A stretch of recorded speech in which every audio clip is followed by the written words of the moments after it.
Hello, dreamers, and welcome to Changed Stars, Scorpio, our intrigue campaign. Here we have our Trinity Fleet Intelligence officers, and we are about to have a little bit of a chill adventure here. Our players have been playing a while, gotten some XP, and we're going to see how it's done for them as they plop awake in their cryopods once more as Night Blossom informs them. Hailing Ichthys Station. Hailing Ichthys Station. Landing clearance received. Docking clearance engaged. Plotting course. Shivga, already awake, hacks shoves up the around phlegm some that they crates. put in your throat to seal it from the cryogases. He's like, I need a fucking shower. Ugh. I hate this. Why can't they... God, I mean... Fucking cryo is the most unpleasant thing in the entire universe. Well, you don't have to go in if you don't mind aging a couple months while the rest of All I'm us saying stay is, pretty. like, if they have, like, a fur-friendly formula for the goop, that would make me a lot happier. I have to condition for hours after each one. Hours! Well, I mean, you know, it's ideal for the majority of us, not for any one of us in particular. It does feel nice. I agree with that. Oh, okay. Well, I guess maybe it's ideal for you. I mean, most things yeah. don't bother me. The goop schloops off of you as you emerge from your cryopods. You're awake in medical. Your slates are already inundated with news blurps about Marshall stymied by Walker Net. Large cultural festival preparing in Presidium. Where's the bathroom on this ship? New sweet roll sweeps nation. In the in the personal area, there's like a every Green corner? use personal sanitation nozzle, if you know what I'm saying. Ah, got it. Hell yeah. Okay, sorry, continue. I didn't mean to interrupt, it was just very important. Alright. Oh, I should tweet about us going live, or at least retweet Lee. Retweetly, even. I will retweet. So, you guys are up, you're awake, you're getting inundated with the news. What would you say? And Night Blossom informs you that message from HQ. Viewable in the bridge. So, what are you guys doing? I'm showering. I'm gonna towel down. Like I feel like there's probably grates in the cryo room to some extent, and I toss a little bit of water on myself or washing fluid, and I towel down. I'm still kind of gross, but it is what it is. Sit down in the pilot's chair and I guess wait for somebody who isn't just me to come so that we can all listen to it together. Colger would do a dog shake, clean his hands, only his hands thoroughly, and head straight for the storage bay and check up on the ISPs. Yeah, you check them out. They're doing pretty good. They haven't been used since you've been in cryo sleep, so they stand immaculately, prepared for further use. Their clamp arms ready to go. What condition is the ship? Because I know it got pretty beat up during the fight. So the True. ship has obvious signs of damage. Colgar managed to patch it up before you moved out, but it definitely has railgun holes. It also got scored during your initial fight over F4, I believe. When you first Yes. entered Star Steeple's system. I'm assuming there's not much more that I could do with the amount of supplies and equipment that we have on the ship. Yeah, no, I mean, the ship is functionally at full hull, but much like bumping out a dent isn't going to change how a car's body looks. The Colger does. Now we're in upper dock. You could get out there and pump out all the dents you want, kid. But yeah, I mean, it's not going to put a new coat of paint on. Yeah, but if everything in like the storage and workshop is in order, then Then Koger will make his way towards the bridge. Bridge. Yeah. I was about to say hangar, but it's not quite the right word. Yeah, so you make it to the front of the ship. You see hung before you the massive station teeming with ships going in and out from its tower, Ichthys. And you see ship after ship flowing in and out of this massive station hung over Ichthys 4, a fertile garden world, endless hydroponic fields, piped nutrients and water and automatically harvested, and occasionally pockmarked by massive, visible from space streaks where super carriers and battleships crash to the surface below, forming deep scrap metal scars in its otherwise pastoral pastures. You just fucking say pastoral pastors. Yes. Yes, I did. Sue me. Well, I for one, respect your bold decision there to, rhyme the same word with itself, as it were. Shin, you're the deciding vote. Was that a bold artistic statement or bullshit? I will see you in court.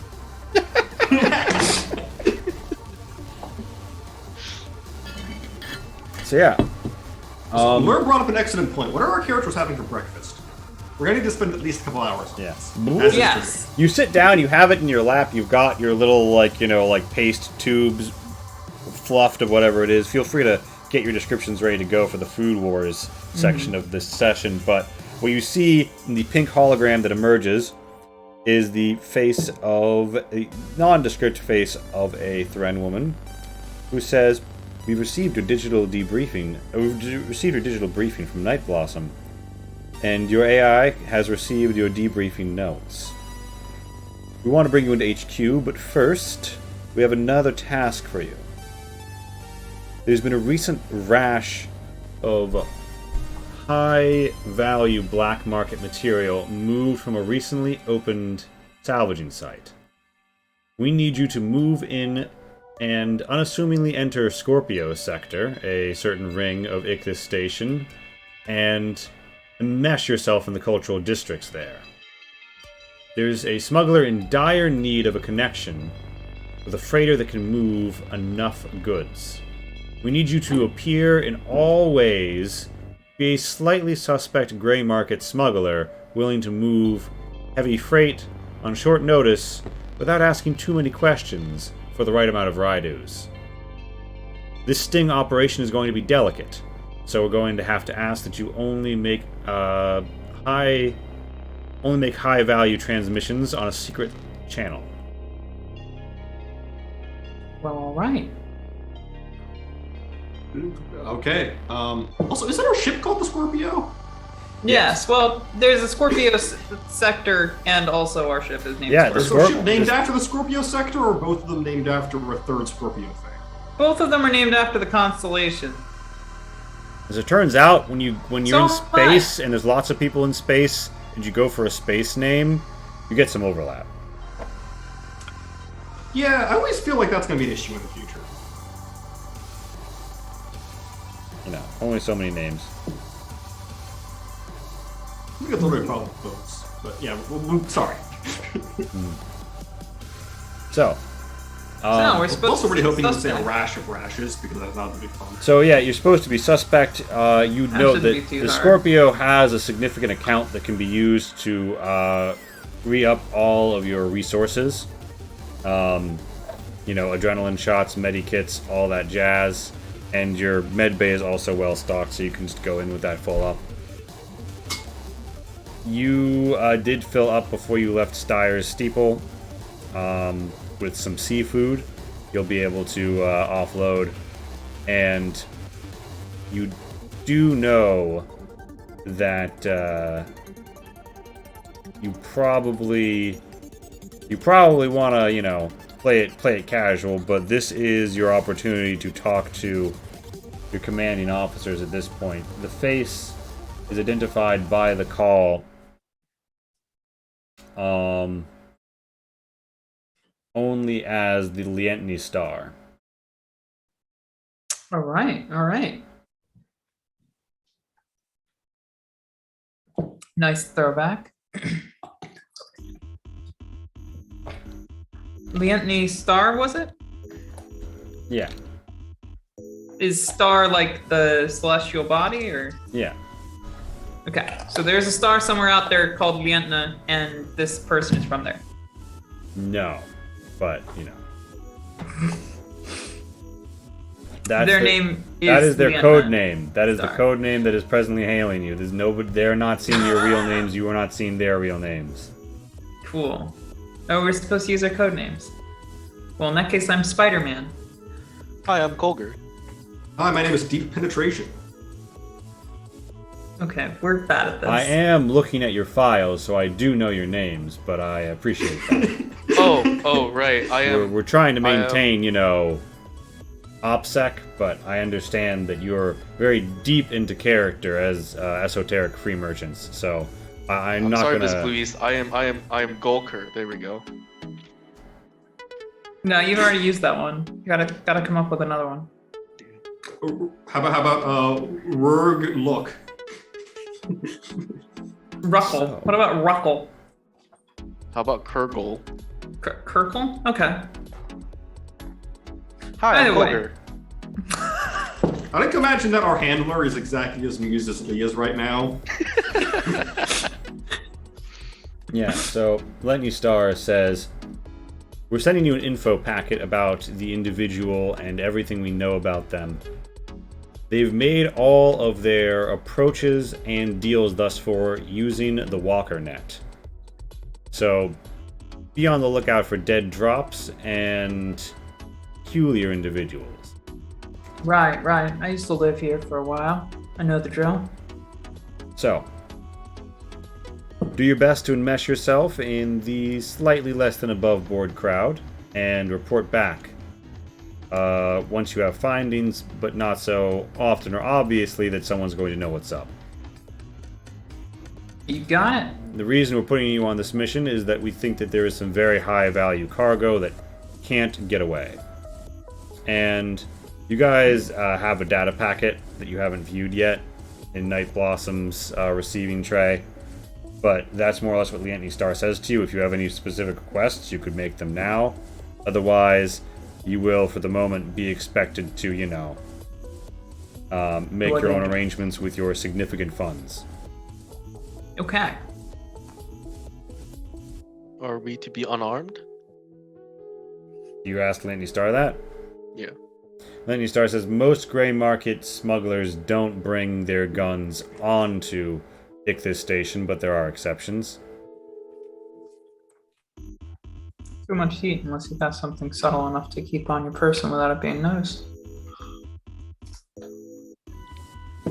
Well, I do have this, and I pull out the stun baton.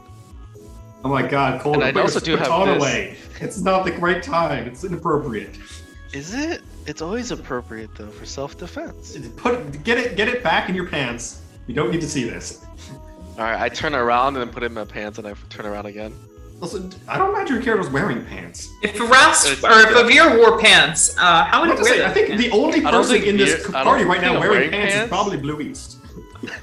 I'm actually wearing my jumpsuit, spacesuit, which is all one piece. So no one's Just wearing because- pants in this party. It's a Well, pants just because party. I'm wearing it with my top fully exposed, wrapped around my hip, does not Then it's necessarily. effectively pants at that point. I think- They're I just think pants of extra steps. More or less. Yes. So, yeah, Culver, you put it away. Lientny Star says you're going to need to get that past the frisk. I leave that to your discretion, Agent.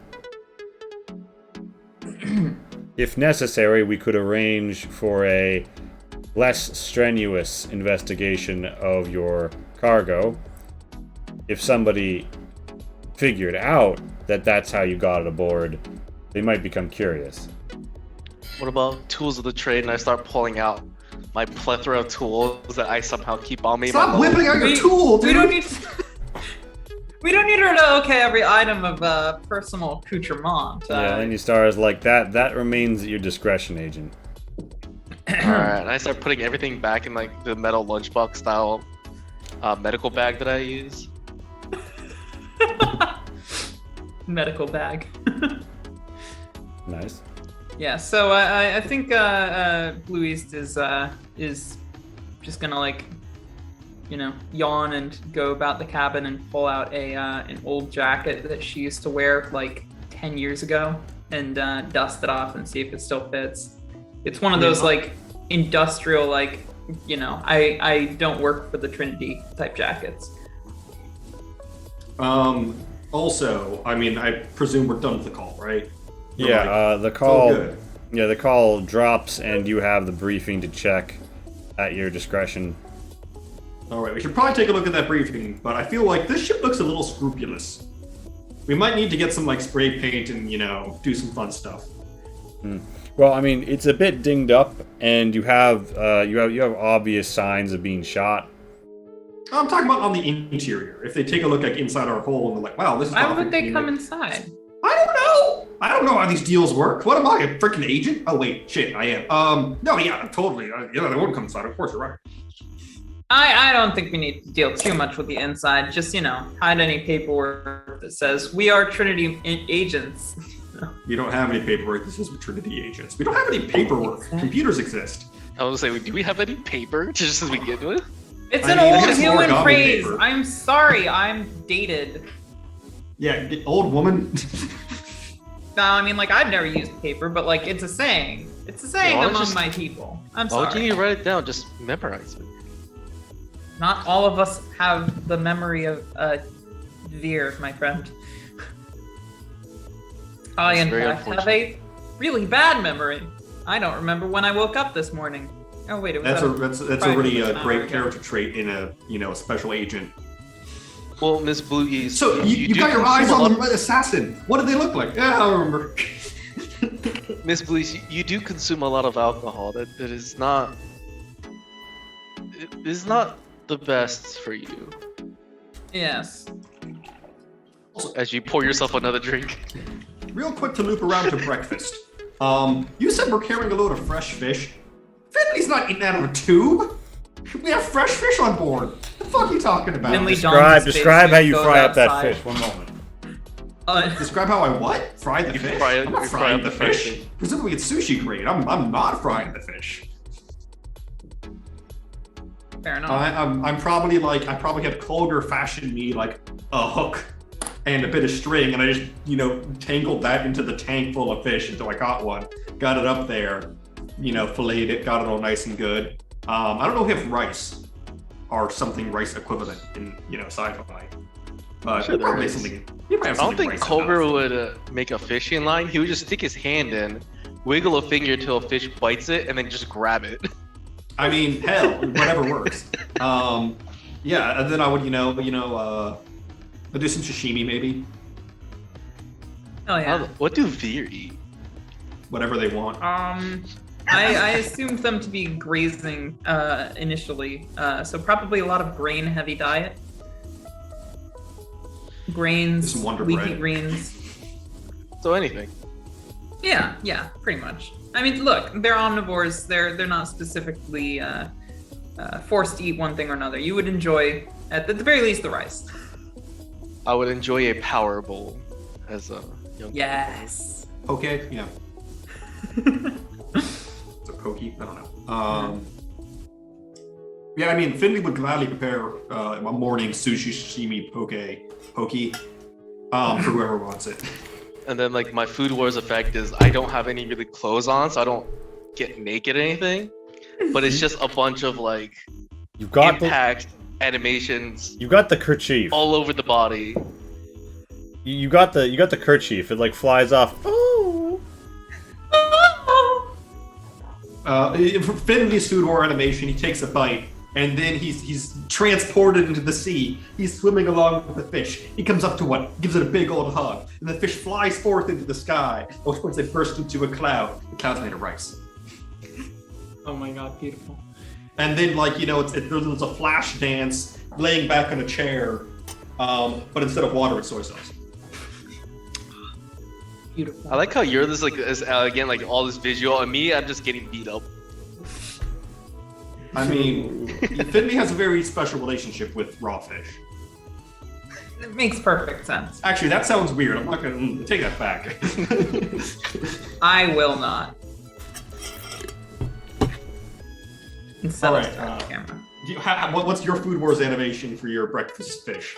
So yeah, I take a bite and I chew it for a second, and my eyes begin to water, and suddenly I'm transported into a scene that shows Steyr Steeple as I extol the virtues of the particular migratory fish that live in this shallow yet continually flowing ocean.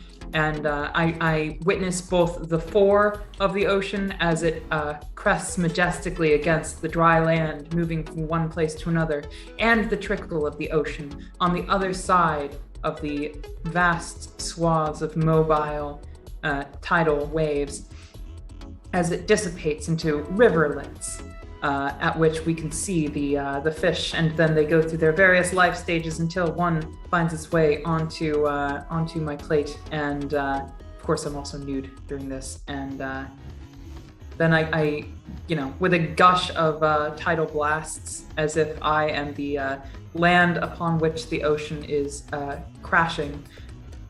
My clothes are washed away, and I am in absolute bliss at this taste of perfection. For the first time, I was like, "Is this a bad description?" Then it got there. Yeah, I finally worked it on back. Yeah. So, I guess we have to do an agent thing now. We can't just talk about sushi. yeah, so you guys are laid up with that food, and the docking procedures almost to themselves blew east, but But they don't quite. the you could let the autopilot handle it, and it would take you a minute, and it would go like, shh. And there is more or less like a green highlight area showing you exactly where you're going to have to proceed for the docking procedures. But if you take control, it could go a little faster, a little smoother, a little more Homegirl's impressive. never done an easy thing in her life. Yeah, so you bring it in on a smooth trajectory, arc up, and adjust just in time. You're on one of the outer rings, and you clasp to the expandable boarding umbilical with a whoosh, slurp, and you're good to go. Excellent. Yeah. You receive a ticket informing you that you can proceed with boarding procedures and to declare how many people are coming aboard, and declare intent on transfer of goods and the like. Night Blossom is prepared to handle it all with the generic responses. Yeah, I let her. Mm-hmm. Now, it's worth noting that public good transit is open information in the Trinity. It is exceedingly difficult to make a private cargo transfer between spaceships and space stations. This is for a variety of reasons, including anti-corruption and transparency. Do you want to do anything to make your shipment look less legitimate? Yes. Because right now... So you're saying we're trying to make it look fishy? That's it for me, guys. That's my contribution for tonight. I hope you enjoy a silent, contemplative Max for the next few hours. By the way, the other ship that you guys were trailing in, you managed to leave at like a refueling base, so that's why it's not here at Ichthys Station. Yeah, okay. I figured you'd handle it. It would have that. been Sussy Baka if you'd arrived with it. But you got the two people out. I mean, of it there. was legitimate salvage. Yeah, legitimate salvage. So you guys arrive, and yeah, so you've got the legitimate cargo of. You picked up some titanium at the refueling base. You have a small quantity of that, and you got fish. You're not carrying Just it. put fish in quotes. That makes it look suspicious immediately. So you wanna put quotation marks around fish.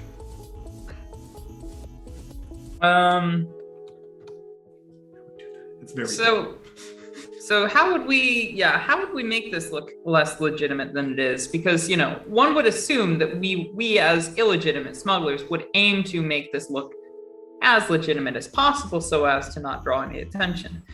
Right. So what would we fuck up? if you were trying to lie about the contents of a crate that was supposed to be full of fish, you would lie about what was in it, and you would claim it was some sort of like biological material that, if exposed to certain like radiation or scans, like very sensitive, and if it was exposed to certain radiation or scans, you would risk contaminating or killing it. And in that fashion, you would bring a certain quantity of liquid-filled containers by a certain degree of safety measures while risking greater odds of somebody calling you on your shit or doing a spot inspection.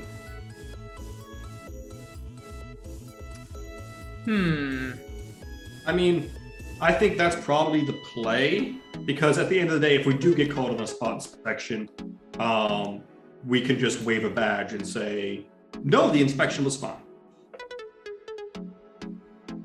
Yeah, I agree. You guys got badges? Colger, you turned yours into like a screwdriver.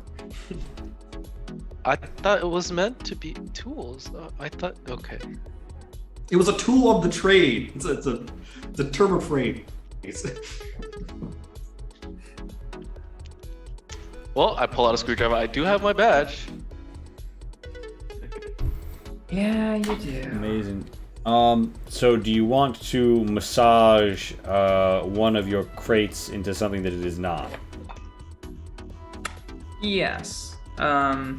We have 5 crates of fish and 1 crate of incredibly unstable genetic material. Do not look. We have 1 crate of Schrodinger's cats. If you observe the cats, you might kill them. Yeah, give me a systems test for Schrodinger's prokaryotes. I'm gonna roll the systems if you don't mind, Pat. I'm pretty good at that. Please, by all means. Not that good apparently, but You make a right. basic alteration. Anyone looking closely might find it unusual, if not impossible. And they also question why you're bringing it from Styre's Steeple. Well, that's they ask a lot of questions, don't they? People who ask questions get. Yeah, No, so I don't. Neither do I. I was really hoping someone else knew. yeah, so you get thrown back an error message that says that you're gonna have to be more specific, and then you fill it out, and you kind of like you flex the plausible deniability, and it takes, and the control tower says, free merchant ship Scorpio, you are free to come aboard.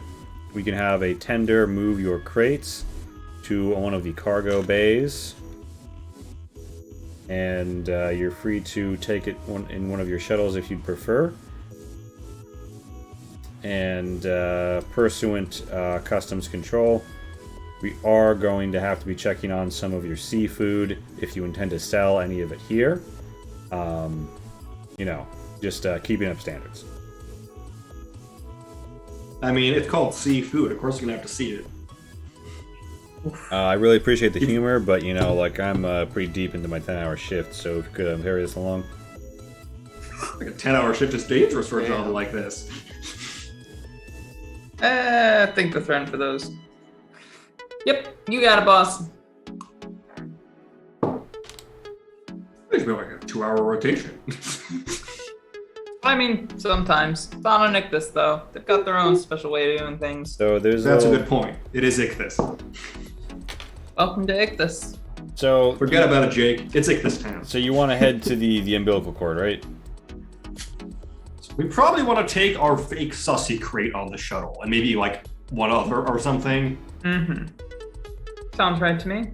Because we'd be like, oh yeah, you can take those, but these ones, we'll take them over. We'll save you the effort.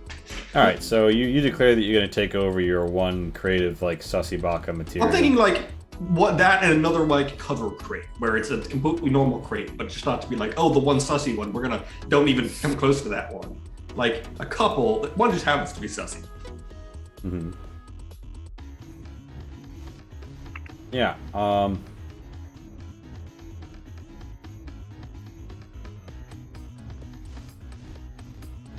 So they direct you to take it to local landing control in Scorpio sector. You guys find yourself in the koi. Pat, again, you don't have to make a test to maneuver the koi here, but you could. But we do like it when I do. By we, I mean I, and by like, I mean experience the joy of agency. And yes, I do it. Look at that. You're rolling very consistently this game. Yeah. Yeah, you bring it in just fine. You've got some crates to unlimber. There's a pretty extensive series of levers, levies, and CCUs marching around. In the tower above, you get a call. The name tag reads Fran Largo. She says, hey, see you're bringing in some pretty sensitive stuff. Looks like we're gonna have to move it to storage A3. She flips some switches, and it's highly rated, so we can't run it through the scanners. Is that for here to go? You planning to make a transfer? I don't see any declared. Intent on that one.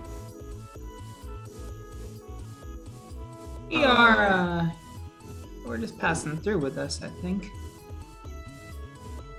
All right. Well, I guess it'll live in the hangar for the moment.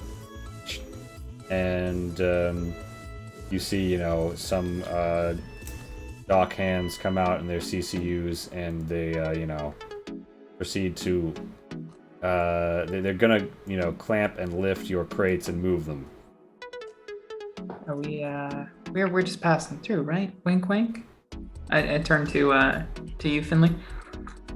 I mean, sure. This is all new to me. I'm more used to the sort of drinks and black tie side of things. Mm-hmm. How loudly do you say that? Very quietly. Yeah, I mean, I'm assuming we're really whispering here. Mm-hmm. I'll go to the person handling the crates. I'm like, hey, careful. He's like, Break it. I will have to fix it. That's not a threat. and she's like, okay. I mean, I think that's true of anything that gets broken, in the sense that someone has to fix it.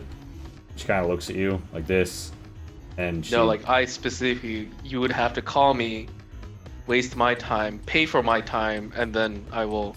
He's like, oh, well, that's not really my department. Also, this crate, isn't this just full of fish? Yes. If the fish break, how are you going to fix them? I pull up medical supplies, like, yes. Oh, I didn't realize you were a veterinarian. My friend does a lot of things.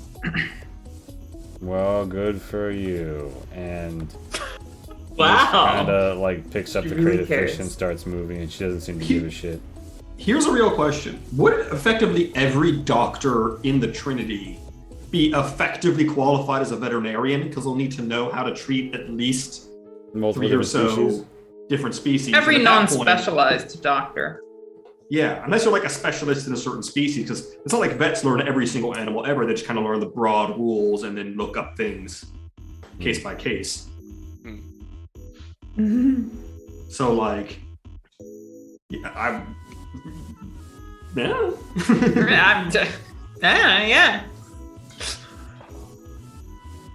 Shit, it's Medical time for school you to must be a stammer pain. some weird noises. I don't know if I can muster that. Damn. So the crate, all crates but your special genetic material one have been moved. The woman at CCU comes back, kind of expectant. Do you guys want to make any moves to handle it yourselves? And if so, what do you want to do? I'll just let her handle it. It's actually just fish. Yep. No, we should handle that one ourselves. We brought the CCU, right? Yeah, I'd say you have it limbered. All right, Colger, you're the one. No. I'll take this. All right, It's so an Blue operations East, you hop test. on the mecha forklift. If Colger lets me.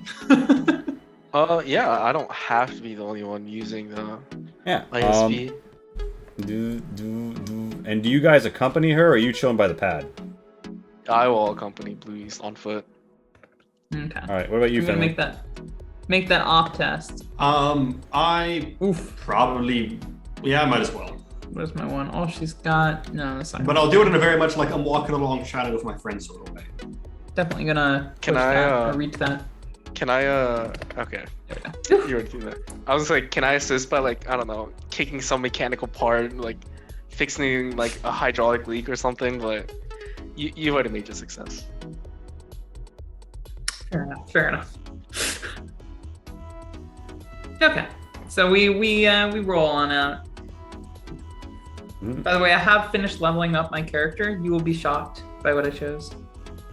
Shocked and appalled. This character sheet will make you come in 30 seconds. One weird trick discovered by a mom. Oh my god. You know, I would. Would it even? There's always the thing where it's like, oh, this horn will make you come in 30 seconds, or this game will make you come in 30 seconds. Like, is that desirable? Yeah, why would you want a game that makes you come in 30 seconds? I want Also- a game that has me edging for hours. Come on. Yeah. A, that. B, like, I don't think there is anything that like can reliably make any given person come in 30 seconds. I There's some completely medicine agree. out there. versus Yeah. drugs. Yes, there's no. I don't even think there's a medicine out there. Sexual orgasms are just very. So you got a crate. It's a Personal. big crate that You know, you Lee, we're talking about important stuff here. Tell me how long We've does got it a take you to crate. All right, come? I'm Yeah, on the CCU. and you're operating. You're pushing it, and you know, as you do, you see there's like a transit rail that moves stuff, right? Mhm. And you see like a little like blinking light, as if they're telling you to like, you know, get off, because get a little out of the way, because Will I get off in 30 seconds? Is the question. yeah, it that's says the- yeah, it's gotta get Do off. you want to get so- off in 30 seconds is the other question. Or would you rather take 2 hours?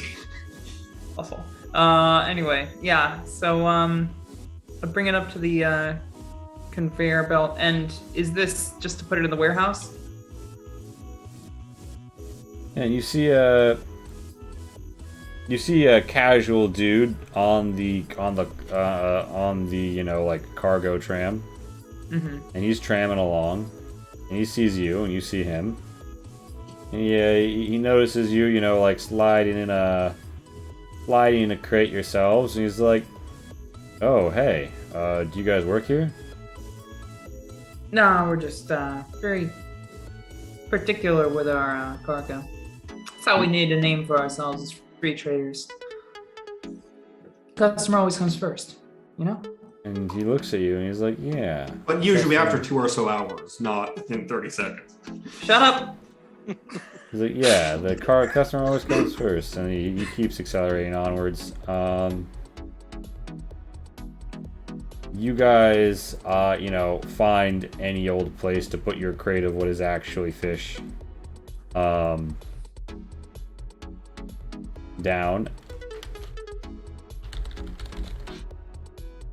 And with that, you know, everything is away.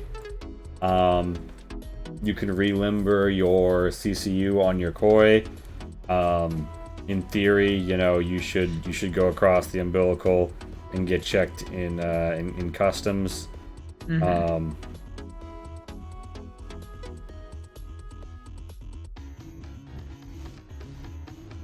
Industrial service platforms are a type of CCU. Oh, okay. All right. I mean, yeah. I feel like go to customs, fill out that little annoying card thing, and then you take the card to them, and they say, "Oh, you didn't need to do the card," and I'd be like, "Fuck." Mhm. Oh, sorry, I didn't show you the cargo bay that you guys are moving through when that happened. Oh yeah, and where's that guy that we you know, nodded heads with?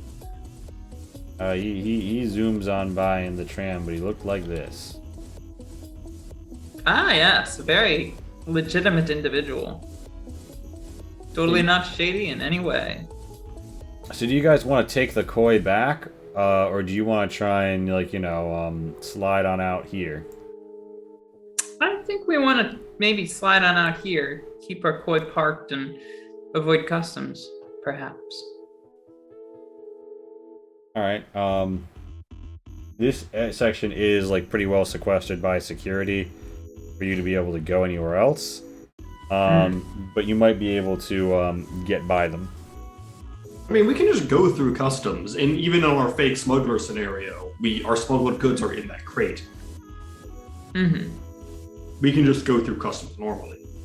No, you're right. Right, so you guys limber back up in the koi and fly back out, and then come across the umbilical, right?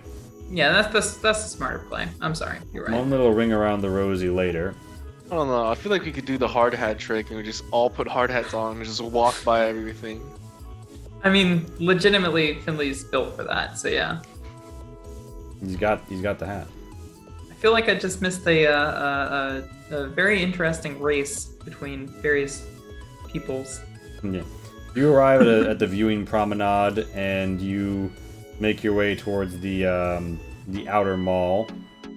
There's a lot of stuff here. There is a bustling of people. There is a rich and acrid scent of something just absolutely melting, singeing your fucking nose hairs. It's used for cuisine! You look over and see the Sparrows. Amazing. Oh no, even worse. It's a partially under construction section of the mall. I breathe in deeply. There are Smells little like bots cat rolling around. food. There's people walking all over. Urkel like bumps into somebody and they like nearly spill their cheesy bread and he's like, "Did I do that?" And she's like, "God, I swear, one more incident on the station, I'm cashing out of my chips." And more in-jokes get made. That was funny. I approve. Finley like waves his hand in front of his nose and he's like, I get why humans were so determined to conquer space. They were probably looking for some less shit food. Yeah, and this guy's leaning in like, and so I told him, be sure you make a statue of me. And she was like, wow, that's crazy. You really were like the best grab ball at your high school, huh?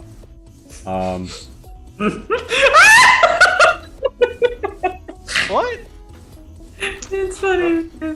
I'm sorry. I'll explain it later. I'm putting too many throwbacks here. People are chilling. It's a big place full of people.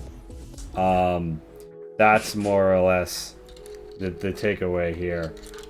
There's a big food court. You can get whatever you want. There's Sparrows.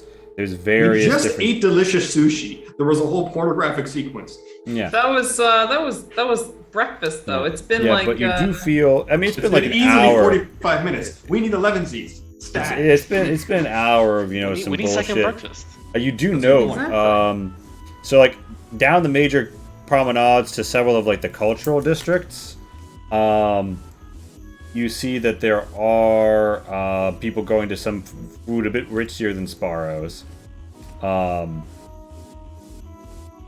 There's like we're flush with lugs. We're not going to Sparrows.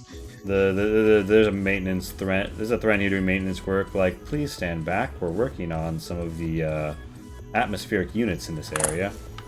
Colbert steps forward. And It's probably this asshole. and they're like, whoa, I'm gonna have to ask you to step back a little. He's like silently judging.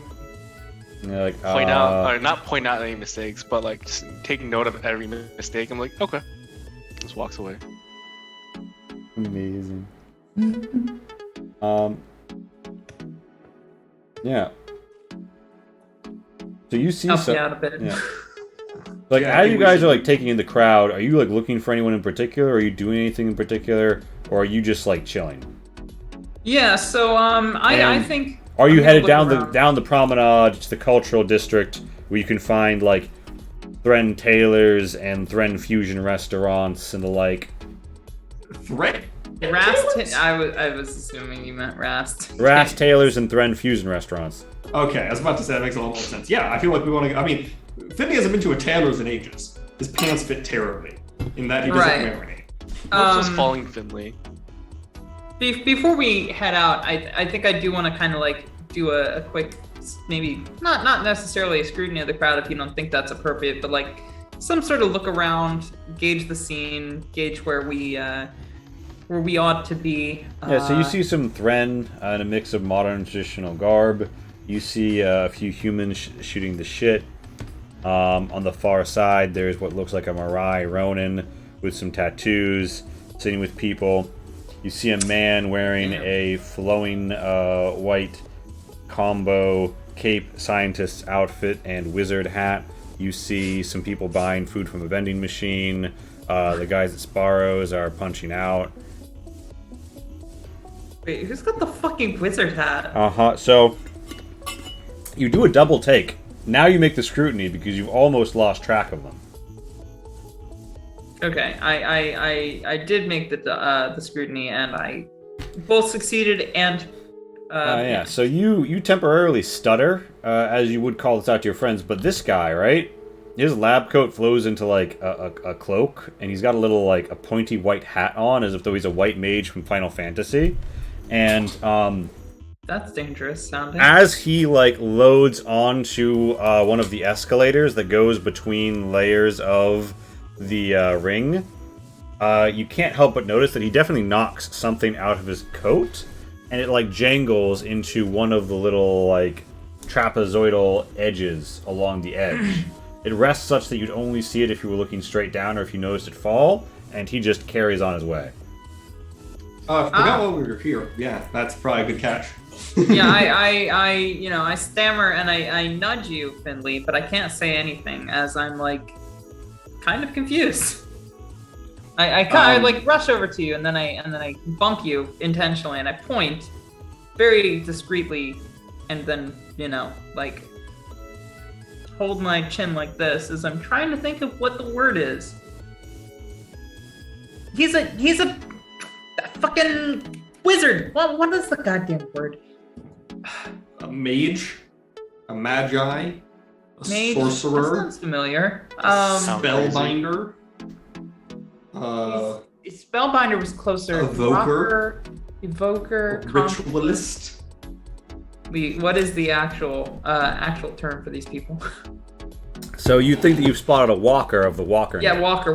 That's it. I'm pretty sure it was Walker, but she was going for magic stuff, so I was just like, okay. Fucking magician. The Walker. Texas Ranger.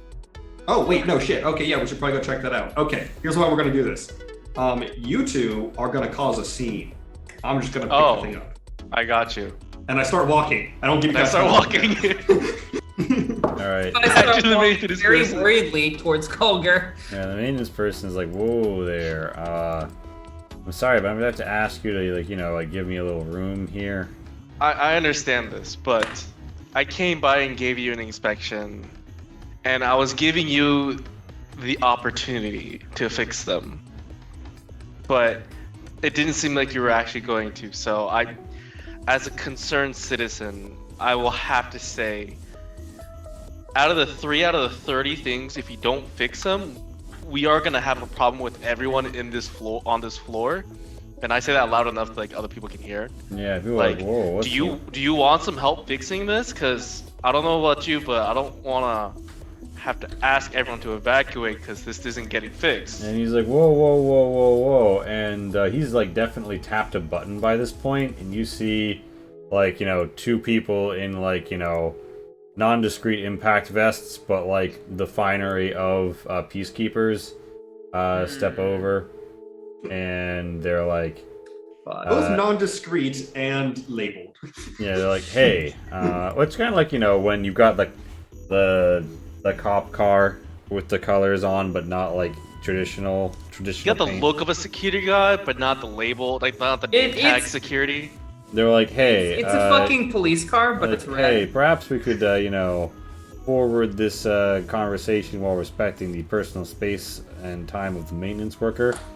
And well, that's the thing. Like, this is work that needs to get done, and like I assure you, you as a can lodge. concerned While this is citizen, going I on, noticed the problem. I'll help you lodge a formal complaint. But yeah, while this is going on, people are looking in that direction broadly. I'm just holding my So I'm hair, gonna, and, you know- and But I'm remember, visibly freaking Finley, out. people are looking over in that direction, but the people at this table, you are between them and where they're looking. Luckily, I have a plan. The plan is called Be Discreet. All right, Blue East, what are you doing while this goes down? Visibly holding my hand or my hair, and honestly, if I think that there's an issue going on, I might just be like, gosh, you know what? I love working with you, but sometimes you stress me the fuck out. I really can't handle this. I really can't handle this. I also can't handle this. I see a problem, and I don't want to be here right now. I'm gonna go over there and have a drink, and I'm gonna make sure that I get a hold of myself. Go to the Sabaros and get a Fanta. You know, walk over here, kind of very loudly, making a bit of a scene myself, but nothing like. Yeah, make it communicate to like really make this scene. Does this count as a lie? Yeah. And am I assisting in any way by making a distraction on the other side of the room? Yeah, no, I mean, so the distraction is pretty key. That's going to be factored in here. Okay. Am I assisting in any way by being a cutie patootie? I mean, so what modifiers am I adding aside from, things? Like, okay, no, so both of you are helping Finley. You'll make, just make this communicate test straight up as a lie. Okay, now Finley, make your stealth attempt with a modifier of 3 because you're being covered for by your party members. You sidle up to the escalator, the people mover, you slide down. I do a mediocre job. You bump and lift it. And yeah, who's to say if anybody particularly noted that. You fish it out. It appears to be a data stick, the kind you could jack into any device's data port and easily read from. But it is unique in that it's a completely unmeshed tech. There's no way to wirelessly read this. That's how you gotta do it. That's the WalkerNet, baby. So yeah, I continue on my way, presumably down the escalator as well, and then loop back up around. Yeah, you loop back up around, and in fact, I'm assuming Blue East, you continue on your search for a drink. All the way. I probably stop in a tailor's and actually get a suit fitted so I can show up in a different outfit. Sounds like an hour. You know what? You guys. Colger's gonna be longer. Maybe I'll get something off the rack, okay? You guys happy? Colger, the peacekeepers will interpose nicely, themselves between you and the maintenance worker at some point. I'm sorry. I can step back, but these are problems that need to be heard by the people working on They're this. like, we'll help you file a complaint with maintenance. It's not a complaint about maintenance. It's a complaint that these things need to be handled. Yeah, and we'll make sure that they get handled with the maintenance department, who make sure they get handled. It doesn't seem like they identified the problems. I'm so confused and here. you're free to put that in your report. I think Okay, so we're Louise just gonna pays stand- attention to how that resolves, but does not follow. I'm assuming we go somewhere, and along the whole way, I'm going through the list of problems that I've noticed to the peacekeepers, and I'm like, and by the time we get there, I'm like, and that's my report, and I walk away. Amazing. They kind of just they just look at each other and like, well, another day, Nick the station. Another day, Nick. It's exactly what I was going to say if you didn't actually. I heard it's always sunny here. Kinda, yeah. Yeah, so you guys, Actually, I guess it really would be because there's no. It literally is always sunny. Yeah. yeah, so you guys find yourself in a hallway. There's the occasional green promenade, or hydro wall here. The hydro walls that they're putting in are kind of ugly compared to the original architecture. I really like how stark it is, but when you add plants to it, it just looks like, modern gentrified bullshit, honestly. There are some people I hanging get out by that, the walls. but for some reason, it feels like my eyes have been clouded. and I cannot see anything. And one of them asks, "Gotten to the cloud sector recently?" And the other one says, I shoot him immediately. I pull out a gun to Anti-material shoot him, rifle, I too. snuggled in. What? And you were asking how I snuggled an anti-material rifle. Infinity did have time to do the stretches. Amazing. The campaign is just fleeing the 5-star one lane for shooting a civilian dead and make the station. No, officer, he deserved it. Yeah, I think even Trinity Law recognizes that some people deserve it.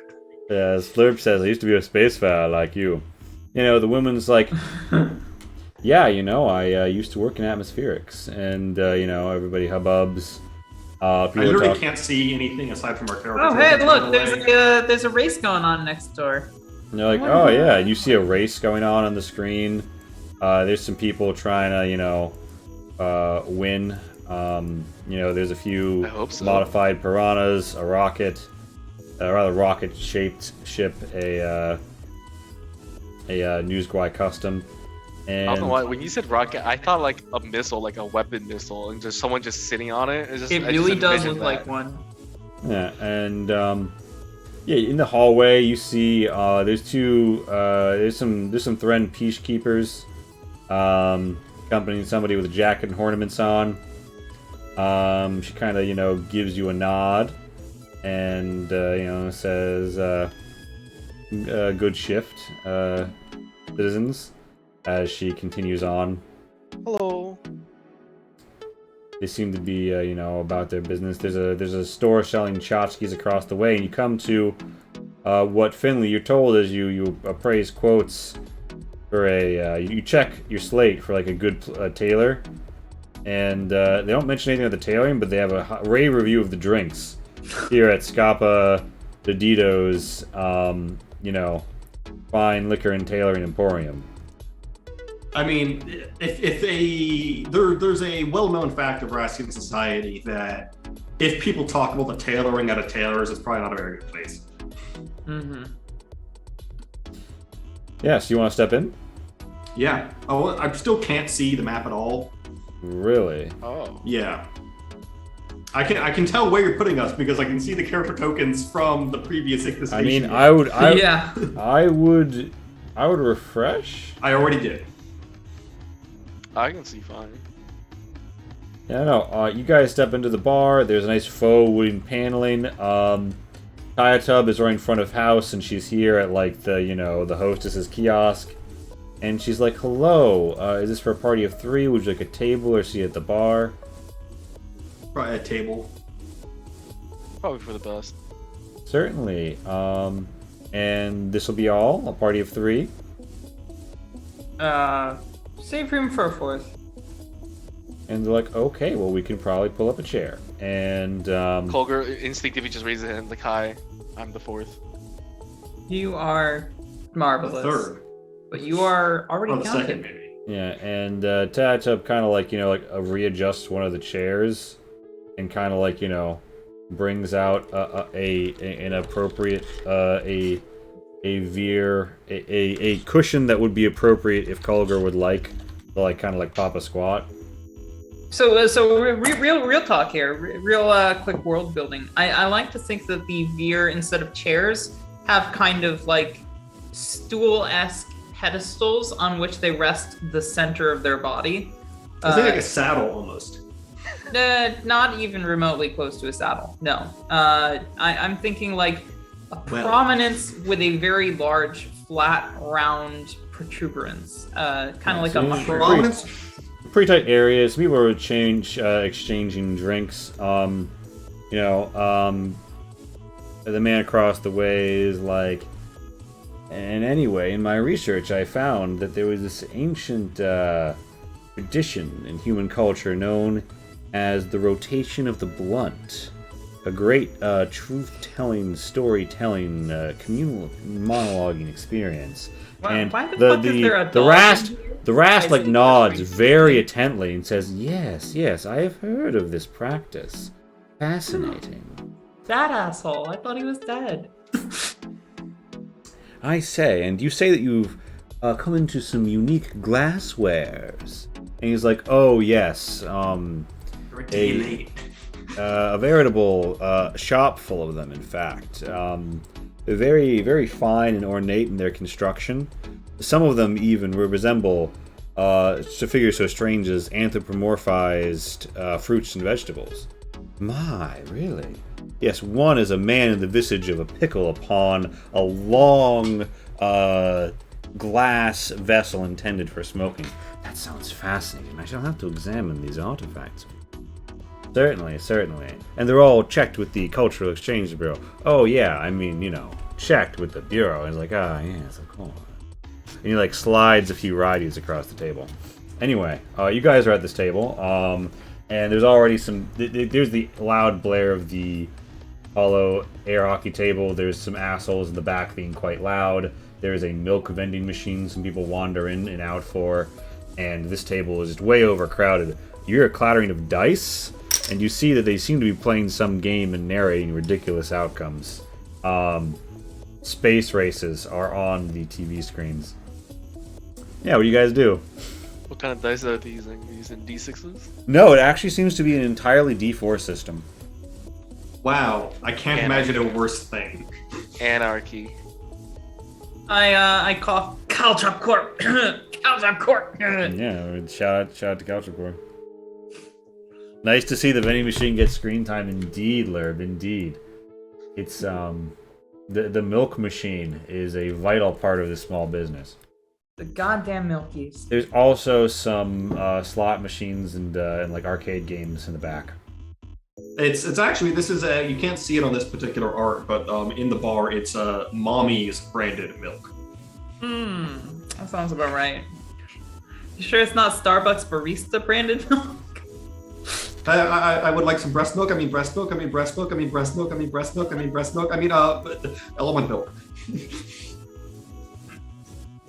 So do Alright, you so, go Someone get? take that into context. Have fun. Do you go get a milk? No, are you fucking kidding me? All right, Tia Tub I does. get a Dragon's Lair, which is an old Rasty cocktail based off of a tale of the first Rast ever to speak. You with the all get a dragons. push notification, to your slate, which basically just asks you to order, because why bother have someone stand there and note it down? We're in the space I order future. drink. Lot of drink. All right, so Finley, you get the Siege Dragon Hunter, a classic. The Dragon's Lair. You get the Dragon's Lair, a classic. Blue East, Just shots. Yeah, you get Or just like green you get fireball. what is legally in the Trinity not considered vodka because there is no plant matter in it. Amazing. The Trinity has the same vodka rules as the United States. And Because fun Yes. fact, Europe doesn't give a shit about that. it's technically speaking a Neutral spirit. a neutral synthetically produced spirit, and you down that shit. Kulger, are you ordering anything? There's food, there's drink. Bulgar is just gonna have a club soda. You have a nice fizzy club soda. There is options, by the way. You note you can get it with or without a straw. You can get a bendy straw. Do you want the bendy straw? Oh man, why you gotta put this on me? They have crazy straws. How might be an bendy upcharge. is the bendy straw? Yeah, I was basically. It does a little is it like spiral, a- and like when you like hover over it with your finger, you see a gif of somebody pulling it back, and it goes boing, boing. And you see the little condensation flick. Yeah, I'm definitely going for that. They have a fucking gift menu for their straws. Yeah. So they Tayatub brings it out to you. Restaurant Stop at a that I would Dito, whips it up, and Sparky the bartender hounds it out as he finishes the drink. And you see this Rast corpora, you're not sure if there's a synth or a sim loaded in there, go, service with a sparkly smile, as its eyes kind of like oscillate. And Scappa de Dito comes over shortly after Tayatub like serves you up your drinks, right? And he's like, hey, how's it going? Couple of spaces coming to my bar, how's it going? It's going alright, how you doing? The traditional Rast greeting. Of course. Oh, business is booming, I got we got space race going on. He gesticulates to the space race. Personally, I'm betting up on the blue Rackmoth. He The says. blue Rackmoth. Yeah. Which you see has a Thren pilot. It is painted blue. That is super edgy. I like that. I like how Pat said the exact same thing when it happened last. I don't even know if it's a reference or if she still likes it.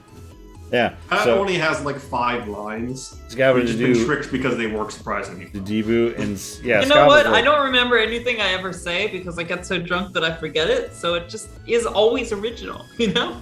Scabbard's like, that's my motto.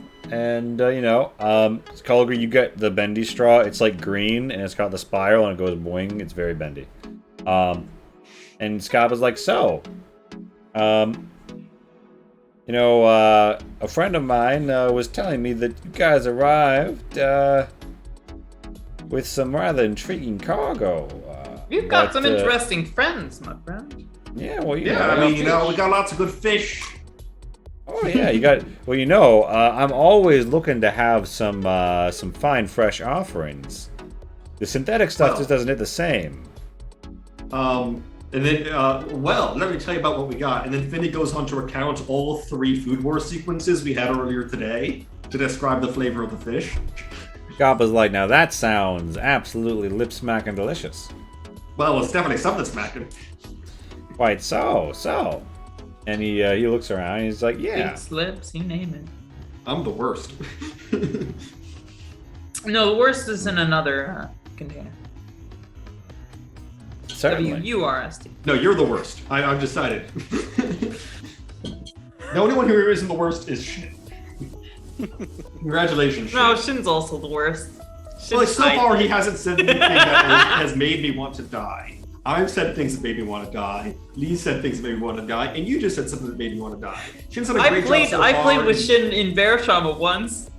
Shin is also the worst and just hides it well. I've also played with Shin in Barotrauma. The thing is, I didn't have to deal with this bullshit because I was the captain at the time and just stayed in the helm.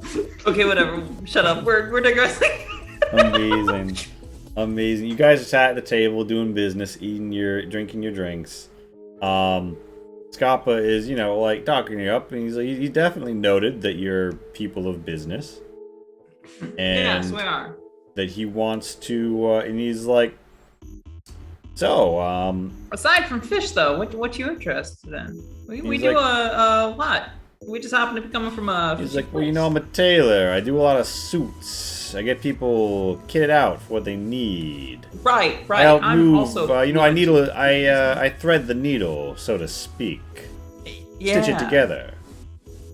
One might say a pilot such as myself threads the needle, hypothetically. Yeah. One into analogies and the like. I figured that's what we were doing. I thread the hole to put a screw in it. You're going with? I lean towards Luis and I'm like, the rasped language of symbolism, analogy, and simile is very complicated. Be careful where you step. I look at Colger and I'm like, there's no help.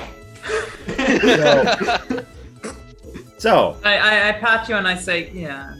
So yeah. Acting up. Where do you pat me? On my head? Do I get head pats? Tell me if I get head pats.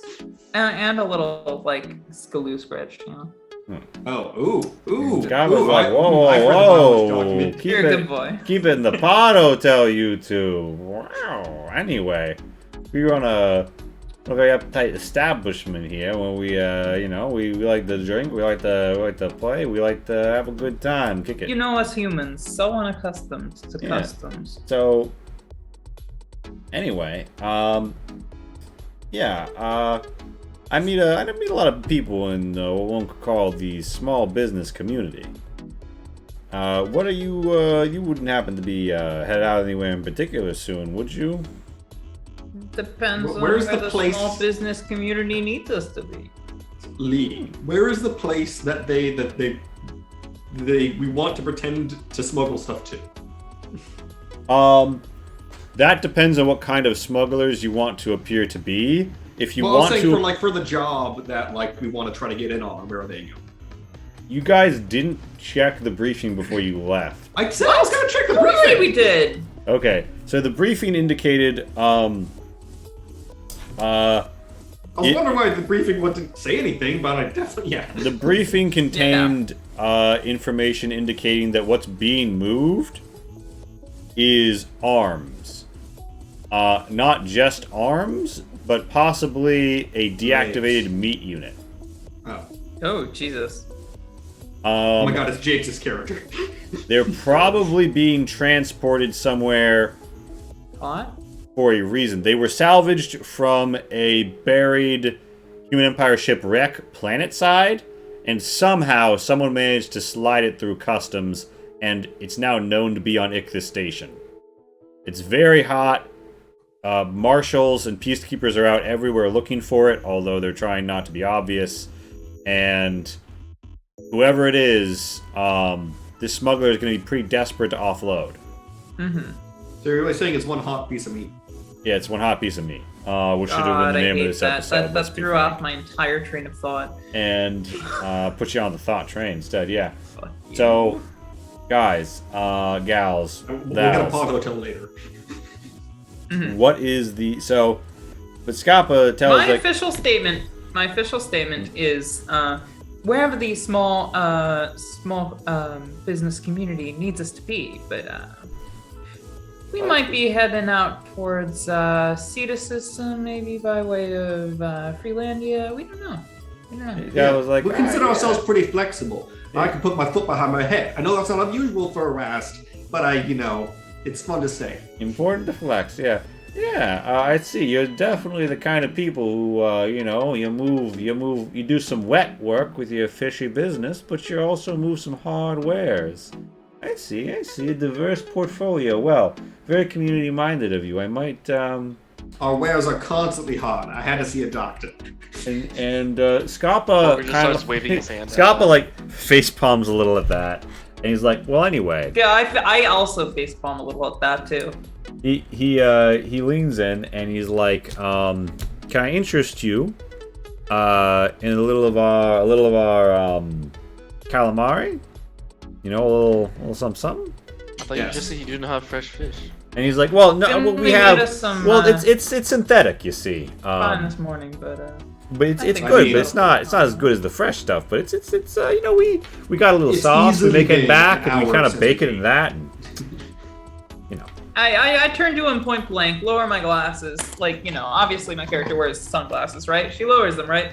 She says, "Look, Alright, guys, give me 1 sec. we'll take whatever you want to give us. Just make it worth our time." he's like, sure, and he heads back. And While he's back, I might plug the little data stick I got earlier into my slate and just start scrolling to Twitter. Yeah, so If you catch my meaning. you get the data drop. I assume it's something you can plug in and then take out after you transfer the files. So I don't have to have it sticking out of my phone. Yeah. Okay, because that's what I would do. I don't want to. I want to be discreet. Yeah. And you see.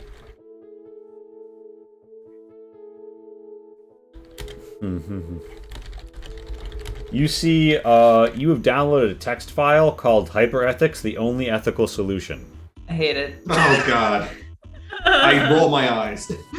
Yeah, it looks like this is a 1025 page document on how, in a hyperethical scenario, the only ethical solution is the hyperethical Your cupcake solution. timer is up. Stop.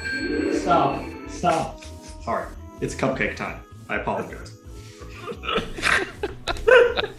Never apologize for cupcake time. I came Max. back at the perfect time. Never apologize for cupcake time. Okay. I retract my apology for cupcake time. It's cupcake time. You're welcome. There you go. Damn, we dropped 3 viewers due to cupcake time. You know what? Fucking jog But off. fuck you. Go If you don't away. like cupcake time, we don't want you. If you don't want cupcake time, then get the fuck out. Cupcake time is nothing. It's like Nerf. Also, Garbelog Games just went live and they have 3 viewers, so that might have something to do with it. That seems like a coincidence. Oh. I think so too. So you guys, you enjoy your drinks, and you know, what kind of cupcakes indeed? Well, I mean, I had a whole bunch, but the only one I have left now is like a banana or something. Tayatub comes back out and she brings you, like, you got the trays of calamari, right? And as you're eating them, eating that is a very different connotation. as you eat them, you note that, like, I'm assuming all of you partake. May I flirt with this random Rast server, by the way? Tayatub, yeah, sure. I look her up and down and I say, thank you so much. You He's really like, put a special touch on them, don't you? He's like, oh, well, there certainly was a special touch. As for the rest, I'm compensated well for my emotional labor. And she winks, very winningly. Alright, well, I wink back and imagine that went well. So, She had to touch him to bring him over. I'm so confused. Yes, that's called service. Yeah, no one understands Blue East. I don't think Blue East understands Blue East. So, while you guys are consuming your meal, there's lots of people walking by outside. There's lots of conversations going on in this packed space. So the 1025 hyperethics document was the only thing on this data drop? Yeah, do you want to, like, read it or run any searches in it? Amazing. I might run it through some, like, algorithms to see if it's, like, encoding other data underneath it, so to speak. Yeah, make a I'm not test. planning on reading 1020. I don't want to read one page of hyperethics. Hyperethics is actually the worst. You're already on a list, don't worry. I mean, if Finley's on lots of lists, he's a government agent. That's his job. Yeah, make a systems test for that, Finley, but the rest, like, as you guys are taking Finley's busy, but Kulgur, Blue East, do you take in the world around you? The sights, the sounds, the smells, the tastes? Yes. I'm mostly eyeing Sparky and wondering if his name is Sparky because he malfunctions or not. Okay. Give me a mechanics test to assess Sparky. I Blue was East. thinking you would actually make me do that. Is the best foil to Pattonized dumb horny energy, where he's just like, what is the robot up to? Blue East. So Give me a scrutiny. Okay. I hope you know, I'm rolling all these screws, but I'm not actually good at them. Alright, yeah, there we go. Boop. That's a shit screw. Oof. So, Kulgur, It's you acceptable. think that there is some meat to the matter of the Sparky name, in that, like, occasionally its voice box makes, like, a crackle, but you're actually not sure whether or not that's intentional, and there doesn't seem to be any, like, physical, like, ambulatory malfunction. Finley Rattledeep's player is presently away. And Blue East. Yeah, you hear some conversation and such, but what we really take in is that underneath, like, the tray of your calamari, right? There is a little data. There's an incredibly slender data stick. Mm-hmm. I fished that out while, doing something kind of weird. I stick my finger into the bowl of the calamari sauce, right? And I, like, lick it like that. And while, like, making eye contact with the server, and I pull out the card. Yeah. Way to make it as weird as fucking possible. Look, Bluey's smuggler character is very intentionally weird. Sure. Character. She's playing a It's character. funny, because you physically as Pat are playing a character. You physically, Pat, is weird. You're weird. You're playing a character who's weird. Who's playing a character who is weird. At what point are you playing a character? Not that I'm one to You accuse define of all anything. these characters as weird, whereas I do. I would assert degrees of weirdness. So, I don't believe in degrees. The Orion- People so- tell me there's a temperature, and I'm like, sure. so Finley, you successfully. Do you want to do this covertly? Do you want to do this faster? Or do you want to gain extra information? I probably want to do it covertly because I'm afraid extra information might accidentally give me more information about hyperethics. You want to do a few logic pattern routines, and a couple of pages, like hundreds of pages in. Improv in D&D gives a danger to go alone to Pat. Thank you, Improv in D&D. Hey, Matt. Blue East, as you are enjoying your calamari, you get a little blurb on your slate. You seem to have received an anonymous tip from the restaurant menu app. Is it the waitress's number? Is it saying I got something real good for you to eat in the back room? It is a contact ID. Oh shit! But yeah. So when you It's covertly actually sift this through guy the data. right next to her. What it tells you is that there is something there, but it doesn't look like it's going to be a quick crack.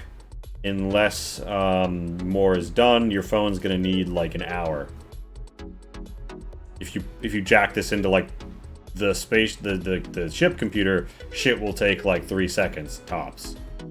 You could transmit it back to your ship, but that would move it over the air, so to speak. And if there were anywhere that somebody is definitely listening in, it would be Ichthys Station. That's why the WalkerNet exists. Here's a question that has implications. So feel free to kick it down the road and just say, worry about it later. The MOBA tester in the TS500, particularly the TS500, probably has some processing power. Mm-hmm. Could I use... I have that. Yeah, I'm assuming that you fixed the dongle between now and last session. I would assume I have seen a doctor about my dongle. Yeah, you jack it in, and it'll be obvious that you have it like, whoop, whoop, but it'll go faster, yeah. That's probably not much better. I'm tempted to just say once we're done for calamari, run back to the ship. Sure. By the time we get back to the ship, if you add the processing power of your dongle, we might as well have the information. Okay, yeah, I'll dongle it up. Like, I'm assuming Ichthys Station is about the size of You New York also have your City. clipboard that's doubles is as a just slate, so you could put it on that and then like put it back into your pack plugged in. So it Oh yes, I do that. I do this. I do all sorts of clever shenanigans. If I go to the bathroom, and I do it in the bathroom. Yeah, you go do it in the bathroom. Do all the juggling in the bathroom. Then I come out of the bathroom. People are like, "What'd you take so long in there for?" And I said, "Oh, I was bored." So Blue East. You get the you find the data stick, and you got that number. Dangerous to go on. Nice.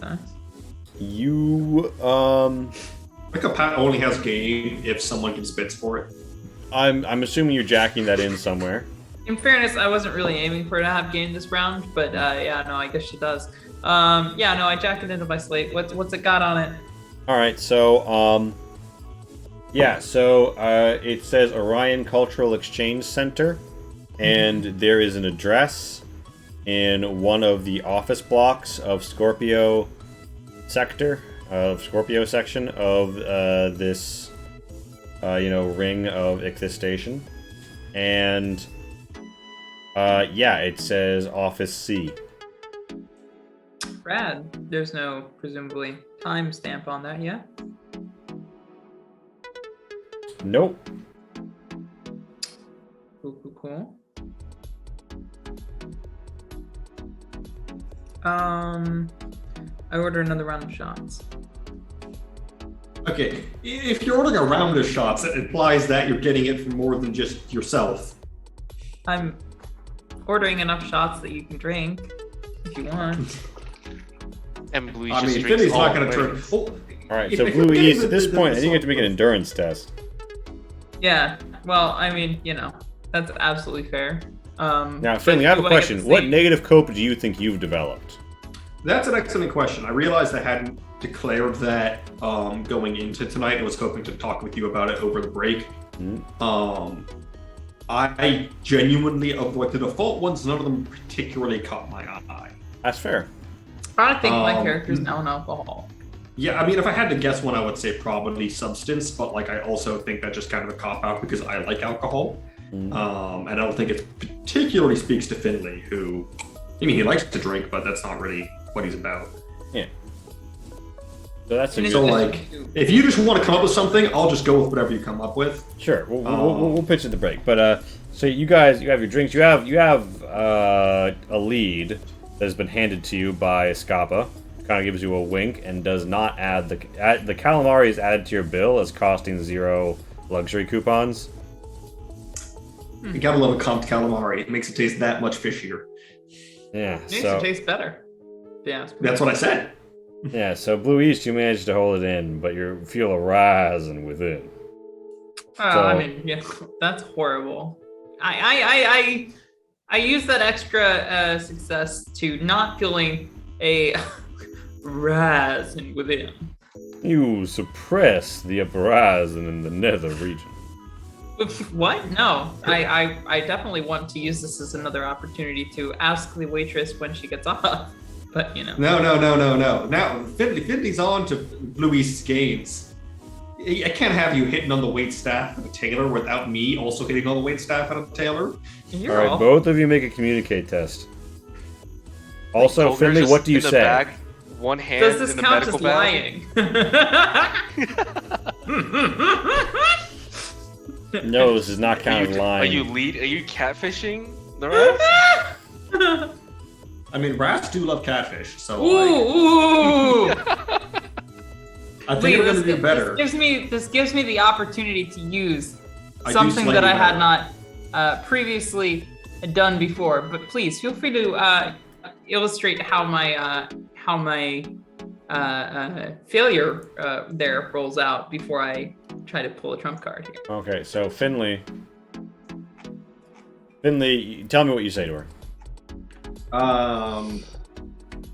I'd probably say something like, you know, fuck, I think I'll get this far.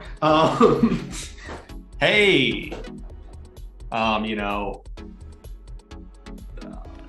looking good. Wink. All right. Do you say wink or do you Yes, just? I say wink as I wink. It's a traditional Rasputin technique for the visually impaired.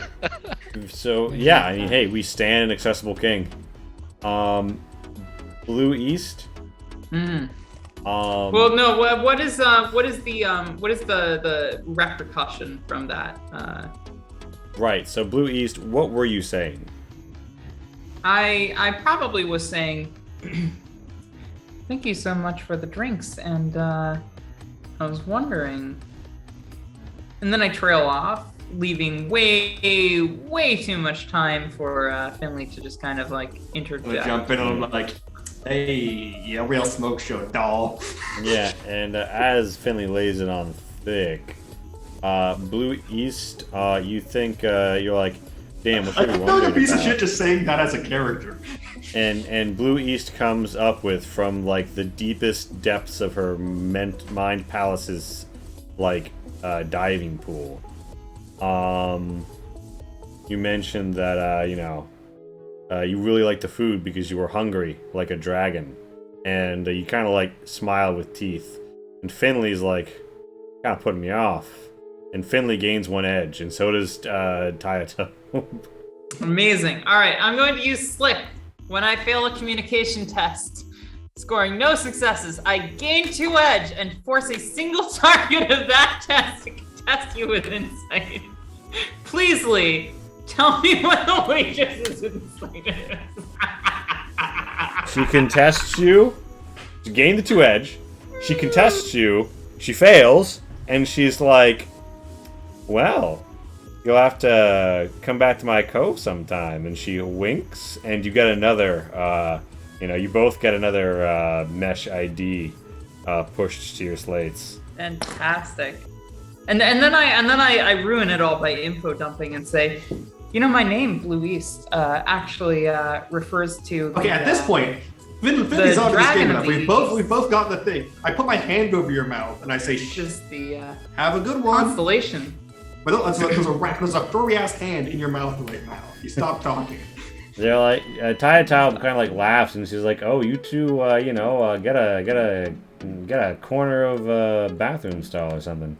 And then she goes back to, I like how the owner's like, get a pod hotel. The employees like, get a corner of a bathroom, I guess. We're gonna talk to like, someone even lower on the sort of like tier list. And they're gonna be like, get a back alley. Get a stall, maybe? Yeah. As Tata leaves, Kolger's like, "Thank you for your service today. Really appreciate and it." she's like, "Oh, thank you." Yeah, I make sure to you tip guys well. have drunk, you fed, you've drunk, you ate, you drank, you ate again. And then we got thirsty. And then we're merry. Yeah, so what's the play here? You've Other got names. a limited set of information. You could choose to gather more. You have more information cooking in Finley's pack. How long is that gonna take with the all the stuff? Like 10 minutes. I mean, I feel like what we should probably do is just like chill Hang for out. 10 minutes.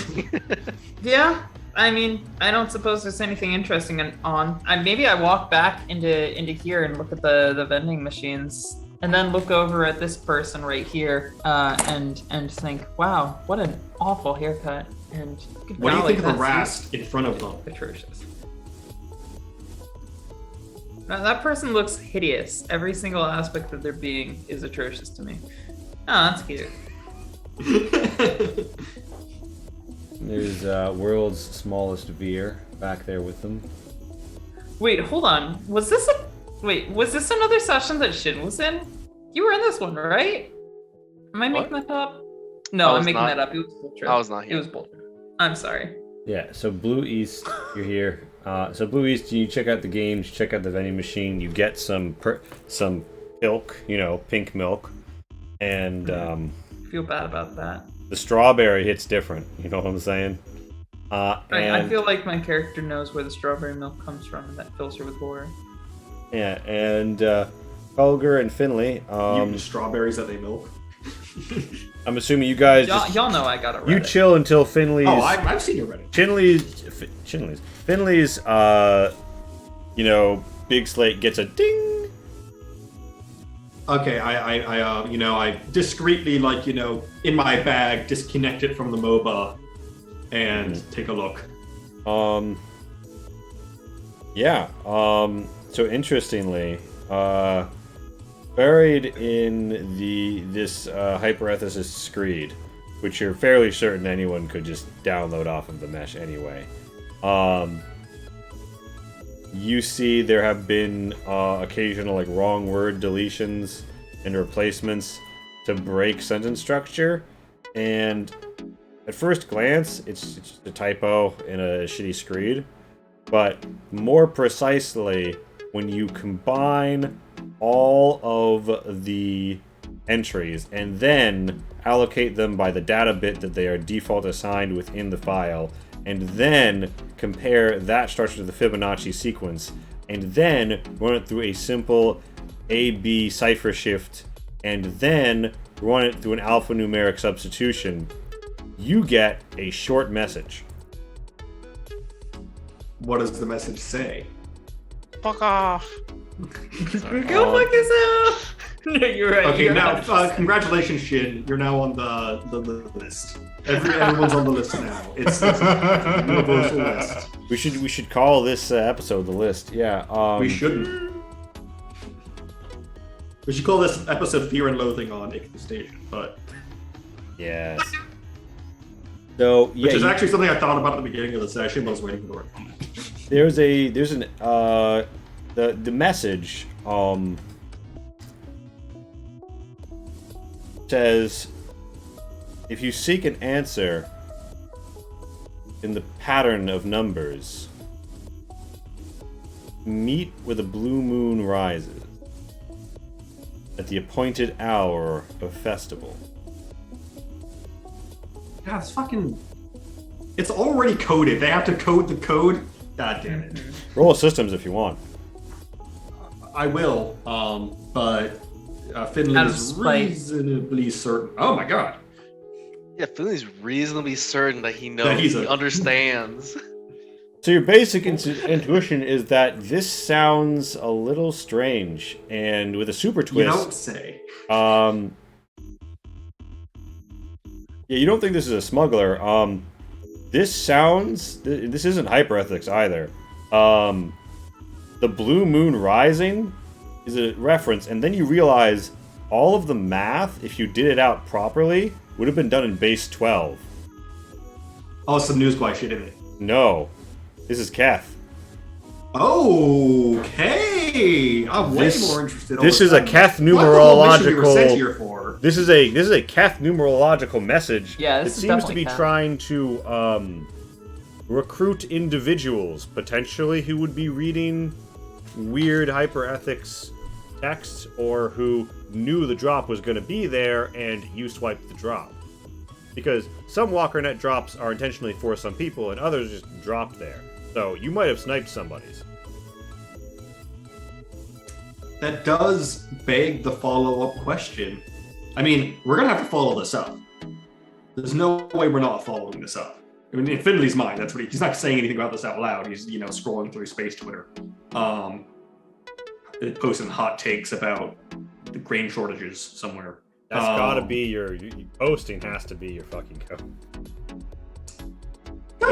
You can't help hot. I know. I've seen your social medias, Lee. Not all of us are you. It is a cope. It is a cope. Like it is definitely a cope. I must say, I probably have several copes as an individual.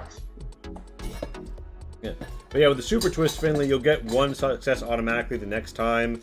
You need to consider the divine numerologies of Keth theology. I do love some, divine numerology. So that's some good news. God. Good news. All of a sudden, I'm really angry that I've never bothered to read the lore of the Keth, because that sounds like I love divine numerologies. That's my favorite kind of numerology. Suddenly you're interested. How crazy. Yeah. I'm gonna. It's almost as if both of the creators of the setting know you personally and your interests. No. Well, let's be honest. The fucking rasper for that. I didn't think there was any other you have an unknown. I did not invent the rasper. So it's 10 minutes after you guys have finished your food and drink. You can think that, but I know. You have a name, and you don't have a name. You have a mesh ID that you can call. You have the name Orion Cultural Exchange Center and the address Office C. And the guy next to you says, "Well, shall we away to the Cultural Exchange Center to finalize our transaction? And I can examine your glassware and the neutral ground." And he's like, "Oh yeah, certainly. Honestly, it's getting close to 4:20." And he's like, "Pardon?" He's like, "Oh, sorry, 24-hour clock joke." And he's like, "Oh yes, fascinating." I mean, I imagine there's a 4:20 on a whatever hour clock. There is, but it doesn't hit the same.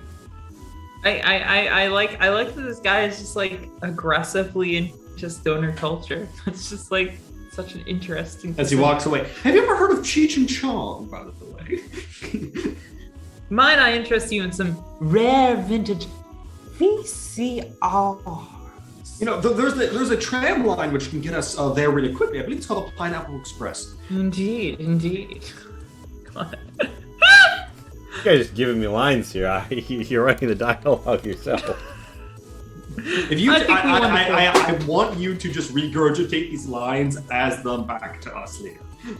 On the subject of regurgitation, which is something one must first gurgitate, which implies a time period in which one is consuming, which implies a time period. It is 10:30. Yes, it is. Thank you for Did that I take the wind out of your beautiful sails? transition. I hope I did. We're back at 10:40 p.m. Eastern. I will see you all on the flip, dreamers. Before you step away, Lee, do we want to talk copes real quick? Yeah. I think Finley, right? He's a man who loves. Vaguely. Hacking, He's whacking, a person. jacking his meat, right? All right. Does love jacking it. Only when he can't find another thing to do. Yeah. Hacking, jacking, whacking that meat. I think Finley.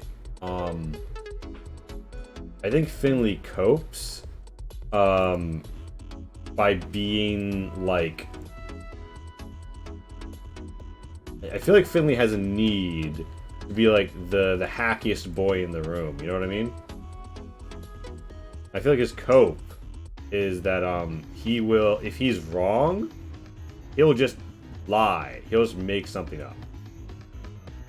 I really like that, and I like that both of the other two party members happen to be away the time we said it, because I feel like that makes it even better. Yeah. Because I'm 100% down for rolling a fail and then just making some shit up, because I love making shit up. Absolutely. Yeah. Also, just to warn you in advance about what I want to do while we're walking along to the Cultural Exchange Center. Finney's got to look into the Blue Moon Rising. The reference? The reference. He's going to look into the reference and see if he can find any places where it matches up with that. Because while it is not our mission, or it is our job to, look into this sort of stuff, and also Finley is just curious. Sure, we could probably pawn this off on someone else, but Finley doesn't want to. Now, here's the other question. If Finley's looking into something just for their own purposes, like it isn't something they intend to share, and they fuck it up, will they lie to themselves? Yeah, that is. I think that the thing is, if you admit in any context that you are wrong about like a hacky wacky, I think you go up an edge. I think that includes yourself. I think you have to lie to yourself. You have to rationalize. So if I fuck up a hack for something of my own purposes, I have to be like, oh yeah, actually I used the wrong data port. Yeah. But I don't even care anymore about what's in that data, so I'm gonna go drink. Also eating a cupcake now.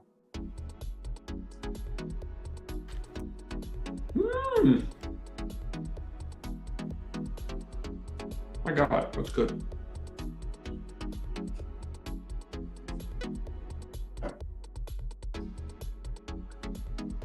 Very cool, Kanye. Thank you, Kanye. Very cool.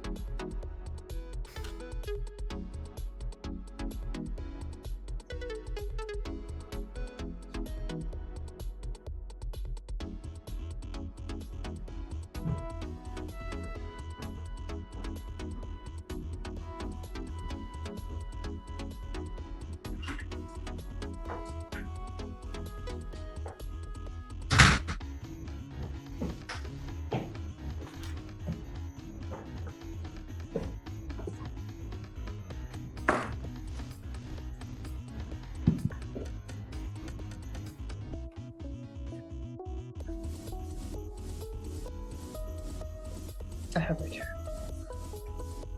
Yeah. So, remember how I was doing pretty well with regards to Esther and keeping the sink clean for a long period of time? Oh, did that go poorly? It's been a mess for a couple weeks now, but it's really bad right now. I haven't said anything about it because it's always been manageable, but right now it's directly interfering with my ability to make food. Alright. Not great. Not great. Every single dish in the sink, every single pot that I would normally cook soup or something with is currently dirty because of her. So, eating soup out of a can tonight, folks. Woo!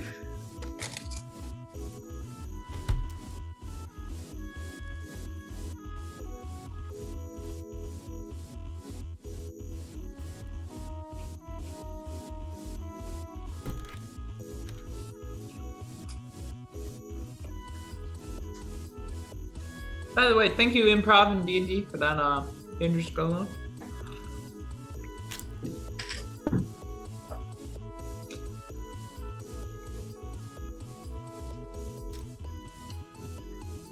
I do not know if anybody can hear us right now. Yeah, there you go. I am talking. Yeah. I mean, I talk all the time, knowing that no one can hear me. Yeah, you're a talky girl. Did you just pat me? I like this, and I hope it becomes an arc. The Lee intentionally misgendering Max for the fun of it arc is something that I desperately crave. Oh, I thought it was the feminization of Max arc, but I'll He take craves that mineral. Sorry. Did I say misgendering? I mean appropriately gendering. Excuse me. that. I mean, you did ship me the entire 18-year-old truckload of estrogen the other day. True. It's at this point, it's hardly a misgender and more of a miss Max. I mean, it'd be kind of weird to miss my first name, but I see where you're going. No, I don't want to dox you. That's fair. Also, I don't remember your last name, nor do I care. That's also fair. I also barely care myself. No offense. Like, I've known you for 3 years now. Oh, God, no, I will never be offended by someone not giving a shit about, like, weird life details because I once had a former romantic partner of mine years ago get very angry at me when they asked me a bunch of questions about, like, you know, their, like, details about them, and I knew none of the answers. I don't want to say anything, but you I thought it was definitely fun have someone trivia. in my Oh life. my god, yeah. Yes, you remember this. I thought it was fun trivia. I was like, oh boy, necessarily trivia time.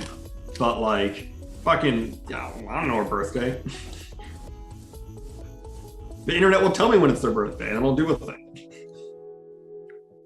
I'm awful with birthdays. I did not remember my own birthday until I was 7 or 12. Also, didn't know how to pronounce her last name, which did feel like a bad one, but every time I tried, she would just tell me it's wrong, but not tell me how to do it. Which wasn't very helpful. I've never had an experience like that, actually. That's fair. I'm still not entirely sure how her last name was pronounced to this day. So come to think of it, I'm not sure I remember my own girlfriend's last name. I mean, that's the thing. Like, I I could be drunk. pretty terrible at remembering like details like that about people. Like William has probably been like my longest friendship, right? I'm like 50-50 on his middle name. I only know his birthday because it's the day next to my birthday. God, people have middle names? Crazy. That's fake. Yeah, and like there's a bunch of other shit where like it's a running joke that like I'll hang out with William. My mom will be like, "Oh, how's William doing?" I'm like, "I don't have a fucking clue." We just talk about Borderlands. True. Names are less important than actions, honestly, in friendships. It is very true. Yeah, It's less about knowing someone's name and more about knowing someone as a person. I don't need to know your name. I just need to know you. I feel like I'm trying to excuse myself after calling No, we're just gonna somebody the mutually wrong excuse name each to death. other. We're just gonna both agree that no, it's not important that you know these things about people who are important to you in your life. Exactly. So both of us don't feel bad about repeatedly doing that. You're right back in the We're bad people, aren't we? Fuck. No, not at all. I completely disagree. I think we're Wait, fine we're people. not bad people because you and I I just said everyone both else is don't think we're unrealistic. bad people. Everyone That's a else has majority. unrealistic expectations. Oh, you want me to know your last name just because you've been dating for 6 months? I really should figure out my girlfriend's last name. Hold on. Yeah, that doesn't. I mean, I at least knew how to pronounce it wrong.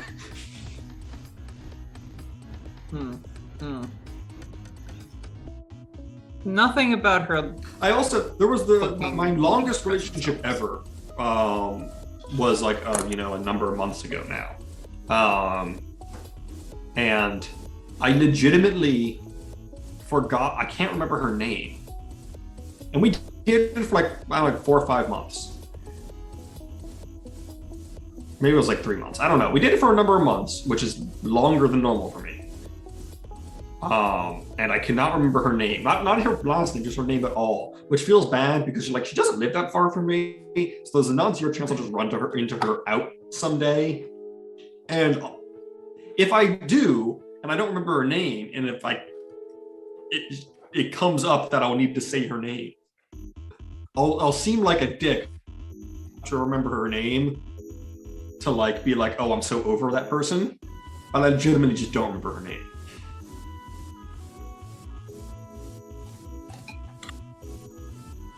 I could definitely figure out my girlfriend's last name, but also I don't feel like doing the emotional labor right now.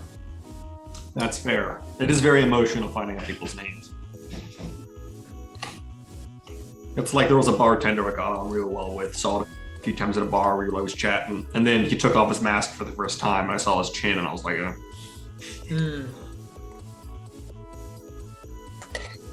have not done very much romance outside of Twitter or Tinder, whatever. Same thing. I have not. I've been branching out to some other apps. I like Tinder, but I also hate Tinder. It's like a default, and also Shin isn't back yet, but we're gonna start walking that meat. Yeah, but we'll finish this conversation after the stream. This was definitely a conversation we probably shouldn't have had on stream, but we did it anyway. I mean, I could not care less. I couldn't either, honestly. Hey, Twitch, if you want to slide into my DMs, I'm constantly horny. Don't actually do that, because I never Yes, check. I mean, also same. You can find me on Twitter. I'm not going to tell you my Twitter handle, but you can find me. Okay. Not you, Shin. If you want my Twitter handle, you can. I never use it, though. Alright, so you guys are, you're moving around Scorpio sector. You're moving from the locations, the inner malls, the outer malls that I wound up moving accidentally because they're also token layer. Yeah, let's say we had the viewing promenade follow us into the that area before. And it will remind you. So as we're walking along, I want to look into this mysterious message I got, see if I can piece any of the puzzle pieces together. Yeah, roll me a systems. Is there like a roll me a blue systems? moon? You'll get one automatic success on this because the last thing you did relevant had a super twist. Okay, so you have a success and one twist due to your super twist prior. Do you want to gain extra information or do this faster? I would say extra information. I would also like to sing a bar of Blue Moon. Now we're no longer alone. So the blue sun reference is actually an opaque reference to the date of the founding of an organization called the Red Sun Mercenary Group, which was a factor in the Human Empire, and during the fall of Ichthys Station, they were on the security detail for one infamous Dr. Huang.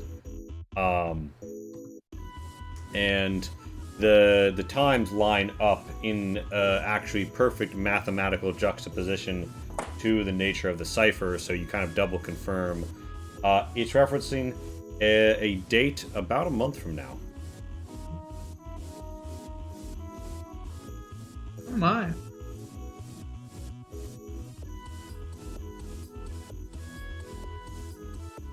And Can you relate any of those to the... And it's talking about a cultural festival that you've already overheard people discussing.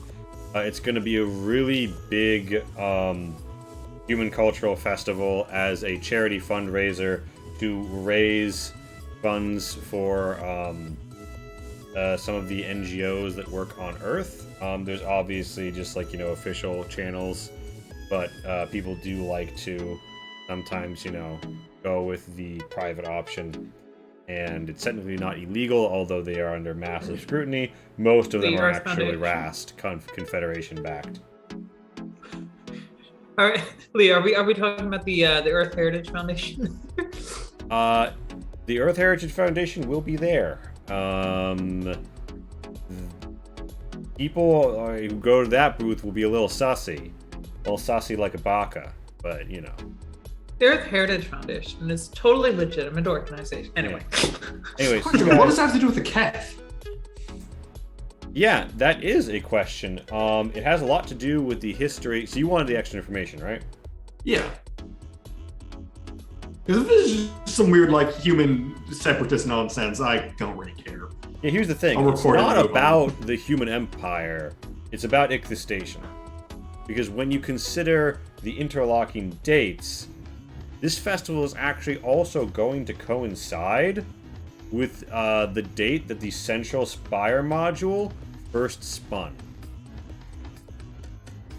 Now, this is a human era station. However, when you consider that in coordination with the info-pyramidal shape formed by the Fibonacci sequence in juxtaposition to the divine 12 numbers of Keth ideology, you see that it is more meant to imply that you will meet at the root to begin at the beginning. Okay. So I take it that a month from now, meet at the central, like, core of the station. The root, so to speak. To begin at the anniversary of the beginning. Yeah, so there's the surface layer, which is go to the festival, and there is the deeper layer you would need to understand a lot to be able to even get at, which is head to the center of the spin, which is there's a mathematical core of Ichthys Station. It's like it's like a lift shaft, but there's like maintenance chambers all alongside it because that shit is, the length of a continent.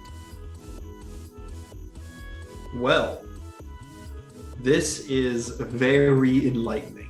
Like a large island. But yeah, you guys are all on your way. I share this with the party. Yeah. This is definitely something we should raise to our supervisors. Yeah. You guys, Yes, I suppose. you guys limber up. Or, we can keep it to ourselves and be secret squirrely about it, but, like, we're not getting paid to be secret about it. As you guys are, like, getting on the tram that's going to take you up to the office level, there's a couple of Rast and some humans with a banner, and they're, like, obviously trying to, like, work on their holography, and they've got, like, a little clipboard like yours, and they're like, so from a scale of strongly dislike, neutral, like, or strongly like, how would you say this makes you feel about Earth? And they tap something, you see like a blue banner, and there's like seagulls flapping by, and you see a brilliant stark white ecology rimmed in like green growths. And you see like all of the, jotted in Scopum, all of these little logos, and you see a little Raidu-shaped casino logo in one corner. And they're asking random passersby what they think of it.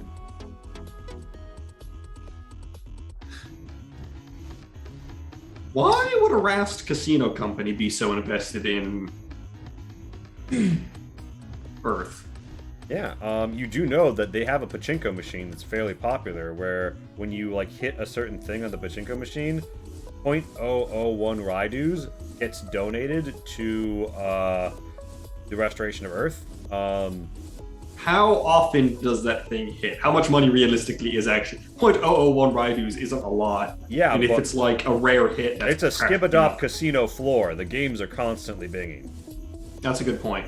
So probably a fair chunk of change. Yeah, I mean, it's like this gets built up over like a period of time, and they donate yearly, and it's like millions. So why do they give a shit? Like, there's a lot of other charitable causes they could go for. They're clearly going hard on this one. And knowing Rast casinos like I do, there's a reason. But I'm assuming you don't like go up and like give them a response or anything. No, I'm just thinking about this because I standard give them a Rast thumbs charity up. propaganda is like show pictures of baby Rast, they're adorable, and say helping the children. Yeah. So you guys, you scootily boop along, and before long, you are at a nice office block, pretty well manicured greenery. Kulger, you note that nothing is out of place here. All of the machines are humming. The first time Colger just does a sigh of relief. I'm like, Yeah. I'm at peace here. Yeah. No notes. Tranquility. You see several orderly synths dot the halls, and while they temporarily enter this room, you do note the two lads in here transacting, and there's a lot of bongs in that room. There's a lot of fine historical glassware in there. Can you describe 3 of them in detail? Yeah, so one of them looks like it was made in a high schooler's pottery class. It's in the shape of a dinosaur. The kind of thing you try and sneak by the teacher, put in the hole in the tail, you know what I'm saying? And I literally know exactly what you're saying. You do not understand the degree to which I understand what you're saying. I cannot say on Twitch the degree to which I understand what you're saying. Continue. Anyway, there's the fabled anthropomorphized pickle one, which is, well known in circles. The more you dive into the circle, you know about these. Yeah. You have to you have to have a pretty high IQ to understand it, though. Yeah, that they is were true. popular during the 21st century, and they became a collector's item in the ensuing centuries. And yeah, it was an antique.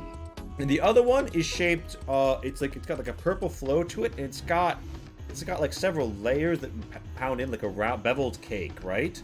And it's got several spouts that come off the side, and there's some sort of black cord that leads to a silver tip.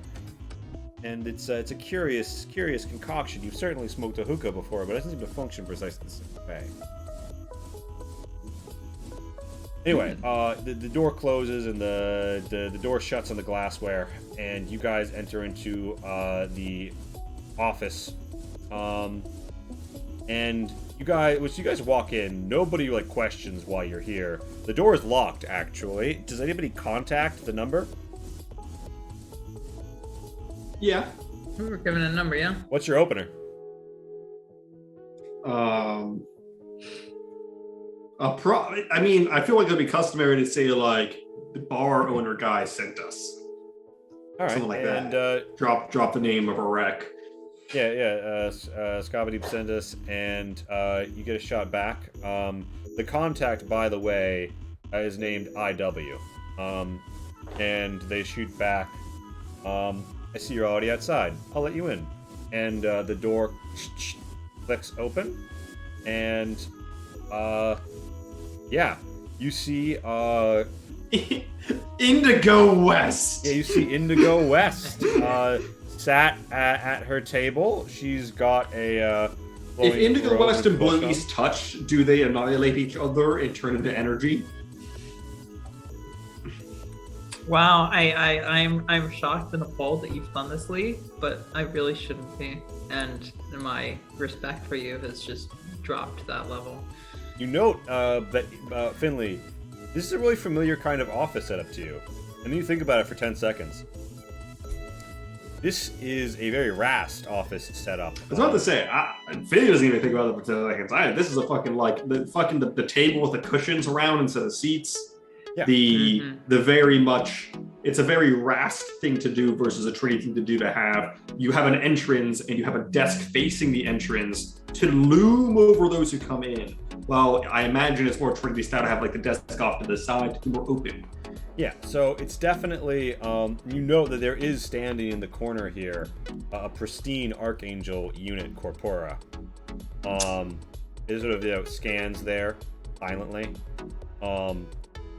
And it's holding, you would note, a golfing bag. Got it So positioned in its two hand feelers between its legs. Sort of out front as a standing knight would hold a blade, like a statue. So typically you can see the club sticking out of a golf bag. Yeah, there's a tire iron, there's a driver. A tire iron? I mean, there's not a tire. You mean iron. a 9 iron or a 5 iron? Yeah. There's a 9 iron. Okay. There are actual golf clubs in there. Yes, and Indigo West says, well, there appear to be actual golf clubs in there. well, How did we know her name is Indigo West? well, okay, because it says it on the front of her desk in a little holographic display. Just hello. It's wonderful to meet you. I'm given to understand that you are interested in partaking in the cultural exchange program, and you've been referred to by a man of great culture and taste. Indeed, we love exchanges and culture. Yeah. What do you say? Indeed. I don't suppose you have a tight itinerary on where you'd be headed next? We like Wherever to the keep winds things. take us. Yeah, we like to keep things loose. Beats us chafing. Yeah, and she's like, certainly, and she kind of like pulls up a little holographic projector, which sort of flies up in front of her monitor a bit so that you can see it. I make a show, by the way, of reaching into my jacket at this juncture. Mm-hmm. And I pull out a flask, and it has alcohol in it, and I take a swig. Right. Indigo West has like a coffee mug on her table. You don't know what substances are within. I offer her some. She says, "Oh no, thank you. I don't drink." Does she? Wait, no, of course she doesn't. She's the opposite. This is probably literally coffee in the mug. Yeah, and She's probably not even horny at Does- all. and she's Does like, the mug say anything? this will be a short trip for you, easily completable, and depending on your inclination, perhaps 6 months. Not bad. What's 6 the... months is You not see on the map is New Neo Roanoke. That's a fucking skip and a hop. That's not bad at all. And she's like, yes, well, there is a matter of a certain cargo to be delivered and a cargo to be reclaimed and brought back to the station, if you would be so inclined. There are 2 individual jobs, and you'd be compensated for each. Half up front both times, the other half upon delivery both times. Not bad at all. Sounds like a sweet deal. Let's see Our what discretionary the budget is currency- prepared to offer free merchants who are properly chartered with the Trinity a reasonable 10,000 luxury coupons, 10,000 luxury which is 100,000 value. Look at that. Is that total or per Per task? job. Per job. That's not bad at all. Indeed. Culver's Um, nodding along as if he's understanding. And What, Oh, it what's was the like patch? Indigo, 10,000. Indigo West says, How many "There's- wrenches is that? Indigo says there is a certain socio-cultural movement invested in the natural environments created.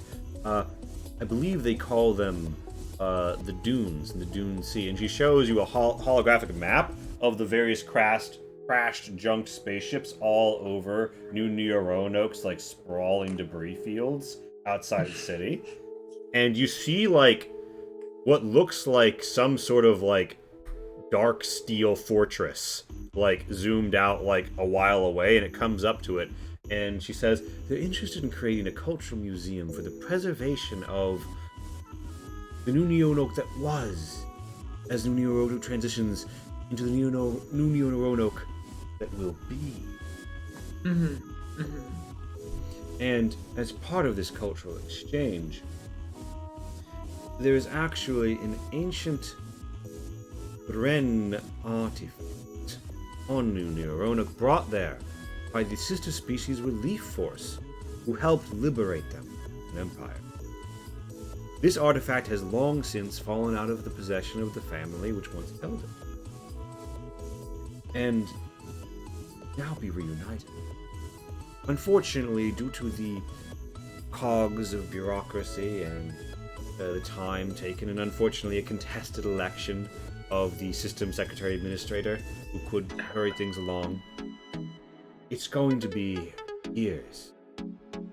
There's actually a veteran of the conflict who doesn't have much longer to live here on Ichthys Station, and she wants to die in a facsimile of the via she was born on back in Prang, back in Prang system on Maraud. And I think that we have a beautiful opportunity to bring together two cultures here and to forward the cause of Trinity Unity. And that's what we're all about here at the Orion Cultural Exchange Center. So, Of course. please come in. Is there any refreshment I can offer you? Is there any detail you'd be interested in about the job? I can dispatch this via the messenger. And you see, like, it says she's asking you to move 20 tons of freight the first time and a single cargo container back. Less than 1 ton. I think the fewer questions, the better. But if you have any, She has a culturally deep, abiding significant- smile, and she says, "My, I see you're a woman of some wit." Yeah, We some always say culturally the customer significant always comes alcohol. first. We always say the customer always comes first, but after 2 hours or so. Wow. She chortles and says, "Oh, sexual innuendo. How charming." Yes. No, he's actually being quite literal. Ah, sexual literalism. Also quite charming, you know. I did do studies for my sex once. PhD on Rin, and I was actually backstage on some of the productions. It was very enlightening. Oh, I'm sure it was very opening of eyes. I see. Indeed, and she actually says, if you speak Rhenish, you know this. I fucking speak Rhenish. She says, Luis is bad at it. if you will dance with the dragons, you must show them your teeth. That sounds like a saying to which there is like, it sounds like a top of the morning. And Yeah, that's no. to you. It says. Yeah. So the response. There's 2 different responses. If you want to be glib, you say, "And for every dragon, an eater." And if you don't want to be glib, but like recognize them, you say like, "You bear your fangs well," basically. My character, upon hearing like 3 of those words, just grins, teeth out. I say the non-glib response. She nods, and she looks at Kalger, and she says, "Oh, hello there." I just noticed you. Hi, my name is 8 foot Goldberg. wide fucking mouth. And Indigo West says, I didn't see you coming. I see that your herd is doing well. It should seem that you are the steward of a Kogia freighter. Tell me, how did you come into possession of it? They're quite new. You must be mistaken. My herd is back home. I'm not with my herd. So, technically speaking, even though Kalger might not consider these people his herd, they are technically his herd of the moment. So you take her meaning, Okay. even if Kalger would personally disagree with what she's saying. Okay. Yeah. But she is trying to second guess your cultural origin and say things that will confirm or deny them. So lean into that as far or as little as you want. But she is asking rather directly questions about Kogia. Which I do not know about. So That's it's the your ship ship. we're in. It is one of the new. So the commune of humanity has only been making brand new space frames for the last 30 years. Hmm. It's the brand new mainline small craft freighter that is supposed to become the new workhorse of commune space, delivering goods across the Trinity, right? Hmm.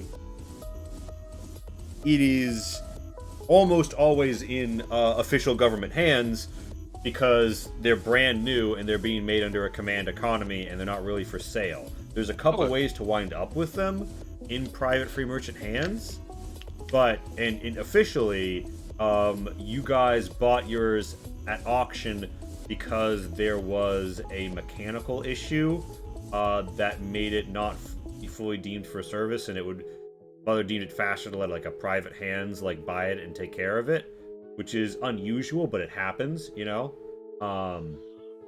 So in theory, you I would guys think there's bought it at auction. eventually going to be, if not currently active, but there will eventually be some sort of trade-in program for like barracudas and shit.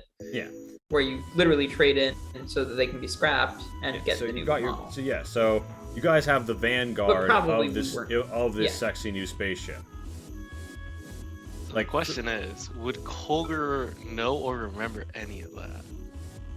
Well, I mean, You are literally Culver is the a Trinity person in Fleet charge of keeping our intelligence ship together. agent. So I guess you'd ask yourself, why did Culver join Trinity Fleet Intelligence, and why did they take him and put him on this mission? I won't be honest with you. I don't really keep track of how I attain most things I have. Most of the time, I fix a lot of things, and people owe me a lot of favors. Indigo And I have no West- use for petty cash. What did you guys call them? Pleasure tokens? Luxury coupons. tokens, Kolga. Kolga's a lovely little fella here. Indigo You know, West he enjoys the nods. simple things in life. Ind- A wrench in his hand, a warm radiator duct under his feet. He don't concern himself with none of that luxury coupon Indigo stuff. West nods her head, and she's like, certainly, you are clearly. Also, that ship was inoperable until I came across it, so... Well, I see. Got it operating under fine condition. I do see that you seem to have taken some fire. If you don't mind my saying so, from the viewing port, it's clear that you'd perhaps taken some railgun rounds. Did you have issues with pirates, perhaps? You don't have any outstanding disagreements, do you? I know you're a man owed many favors, Kulgur. You don't have any grievances in that list? No, unless someone didn't want something fixed. Which, surprisingly, a lot of people don't want things fixed. It's very funny. It is indeed the contradiction of a society where they will pay people to fix things for them expeditiously and then argue about having them fixed for them for free. Rather curious. But yes, Yes, rather curious. this cultural exchange is, of course, very time-sensitive because the person in question doesn't want to go back into cryo-sleep and she only has so long to live. So if we make this turnaround within the year, which is very doable on the basis of the distance, I think we could even arrange a bonus for arriving while the recipient is still alive. So, That Is sounds there, fantastic. Is there like a expedited fee? And I wink at Louise. I'm like, am I doing it right? No. No, Oh. no, you're good. You're good. I we'll pat throw you- in another $2,000. If, I it tap the gets- table beside you and I say, "You're doing fine. You're doing fine. And Thank you, Miss West. I am learning. Indigo West. You are very good at learning. You are a quick learner." And Indigo West basically tells you, Kid Nick raiding with a party of 2. Thank you, Kid Nick. Thank you for the raid. Thank you for the so party much. of 2. Indigo West basically tells you, well, if you care to take aboard the 20 tons of goods, then Yes. you'll be able to transfer it. We have a private docking bay, and I believe that the Kogia could pull in there just fine. Certainly, We'll certainly. arrange for the transfer to be made, and then I think that we can transact business, once you returned. So, Now, are we going to get our first part of this cut up front right now, or is that at the yes, docking yes. bay? As long as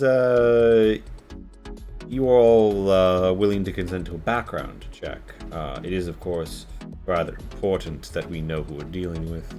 And she pulls out like a little scanner, and it's like this like brumming, rather thick monitor, and it's got like a bioscanner for handprints.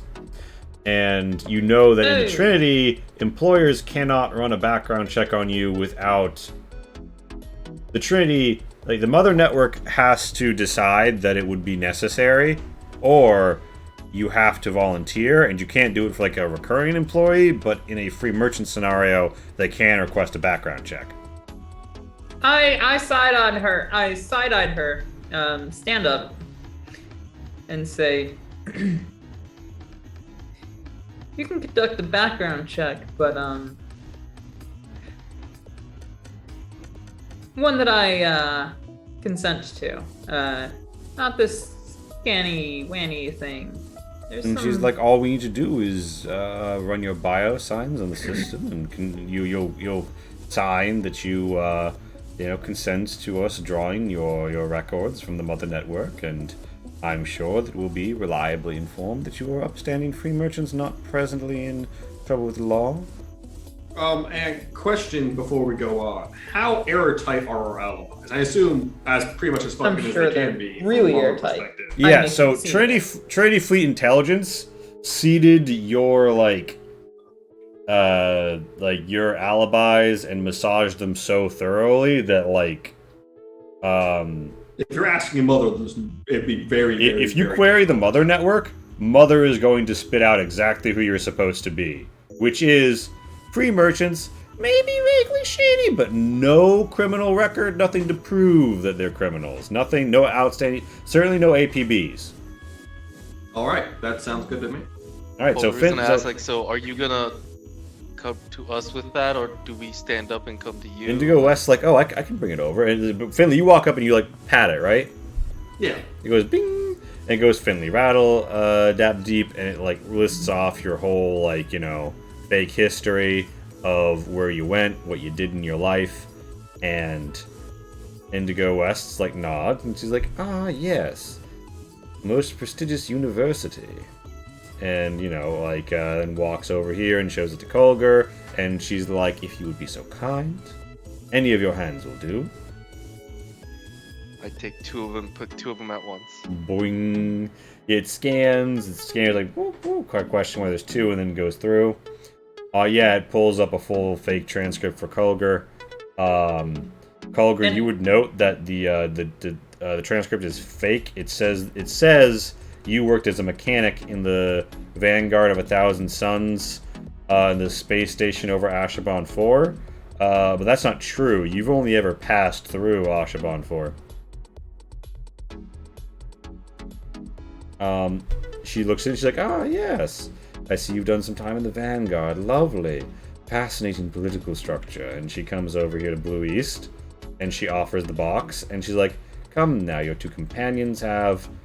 I'm not too concerned with your past. All I need to know is that there's no outstanding warrants for your arrest. And this will be I conducted. look very, very pointedly, in a fashion that, Indigo West would be able to see me doing this, but also in a fashion where I'm, vaguely trying to prevent Indigo West from being able to see me doing this, and I look very pointedly and worriedly at Finley. Finley gives you a look to indicate it's cool, just do it. With that look, Can we? More like just like a nod, yeah. So, with Miss that West, look, can we do a background check on you? tentatively. I mean, we're sharing a lot of private information. Indigo West shrugs, and she's like, certainly. And so, Blue East, do you do it? Tentatively, but yes. Alright, she takes a look, and does your record of obfuscate your human separatist associations from your family's past? I think it would give me different human separatist relations. She nods, and she says, pointedly, I assure you, Blue East, I am not a woman who believes that our destinies are made by our past.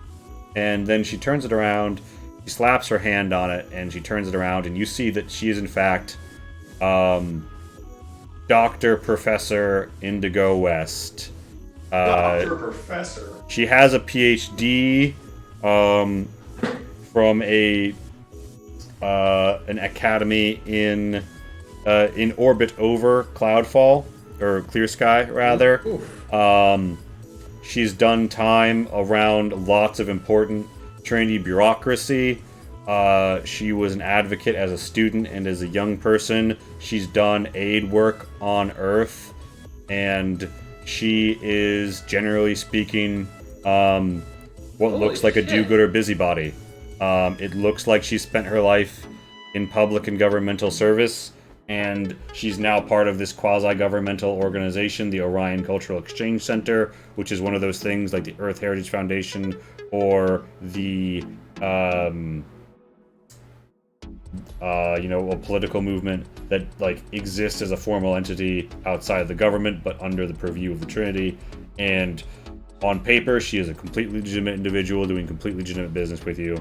And she shows her on the terminal, and she says, "Are you satisfied?" Not particularly, but I also wasn't really sure what I was asking for. Well, sometimes in life we find our way to new and unexpected thrills.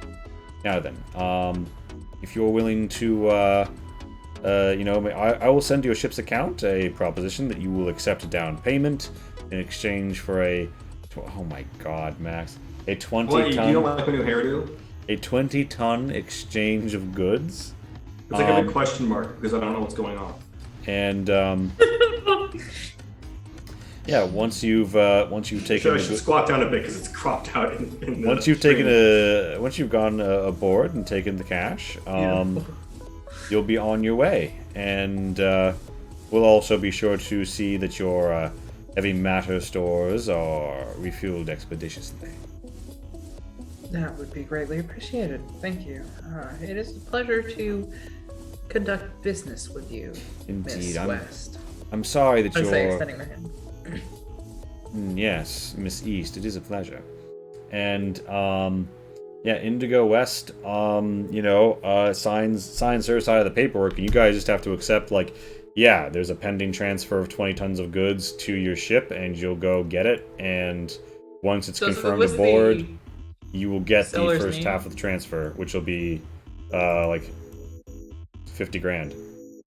Here's a weird question that probably doesn't actually matter for the purpose of this campaign, but I was curious about. Like, does that just go into our mission funds, or do we like give that back to your free merchant ship? Your free merchant ship is registered as a basically the space version of a co-op. So there's a coffee shop near me that's a co-op. Yeah, it can be used on like, but yeah, no, I mean like that fund is full of Trinity money that has been laundered to appear like business. Like, it's all been laundered to make it look like you just are successful free merchants, but in reality, you mostly only move shit to make yourselves look legitimate. All of that is just your discretionary fund. So it just gets added to the discretionary fund more. Yeah, it's basically just added to the discretionary fund. Okay. The government isn't actually going to let you keep this money, but you know. Yeah. I mean, you know what else we do some embezzlement? Light embezzlement. It's generally there's a long and storied tradition of intelligence agencies doing some light embezzlement. A little embezzlement on the side, yeah. And so Indigo West says, "Now then," she turns and she says, "Gabriel, would you care to accompany our friends here to the meet them at the hangar?" And the Archangel unit's like golden eye flits back. It all flashes green, and Gabriel just says, and kind of stands up, shoulders its golf bag, and goes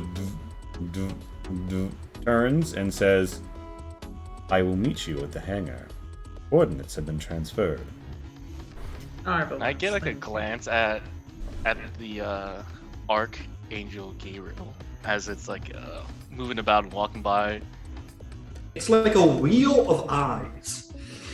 Make a scrutiny. Make a scrutiny to really take this in. Yeah, because I am so good at those. So good at those. Oh my god, you're not very good at those. I'm going to. Want to reach that? For that? Yeah, you want to take the one edge and you roll again? Nope, I'm really.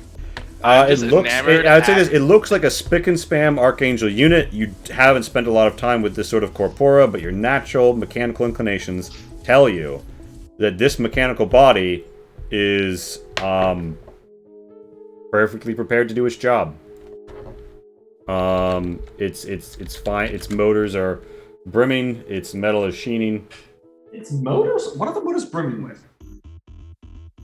With good working. Hydraulic fluid. Yeah. Good point. Okay, hold on. Now I'm gonna put your shit throat. Motors are brimming with hydraulic fluid, are they? Do you care to explain that comment? see. Motors generally take a fuel and they burn it, and with combustion they have move things. Or Unless there's they're electric motors. Unless they're electric motors. Yeah. Oh gosh, shit. That's not gonna work with my analogy. Yeah, I was about to say, where's the hydraulic fluid in the electric motor, Shin? I need to know. Combustion fuel is so inefficient. It's just so That's much better to true. use hydraulic I- fluid, non-compressible liquids. You use hydraulic fluid for your electric motors? Yeah, sure, you know. You know, it checks out. Honestly, I don't have nearly as good of a mechanics as you, so you probably know what you're talking about. No, I have no fucking clue. I have a rough idea of how things work, but that's just a rough idea.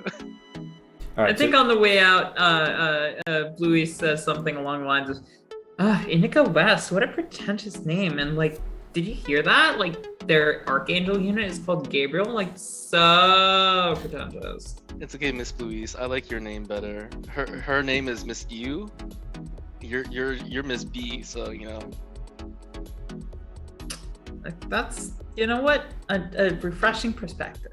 Thank you. Okay, Finley's fur, and you know, I'm just Gur. I mean, I've always personally been a fan of Azul South, but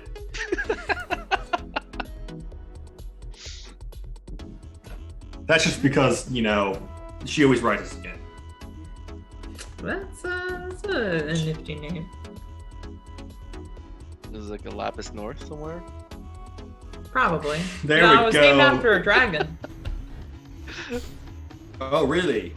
Yeah. I'm sure that's an interesting story that you've never told us before.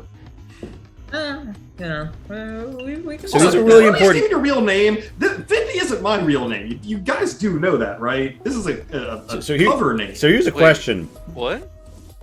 The ship. So you Jesus, guys, my lord. you guys go back to your ship, right? I'm assuming you take the core. You go back to your ship. Or the core's already been taken. You came through the umbilical.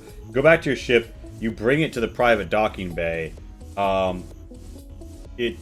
mean, there's like, you know, cameras and turrets all over because the outside because this is Ichthys Station, and it was only mostly disarmed. From, you know, Like, Death they Star took the levels. nukes out, that's about it. Yeah, not nearly as many orbital mines these days. But Exactly. But you know, there's still like, you Well, it's know, a like- Trinity. They're orbital R's. Yeah, so you guys arrive, and do you want to get? I don't know if you're out- laughing at my joke or my new hair, but I'll take it. Do you want to get out and like help them load stuff in? Yes. Okay. I told you we should have spray painted penises on the inside of our cargo bay.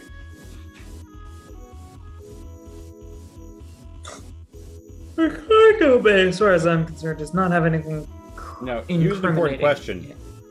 what, if anything, have you reported in at this point in time? I don't think anything. What do you mean reported in? Like, oh yeah, Like no, we sent haven't back reported to anything. command. Like Yeah. I We think were as told, soon as like, we get radio back into our silence. ship, we report what's going on. yeah, but at this point, like I feel like we wouldn't have said anything. I don't think we really had a chance to. Yeah, well, I mean, I mean- look, if we get back into our ship, ... now's our chance.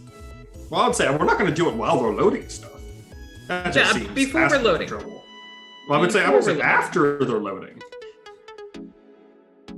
Okay. I think before, because I think then, after. You guys can figure that out. Colger's loading. I was about to say, Colger, you're the tiebreaker here. You figure this out. All right, fine. You're loading. I'm getting in the ISP. Fine. Colger, make an endurance test. I'm loading too. Goddamn dumbasses. All those dice and still only one success. You could reach it. I could, but I have my success. Shouldn't, but you could. Damn it, I will load these with finesse. I'm realizing this is a horribly designed freighter because you have to unpark your reach for the stars. True. I mean, No, wait, there was there's a a couple. big central airlock and back. That's what you load through. I was okay. I was about to say, there's a couple things I was about to say, like, why is the shower in the bedroom? Do you not sleep in the shower? Well, what I'm more speaking about is like it's a bunk. There's like 6 bunks in there, Oh, I feel like just that's feel gonna like you cause some sleep. issues. So Pathetic. the crates, right? There's lots of big crates now. There's like 20 tons of goods that have been brought aboard. There's lots of like metal clanking. When you move them in, you drive them. You walk them with the CCUs clamped up. Holger, helps just like absolutely hoist. Your cargo I would like base- to assert, Lee, Beautiful. that I'm wearing both my Trinity Standard spacesuit full on with the helmet on, and a 10-year-old jacket that I wore when I was a rebellious youth Amazing. over top of it. Yeah. So you If- guys, The helmet armor in a space station. so I like mean- as you guys like carry stuff aboard, right? Gabriel comes in with one of the crates. Not like carries it, but like walks alongside as Blue East is in the ISP, right? And Kulger, to clarify, are you in the other ISP or are you just on foot?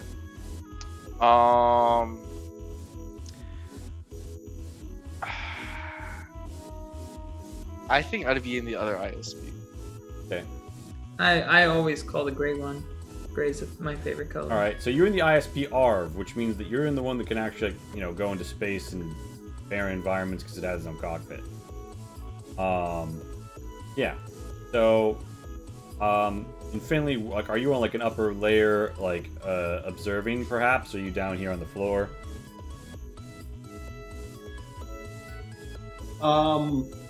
I'm probably on the upper layer observing. Alright. So Gabriel comes in with one of the crates that Kulger brings. And says, "Good. That is the full transfer." Bing! You guys see 50 grand appear in the account. The funds should have moved from escrow. I have confirmed the transfer. Rad, Dad.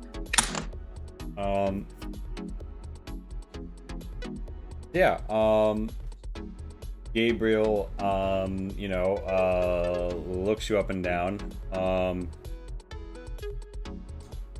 and says, "Have you taken all appropriate measures regarding the maintenance of your AI core?" You know that, he's alluding to the fact, it's alluding to the fact that smugglers normally tamper with or replace their mother node so that it won't snitch on them, which an untampered mother node will absolutely do. Oh yeah, look at don't it. worry. Yeah, I look at it drone faced, and I, through my visor, just say,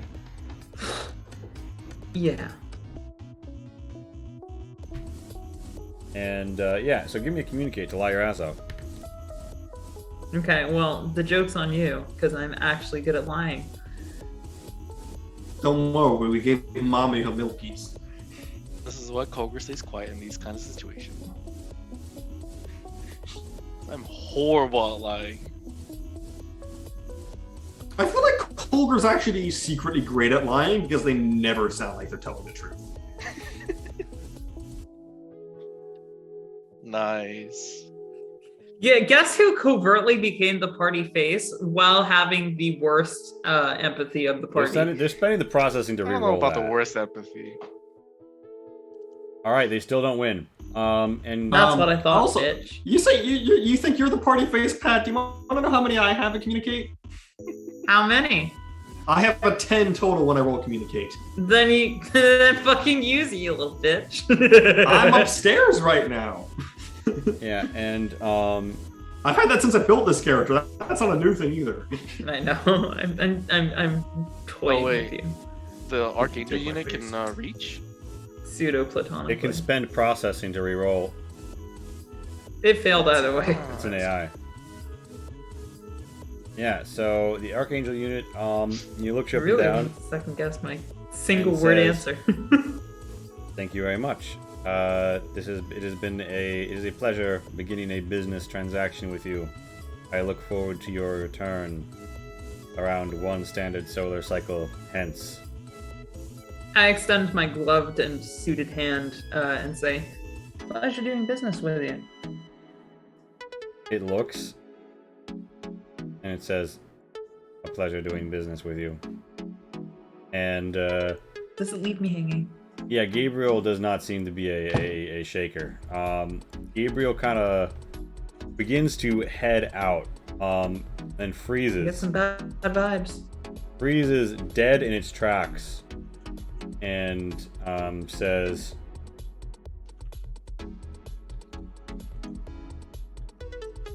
looks around, right? Like very scans everything visually, What a goddamn asshole. and says, how many people are on your crew? 4? Gabriel thinks about that, and says, this unit's intuition, and then looks around, and you all get a bleep on your phone saying, there is one more organic on this ship. And Gabriel says, very candidly, must have been the wind, and begins to walk off. They fucking there's a stowaway. That's what they call them. I pat them on the back and let them leave. So Gabriel is on the way to debark, right? I'm gonna find myself close to the Yeah. Where will you armaments. be? Just like as because like the airlock is open, right? It leads out. Where do into we the keep hangar. the guns? The gun locker should be at the bridge. And there's a Is it secondary British? secret gun locker that's I'm like sure there's some in the workshop. somewhere Okay, else. so there's probably, there's bridge access here, I know. So I can probably get to here, yeah? So Yeah. Are you gonna stop me from yeah, getting all the way to the You bridge? can go up the ladder. Yeah, you want to be in the bridge? yeah, I think I'll be in the bridge whenever. When you're in We'll the bridge, follow- is anybody like making sure it leaves? Oh no, Kogur's following the Archangel unit just I because he's was- interested in it. All right. And Finley, there's no longer anybody to overview.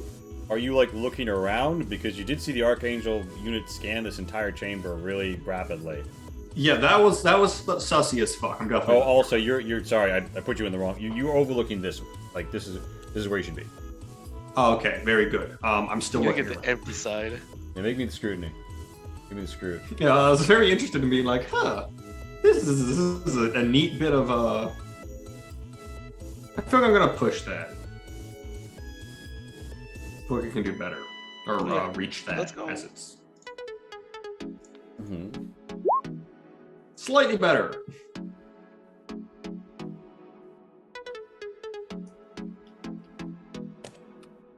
So, yeah.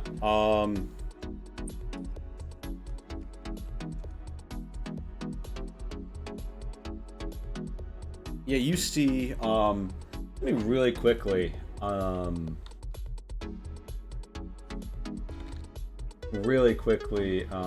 pull up something.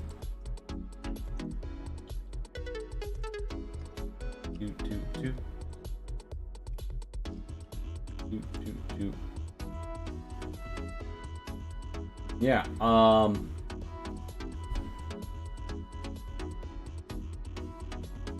Yeah, you're looking around, right? You're like around here, right? You're looking out over the platform, and you feel a barrel against the back of your neck.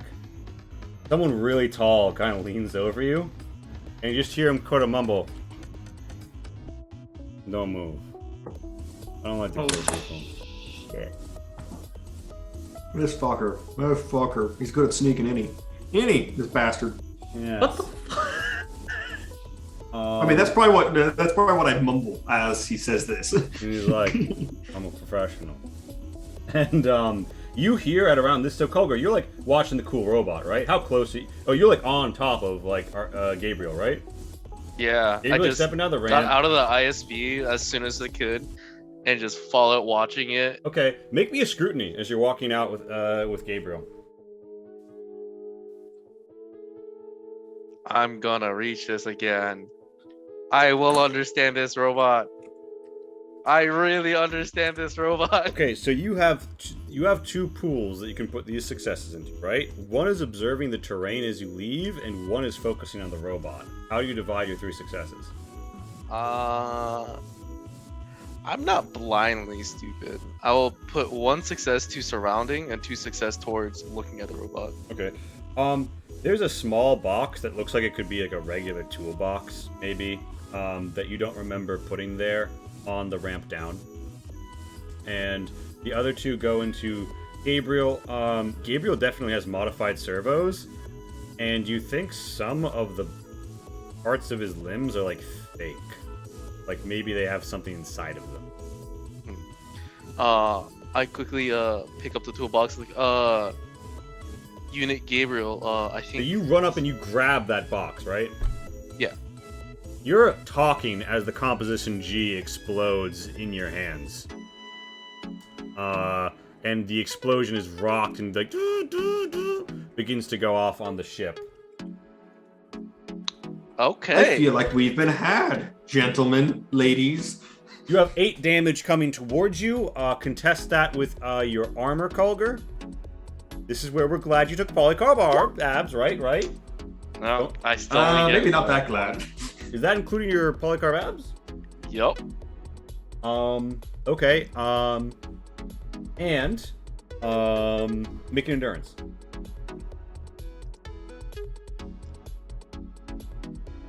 Okay, so you're defraying 3 out of 8 damage. So, you know. I mean, I would have still be up with the 8. Yeah, so take 5 damage, right?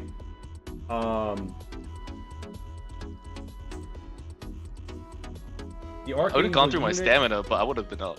Archangel unit is 6, 7. The Archangel unit gets its shit absolutely rocked, and it's like knocked over. You are fucked up. The Archangel unit whips out like it's fucking like putting iron instinctually. And one of its arms begins to unravel. Gabriel unit, I thought that was your toolbox because it's not mine. Yeah, so I'm assuming this is also not yours. the explosion like also fucked up your airlock, and it's not closing, and there's a boop, boop, boop going off. Blue East. I made fun of Pat for having her whole spacesuit on earlier. Yeah, so Pat, you're in the bridge, right? Yes, I would There like are to... alarms. There's an alarm that an explosion has just gone off on the ship. There's an alarm that the central airlock is fucked. And I assume I know everything that's gone on. You're looking out the window, right? Mm-hmm. And you see muzzle flare. People are shooting in the hangar.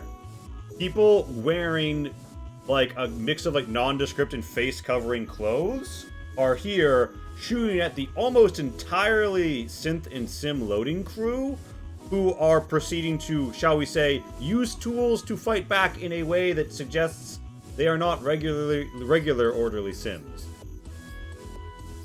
So there's a gunfight outside. There's an explosion on your ship. You don't know. I want to put out a quick message to HQ actually at this juncture. I think I take the time to send, I don't know how fucking well I can encrypt things in speed. Mostly I just try and like press... priority 1, get the fuck in here with everyone.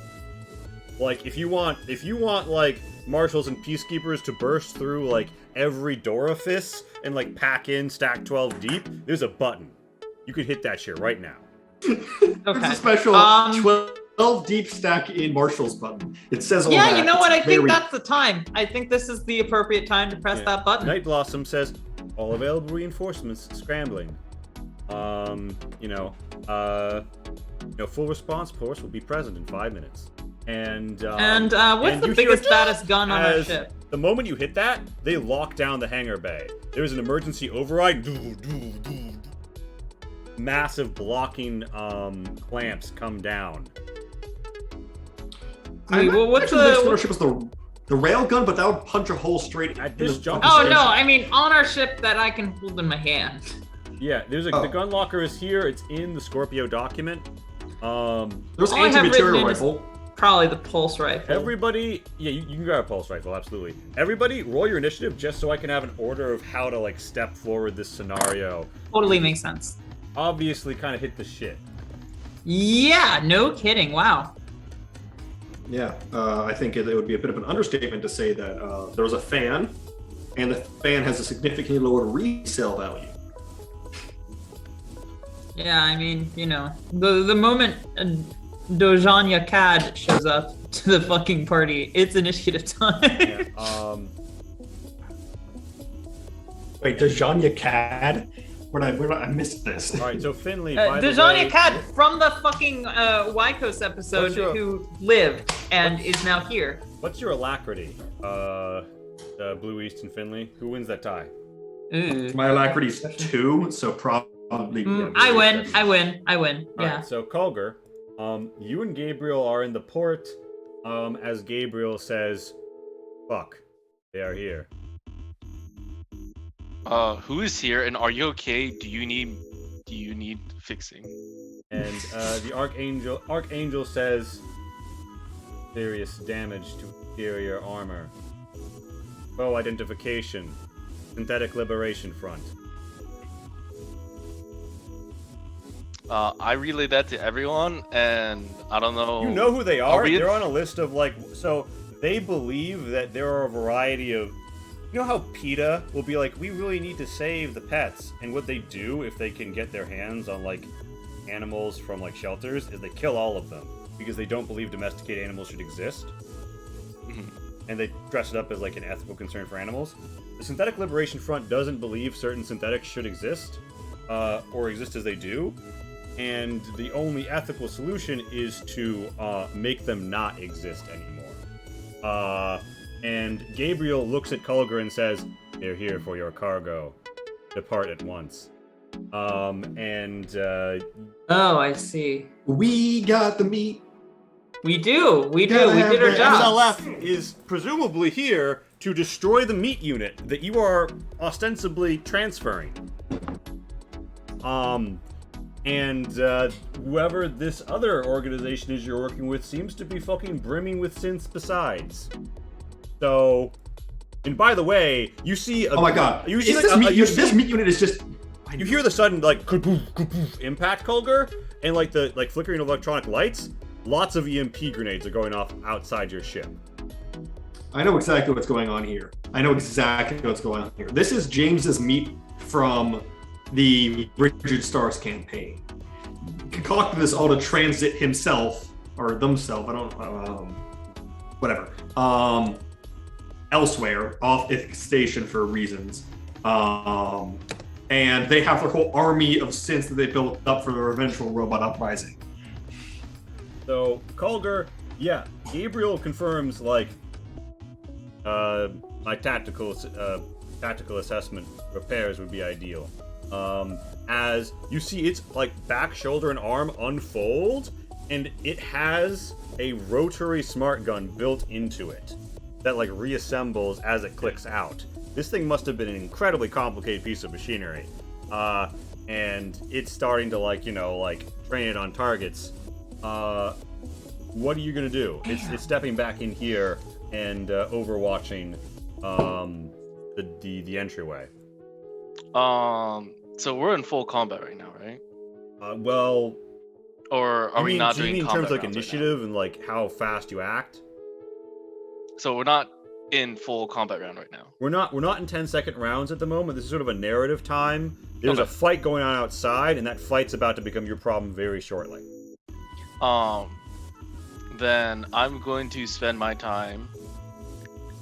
If I can do both, I will do both, but I will prioritize fixing Gabriel and then fixing the airlock.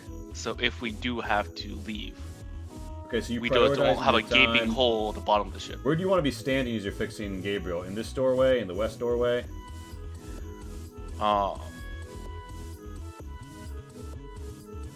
I think the north doorway.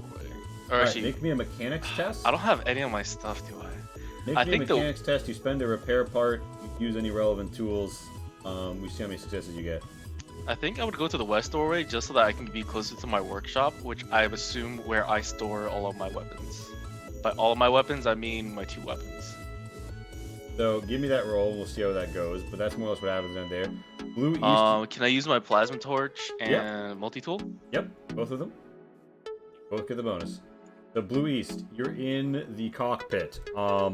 You've hit the emergency scramble. There's about to be the full force of the Trinity is about to descend here in 5 minutes, and the peacekeepers are, you can see, are already piling up at the hangar entrances, waiting to go in until they receive the word. What are you gonna do? You see EMP grenades going off, you see bullets flying. We have to get out of the fucking place that we're currently at. I think that's pretty obvious. The hangar is completely locked down, the bolts, like the overlaying... Can we move? Unless we plan on punching a hole in the station, we're not getting out of here. You are landed in a big hangar bay, right? Mm-hmm. There is space for 2 ships of about your size to exist here, and there's a row of, like gantries and such for loading and repairs and maintenance and like cargo storage and access to doorways and such. That's it. The hangar door behind you was closed, and now, when you hit the alert, this section of Ichthys Station has gone to full lockdown, which includes dropping massive, many tons of steel blocks and then magnetizing the bases to click shut. It doesn't matter if you shoot them, they'll still be in the way. We are not getting out of this hangar. Cool. I have trapped us here. This was all by design. You could take off and move inside the hangar. There is room to lift and land, and there is space for 2 of these ships. You don't have to remain on the ground. I don't think we will. All right. So you wanna hop in the cockpit and you wanna start. This is my job after all.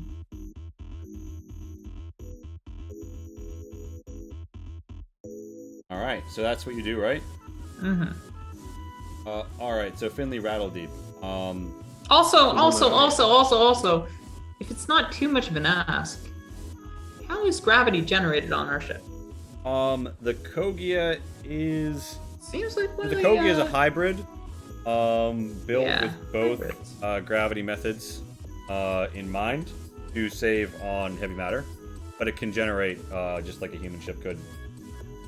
Can I, is there any way I can... So if I turn things off right now, probably the station's automatic gravity will kick in. Is there any way I can do some sort of thing to the gravity that makes it harder to stand? You could try and fuck with the gravity. That's mostly the sort of thing that gets done in engineering or the reactor. Did I put a reactor on this map?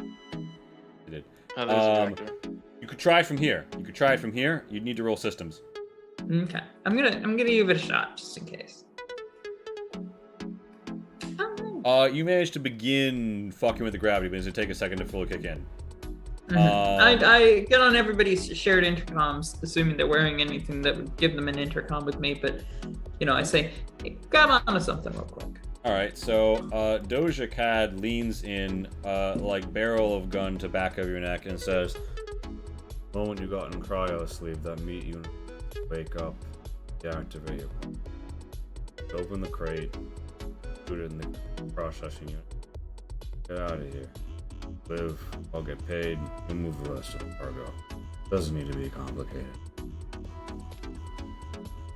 Do anything else, you're fucking dead.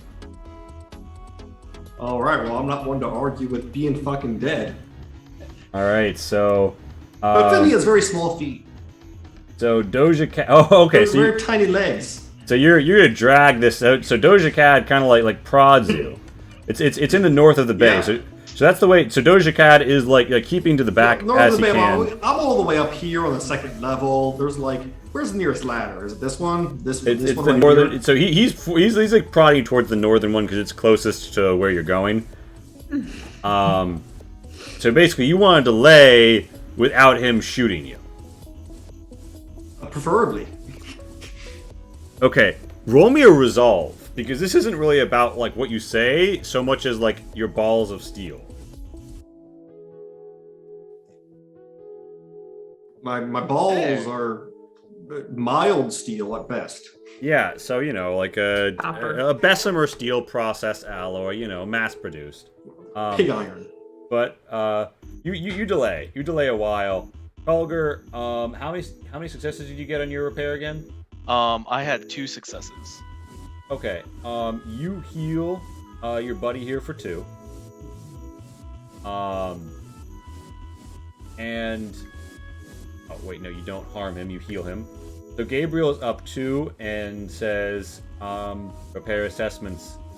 You are performing above average under high stress. Noted. It's okay, I'm doing below average than my normal. And the ship takes off, right? And Gabriel says, aha, an advanced firing position. And begins to just rattle off full lethal automatic fire through the people below. A couple of red mists spray as some people don't get behind cover fast enough as the ready to attack goes off. And he just I'll roll it, but the Archangel unit did not exactly come to play.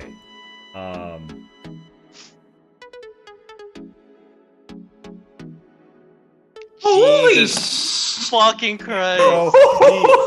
So the synthetic liberation front, they believe strongly in their cause. We But, are accessory after you guys mass give them a murder quick ready. gun run, Unrivaled scale. some of them are in a pretty tight position. Also, because of how the Archangel unit works, it never has to roll to see if it runs out of ammo. So it Holy just keeps pumping shit. it out. Like you see an internal belt feed inside its body. Might one call rounds it up into the gun. heavenly retribution. I think a lot of people are really religious right now. I think They're a lot just of so people are holy. dead right now. Hey. Oh my god. Okay, Nice, okay. fucking nice. You're off the list again, Shin. That was good. Like I'm still playing the chill music when in reality it should be fucking like. Oh, I completely forgot to turn music back on when we did our test.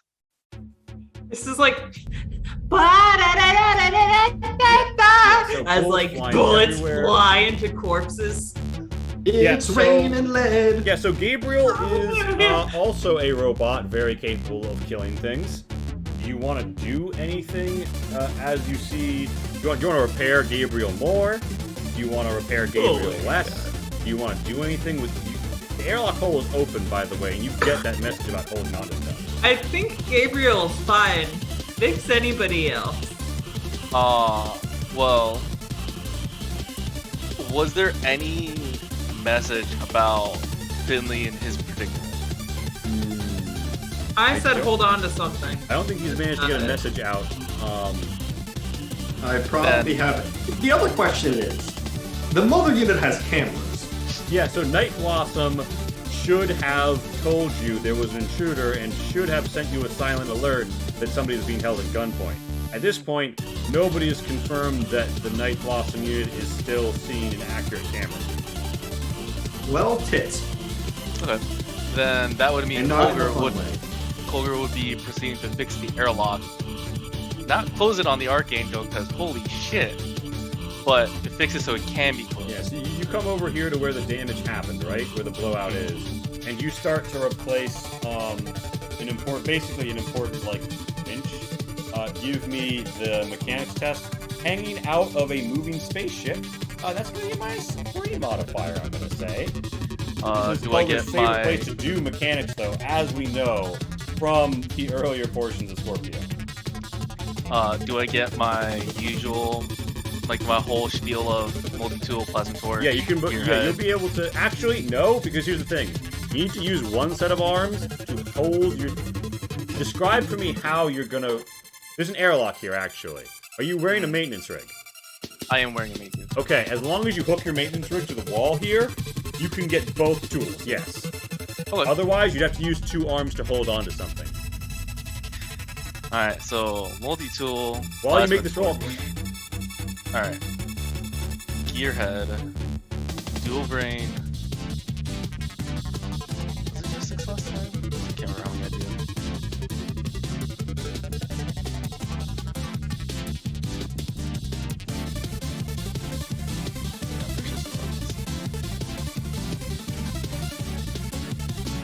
Wow, only 2 successes.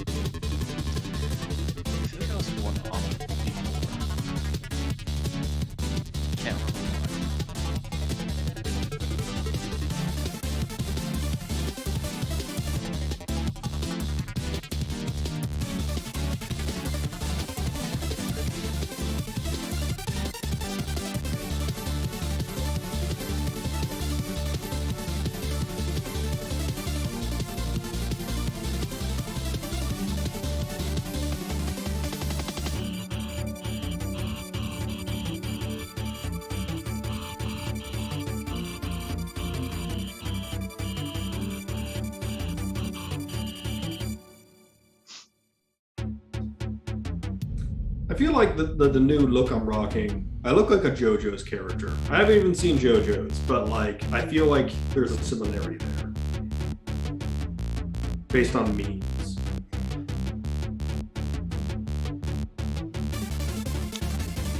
You know, you remind me of Someone like who any, has shit taken on the forehead, because I feel like that's also accurate. like any punk in any Japanese anime. Yes. They And rock ironically, that, I was like- thinking the same thing, like the sort of like the pseudo greaser thing that like some of the street thugs go for. Oh, we're stalling for Lee to get that. I get it. Yeah, I realized he was away, so I started talking about I my cat, didn't. which I felt like. Alright, so Culver, that's your go. You managed to get the airlock and operable safe, but you don't close it yet. Okay. You're flying, Can I- bullets are flying. Sorry, can I also use an adrenaline on myself to get back to full stamina? Yeah. You know, Blue East, normally you have the option to turn on autopilot, but the autopilot option isn't even offering itself right now. That's a bit strange. You're flying, you're in the hangar, you're moving around, bullets are flying out the back. Like a minute has passed. What do you want to do? You don't know where Finley is, and you haven't heard from him. You haven't heard from Kulger either. He just started flying. Pat? Oh, hi. Oh, you're talking to me. I thought you were talking to Colder. I'm sorry. I don't know where Finley is. I don't know anything. The autopilot's not working. I'm assuming our ship computer's down. This is not a great situation. And good God, if we don't have autopilot, I have to sit in this goddamn chair instead of looking into any of this. Do we have internal turrets by chance?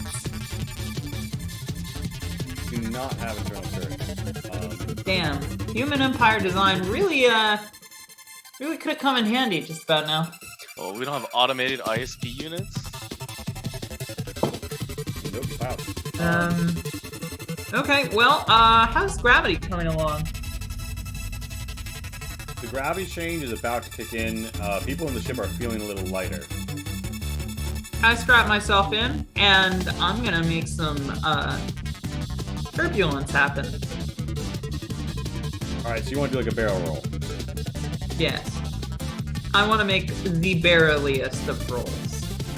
Okay, good thing. No, the talking Culver's barrel roll or strapped in. talking Aurelian roll, which is actually what they refer to as the barrel roll start on. Yeah, Holger, you're clamping as Gabriel's We're gonna feet. call this the Ichthys roll. You hear a loud metal clamping as Where you Gabriel's flop feet, like a fish. Gabriel's feet magnetize and clamp to the metal and says, "Be advised, adverse gravitational anomaly." And Dojin Cod, right? Okay, so that's where we go. Finley. The gravity is getting looser, right?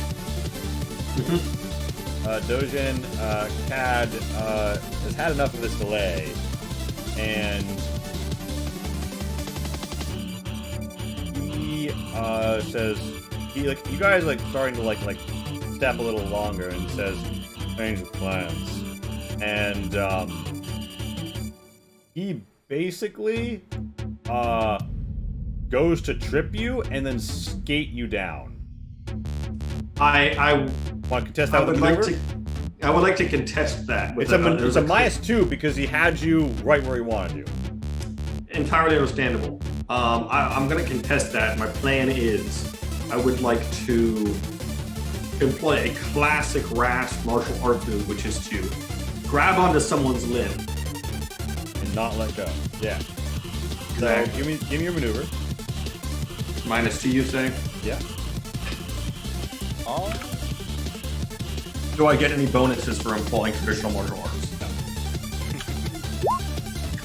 I don't know what that means. Okay. Here's what this means. You get shoved away 1 meter. It doesn't really work out for Dojanya. And he says, he looks at you and he says, unfortunate. And yeah.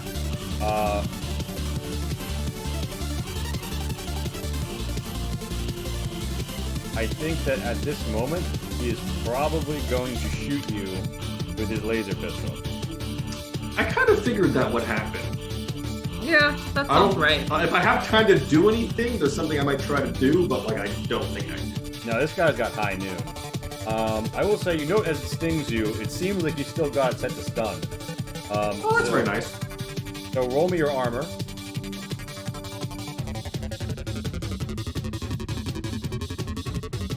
Yeah, boy. He can shoot twice on a single turn. Well, that's so just uncalled for. he does his next. So you take. Well, it kind of is. Well, he did do something else. I don't know if that was something else. So you've Side taken- action. So roll your armor again.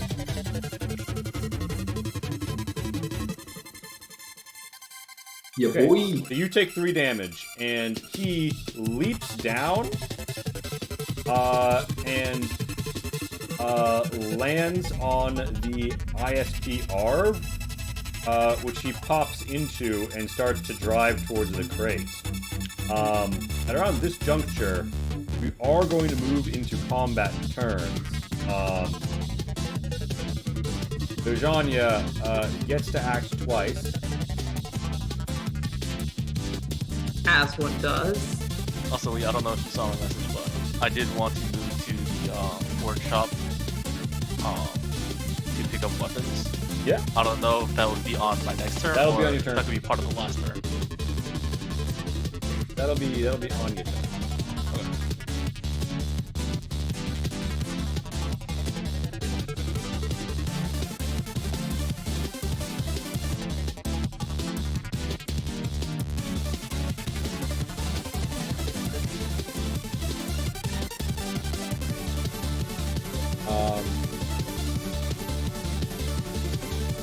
So, Culger, what do you do?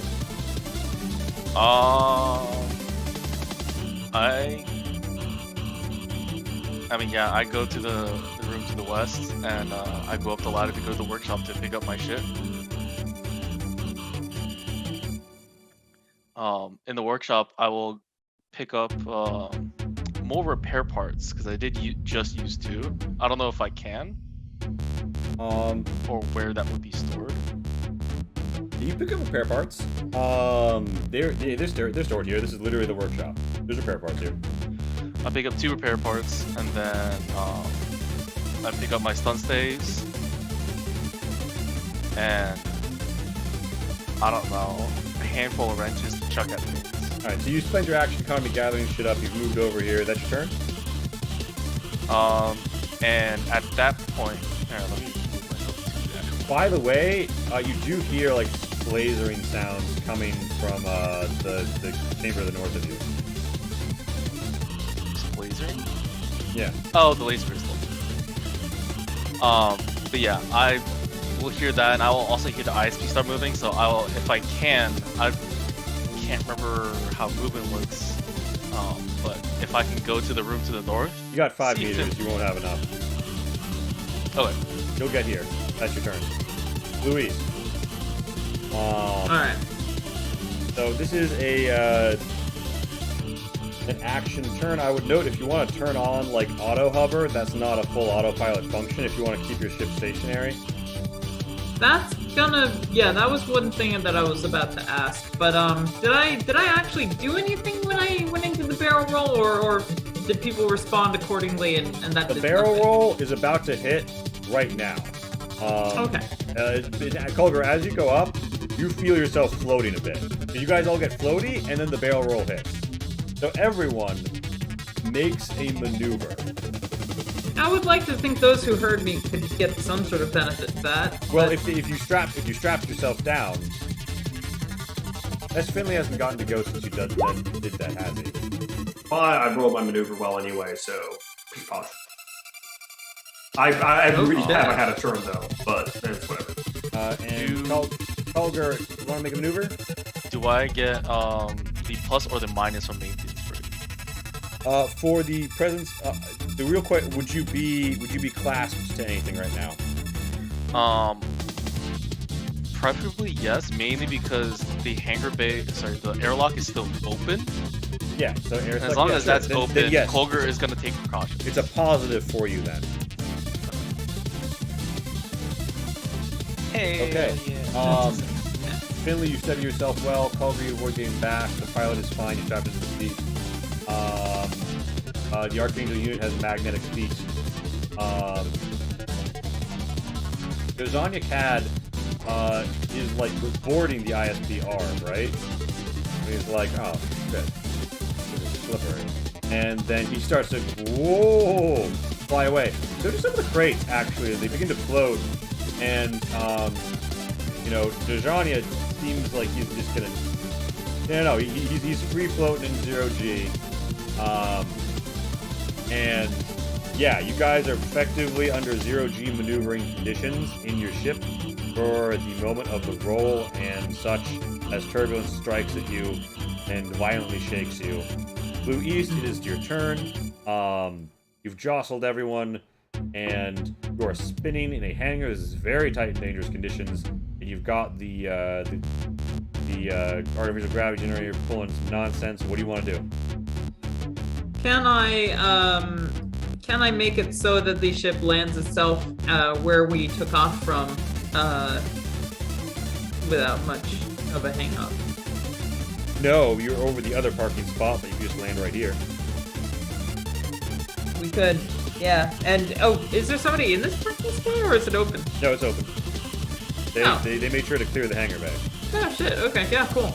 I'm just gonna set us down here in a super, you know, super quick and painful way.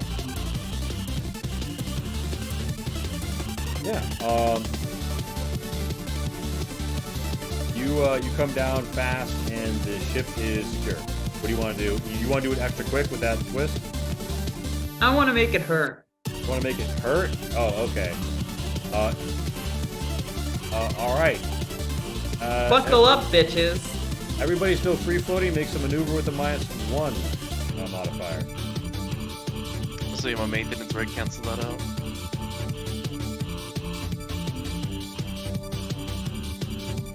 I feel like I'm being assaulted by the very nature of the reality of the meeting. Kulger, you drop one of your repair parts and they go flying in 0G.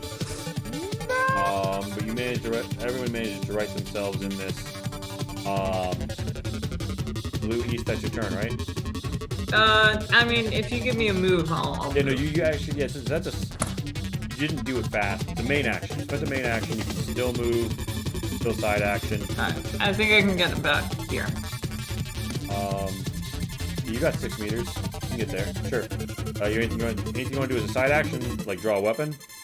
I figured I already had it out. Yep. All right, cool. Finley. You see Dozanya Cad. He was floating. He elegantly rolls down onto the crate below. He is now obfuscated by a large crate from your perspective. The crates have all also slammed down, and some of their doors, some of their latches seem like they've come unlatched. Well, that's not... Okay, wait, hold up. So I know there's a meat unit in these crates now. The crates have become slightly ajar, or at least unlatched. Yeah. Would it be possible to try to remote activate it from my phone? Just turn that bad boy on. Rip and tear. You want to try and reach out. So, the vast majority of synths are not remote accessible brain-wise, but if it's been decommissioned or put into a certain factory activation mode, or it was one of the units in the old father core that was meant to network with the father unit remotely, it could be. You want to pull out your phone, it's going to be a -2 systems test. You can try it. I'm going for it. I'm never wrong with these things. Yeah. What did I tell you? So you do it. You detect, with your success, you detect the presence of a unit which seems to have a serial code which should line up with a meat unit. And with your twist, you can either gain more information or you can either send an activation signal right now. Sending it right now. I don't need more information. Oof. Alright. Name one time turning on a meat unit inside your hull has ever gone wrong. This is about to fuck us super bad. But like in a sex way, right? No, in a we're dead way. I mean, there's a whole team about to show up people. This way, the criminal gets killed instead of the asset, and I fully count on the ability of the entire fucking Ichthys Station Trinity squad to take down one meat unit. I like how we're all just like, oh, it's Dojani's CAD? Holy shit. Throw the entire fucking Ichthys station at this motherfucker, otherwise we will not win. I mean, Finley is awful at combat. I don't know why I built a character who's so shit at combat, but I did. I mean, I think we all more or less. Finley, an activation signal has been sent. Next turn, you're gonna see what happens about that. What do you want to do, buddy? You've just been slammed into the ground a bit and barely, like, you want to do anything about, like, the fact that shit seems to be bumpy? Like, what's the play? I mean, after the activation, I'd probably head towards the weapons locker, Which is in the bridge. which is also the bridge, so that kind of two birds with one stones it. Alright, your main action's been used, but you can get 5 meters? 6 meters. Okay, I didn't know if the raft was lower or something. Yeah. Alright, so you get like there. Yeah. I think the Veer are the only ones that are slower. Okay. You're not in the hangar when something goes I mean, it feels like if I'm counting on the meat unit turning on, it sounds like a great idea not to be at the hangar when that happens. yeah. So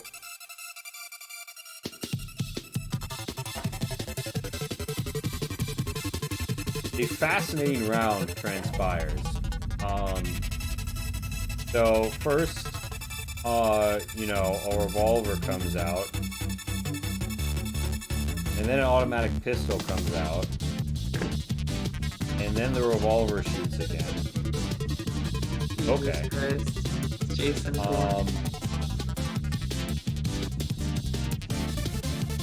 Someone's going akimbo. Yeah, no. The Janya cat is built like a goddamn. I would say tank. Every time they have a turn, I'm reassured. Like I was like, maybe turning on the meat unit. guys hear a lot of bullets They have a turn, and I'm like, rattling no, it was the right move. You guys hear a lot of They're a bullets. fucking Gatling gun, that's what they are. Mounted to a horse. Like, yeah, you can kill the horse, but if the Gatling gun hits you, you're dead.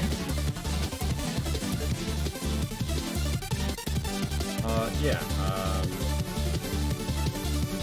Ren can dash as a side action. They can. And The Janya cat is scary. PK gets 2 turns in a row because our initiative worked out. It's Culger's turn. Culger, do you want to enter into the room to your north? At this point, I would try to get on comms, like, hey guys, what's going on? I told you to buckle up. Something intruder. I said, oh yeah, Dejania Cat is here, and he held me at gunpoint, but don't worry, I turned on the meat unit, it's gonna kill him, hopefully. This is Where? bad. I don't know, I ran after I turned it on. We should just abandon ship. Actually not a terrible idea. Colger's not gonna finish. Without an actual location, yes, Colger will go up north to the, Okay, yeah. You walk on the hangar, and Culger, you see, so like the crate here that was very carefully guarded, right? And that Gabriel watched the whole time. The door is open, and there's like a deep blue light emanating from within. There's like a glow, right? And you see some bullet holes that seem like they banged out the back of that place, and it seems like across like a 10-meter area, there's like a 2-meter area, there's like a spatter of like fluids that would come from inside a sim. And there's a mechanical like stepping sound. Roll a scrutiny to take in more about that scene.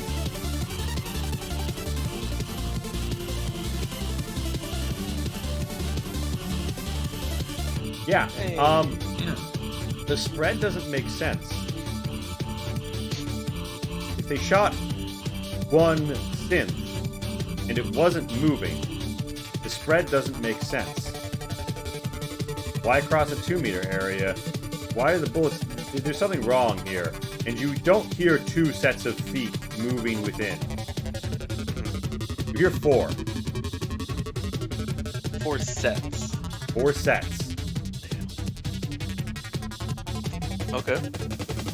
But I don't see anything outside the crate. Nothing is yet outside the crate. You see a deep blue glow coming out of it. Okay.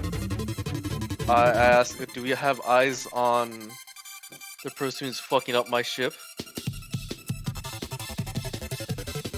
And you hear We don't Night have Blossom anything. respond and say, There is no intruder. I have conducted a conclusive resetting.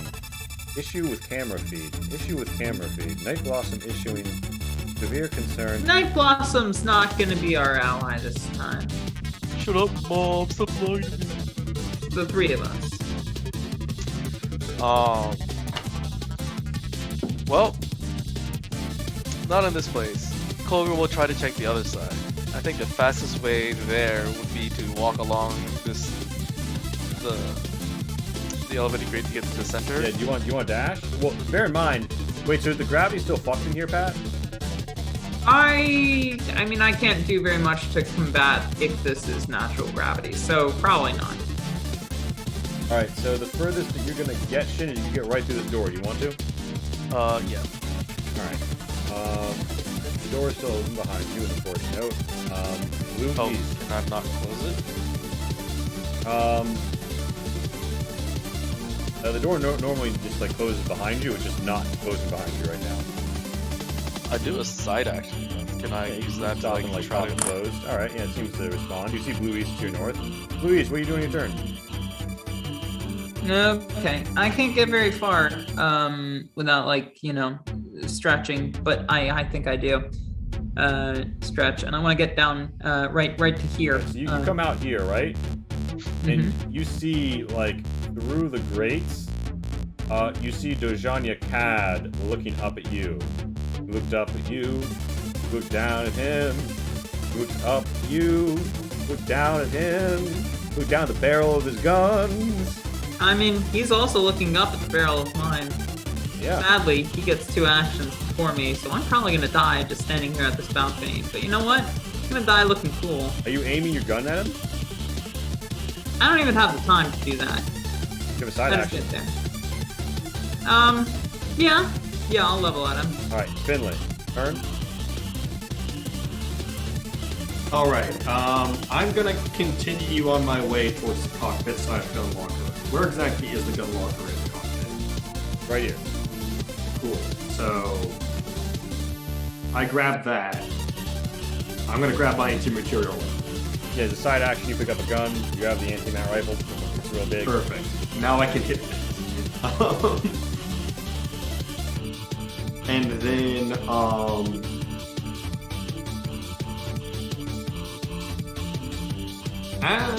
yeah, I think that's about it. All right. In the bridge, Actually, you no, hear, I'm you gonna hear an continue AI moving. voice go, Night Blossom detecting other I mean, I'm finished my Fey movement. core. Night Blossom detecting other facility grade AI core. Note, please contain. But If I have the economy, I like hop on my slate and see what's going on with that. Check it. Night Blossom seems to have sent some sort of alert about the cargo hold containing a significant AI core signature. Finley, that's your turn. Weird. There is motion in the ocean. Ooh, 1,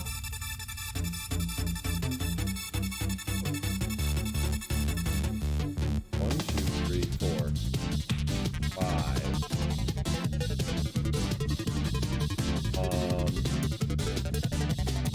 Okay, Finley. Out of the door to the north of you, you see a very shot up meat unit step through.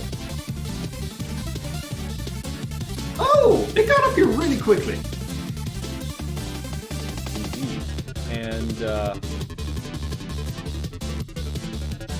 I was expecting it to do some shit downstairs first, and I had a thing I wanted to do before I got up to the bridge that I didn't do because I hadn't time.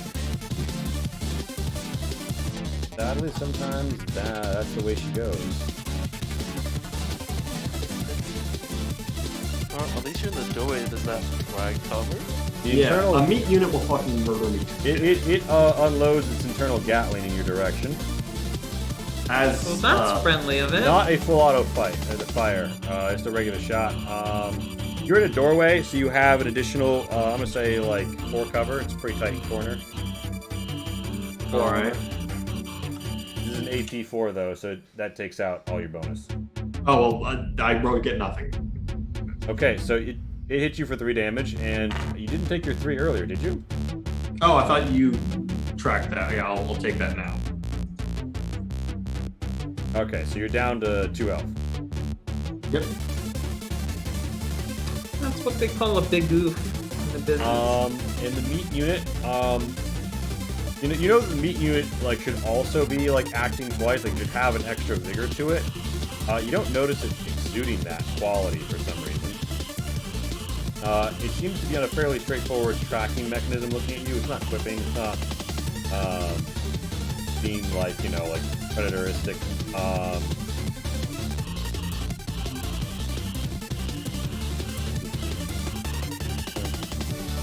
7. You see something else pop out the door right next to Doja Cat.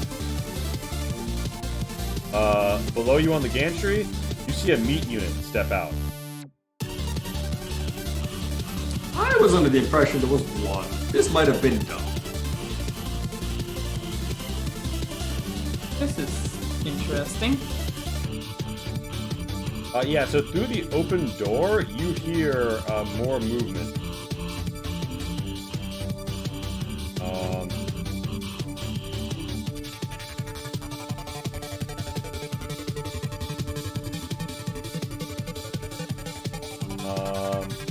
Yeah. So, Doja Cat, like, definitely about to shoot you. Now, could give less of a shit. Doja Cat, like, does a quick spin kick with his hoof.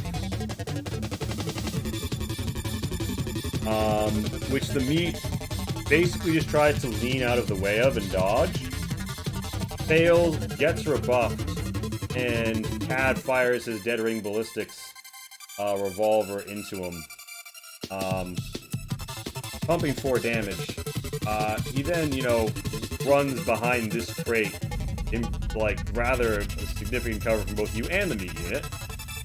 And then his next turn, he steps around this corner, and, you know, he's gone back to his laser pistol. It's set to punch through armor, and he's gonna go ahead and he's gonna make an aim. He's not gonna bother with an aim shot.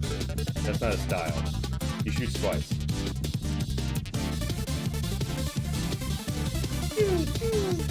He begins to melt into the meat unit, which makes his first break roll.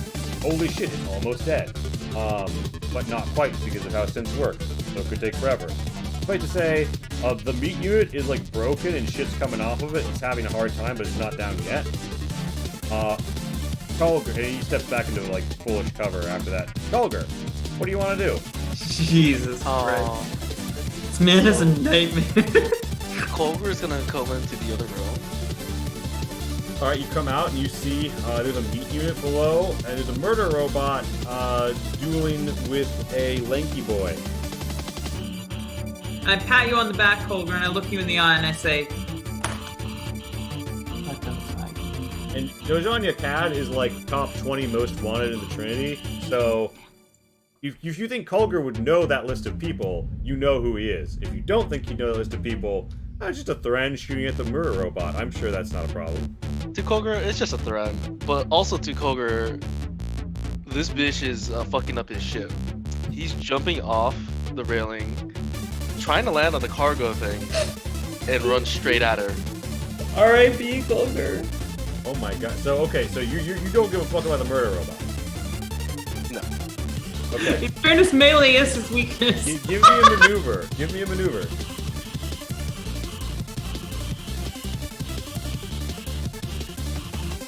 Hey, 1 success. Yeah, you managed to come over here with a fucking plunging attack. Give me a melee attack as you drop in on Dojanya Cad. Do I get any bonuses to this or nah? Yeah, I'm gonna give you a modifier of 1. Pay it forward for your maneuver test.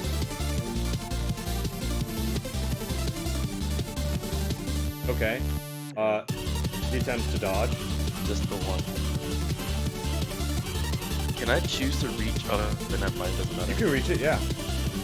Nah, I was gonna ask You you, should I should. choose to reach after, should I? Dude. You can Yeah. reduce. You remember reduce your modifier by 1 because you don't reroll successes. But yeah.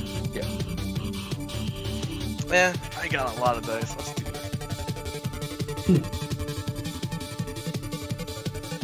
Okay, you want to twist all that into damage? So remind me, what is the subdue and stun property again? Because that I don't. Subdue means you won't kill him with this weapon. Stun means he's got to make an endurance test or lose some action economy. Okay. You want to pump all your twists into damage? Can I use one? I remember I was able to display something with success. How wanna push it far back? can I displace them? Because I'm hoping to displace them far enough to go 10 meters now, or 10 meters? You're 2 not meters going to down? be able to knock him. You're going to be able to knock him here, which will let the meat try and shoot at him. Want to do that? Yeah, I'll do that. Okay. And he's going to take 3 damage, and he's going to be forced to make his arch nemesis an endurance test.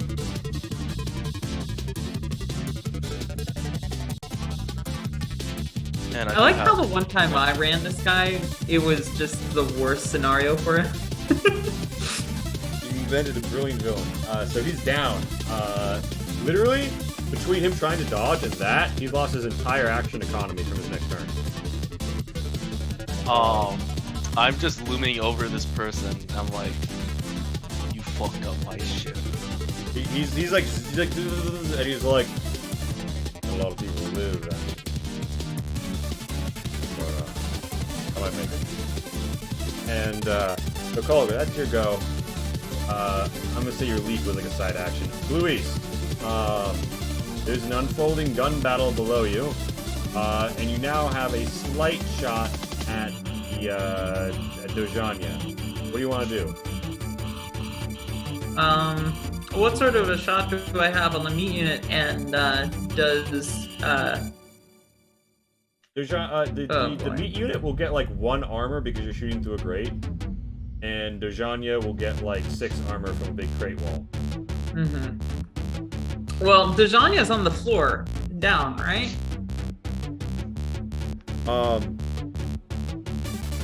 He's 1 floor down from you. He's not presently down. Okay, you know what? Alright, then... Oh god, I don't like the idea of meat on my ship any more than I like the idea of Dojanya. Really tense and hard for me to decide here. I think I am, however, going to aim at the meat unit on account of, I trust Calder. Right.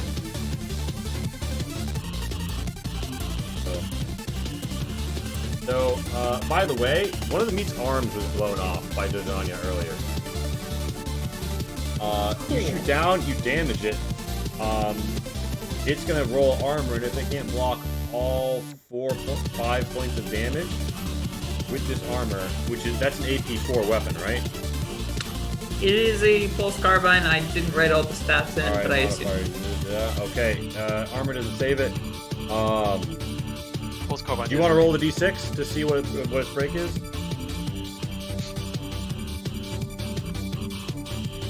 You shoot through its skull as you see everything. Its brain is fried as its eyes throw the replay button. It looks like it's going to be taking a serious malice to all tests for the next 2 turns while its brain resets. That's Bluey's turn. Good. Right? No, you aimed, you shot, you can move. You can move. Yeah, I can move. I think this is kind of a fucked scenario, and I'm gonna stand in here in the doorway. Alright. Finley, rattle. From the doorway, do I hear anything or see anything to the north of me? You don't see anything in the north. Okay. Well, I guess I'll just stand here then. Finley, it's your turn. Alright, I have a plan. Plan part 1, move here. Plan part 2, close and lock door. Alright, so you want to try and, like, lock down this door? Yeah, You want to use mechanics or systems? systems, for sure. Alright, you know your own ship. Give me a systems modifier, too. Ever seen that scene in The Shining where there's Jack Nicholson with the axe? And Yeah, then so the you girl walk with in the knife, door, she's like, and in your haste... imagine that, in your but it's haste- spinning with a painting tool. In your haste, you lock the door fast, but you hit the key scrambler. You no longer have an easy way to unlock this door without hacking yourself. I'm totally fine with that. It's gonna be a main action. You still have some movement and a side action left. What do you do? I mean, I still have almost all the movement. Could I? And remember, deploying your anti-mat on azimuth is a side action. My what? Deploying your anti-mat at a 90-degree angle is a side action. Okay. Hip firing it takes a modifier. Yeah,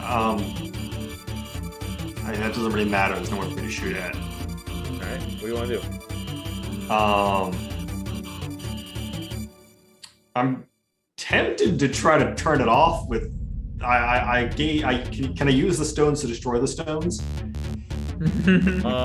No, but what you do see is the activation signal got sent to the reading you got. The signature with the barcode that looks like really similar to a meat unit's is still in the hangar. Still in the crate, actually. Okay. You're not seeing any external way to access it other than it looks like they're sending like communications, right?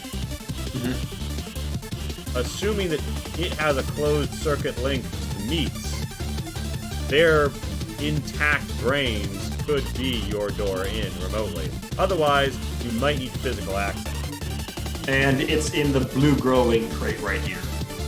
Yeah, it's in the crate that, In that case, I'm gonna continue my movement towards the hatch that goes down. Alright, you want to slide down there and wind up... well, I get that far. That's as far as I get. Okay. So,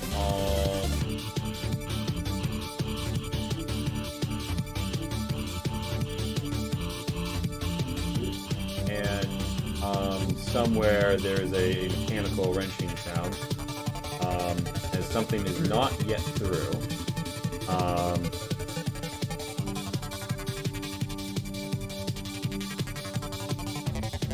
This meat unit, doesn't... Gilitize, thank you for the raid, as this meat unit, decides it's gonna fire its eternal Gatling at the guy that fucked him up a bit. Dojan Yakad, is going to roll his armor, +6 to -4, so it's a modifier 2, really. So he should roll 2 more d6 there.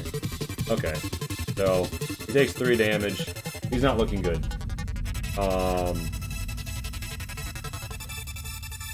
So that is that meat can't do much else, and looks like it's at the brink of breaking down, but it is going to back into this doorway.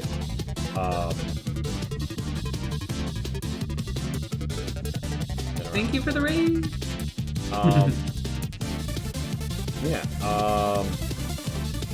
So, Luis, you're looking to your north. You're looking to your north. You're like, maybe something's coming, and then out the corner of your eye, you're like, oh hey, I thought Kulger closed the door to the west. And you hear a shing sound as a murder spike rams into your side. You want to dodge in that fateful second? Yeah. Alright, That's a maneuver, right? Test that, yeah. You have to move 1 meter and, okay. So, She knew. as part of dodging, you can roll 1 meter. Actually, I think you can twist to not have to move, but, yeah, you get the fuck out of the way real good with a super twist. Do you want to try and, like, not disarm the meat, but, like, force it to stab the wall and, like, embed itself there? That would be perfect. Yeah. Okay. As you do so, you twist your gun as you dodge. You force it to stab into the wall. Don't suffer any of the damage. You roll 1 meter this way, but in the process, the strap on your gun gets sliced, and it's now just hanging, flapping, kind of annoyingly. And you're gonna be on a -1 modifier for the next turn for use of your gun, because it's just kind of inconveniently flapping. And this guy is stabbed into the wall for the moment. It doesn't seem to, like, it looks at you kind of slowly. Like, it doesn't seem like it's got... Honestly, it's acting a little more like a sim than a sim. Like, you are these guys are murder beasts. This is nothing like the combat profile you were taught to expect. I know what's going on here. Counterfeit. No. There is in fact one meat unit core here, and a lot of meat chassis. Yeah, the door is getting like pried at, right? Finley, and you can tell, you see the eye through the window. It like sinks in there, it clinks up, and it goes. It's clearly zooming in on you. It wants you. It's trying to break through the door. I mean, typically I enjoy being desired, but not in this instance. So Jean Yacad is going to quick draw as a free action adrenaline, stab himself with it, overheals to 6 stamina. Fuck this guy, man. You've taken out half his action, so that's the side action. He looks up at Kulger and he says, "No, I'm sorry, I came to this, buddy, but, and he then unleashes his DRB automatic pistol, full auto. Like, using adrenaline overheals you? If you're still standing. Then I should have more stamina. It lasts for 10 minutes. How long ago did you overheal? As soon as I fixed the airlock, so not that Sure, long. yeah, you're at 9. Okay. So Kulger. You're taking 3 damage. Roll armor. This is not AP. No AP? Okay, you blink 1 of the damage, take 2 damage, roll a resolve, and take 2 damage. Damn, ogre. Alright, Fucking yeah, you iron. Not freak out. With his first turn's movement, he's trying to skedaddle. He's breaking op range. Do you want to spend a main action from your next turn to melee him? Yep, I'm gonna do that. Alright, give me your swing.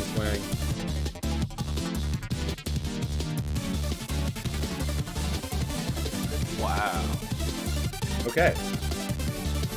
You smack him hard. It bolts. You see his coat, right? He's got like a cool, like stiff coat, right? You'd assume it would bend, but actually, it's ballistic weave, and it like bounces a little. Is there a reason you're rolling systems for your powered stuff? Because I don't see a power, and that's the most convenient one because it's the exact same number as power. So, unless I'm blind, but I don't see okay, one. So you deal 1 damage to him, but importantly, you proc an endurance test. He may well fail. I should have shot him. He does not. I should have shot him. He comes back here, and that's his action economy and his movement. Except, here's the thing, he had 2 turns of movement, so... What a dick! Door remains open as he slides over here. Kulger. It is your turn. I don't think Gabriel's associated with us to be like on the same communication. You got a message from him. You could text him. Yeah, I don't think Kulger's thinking straight enough to do that. He's gonna scream, Gabriel! Kill this motherfucker! Also, do I hear anything from the north of me? Because you mentioned something happening, and then I'm pretty close to what happened.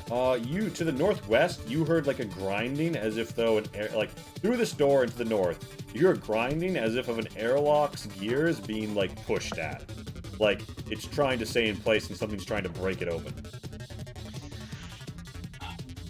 And do I know what's in that room? That's our core, right? Yeah, that sounds like someone trying to get through the main airlock into your AI core. Yeah. Which is 2 ways in. That main airlock and the stairs situated in your bridge. So the 2 main ways to reach the AI core would be those 2 ways.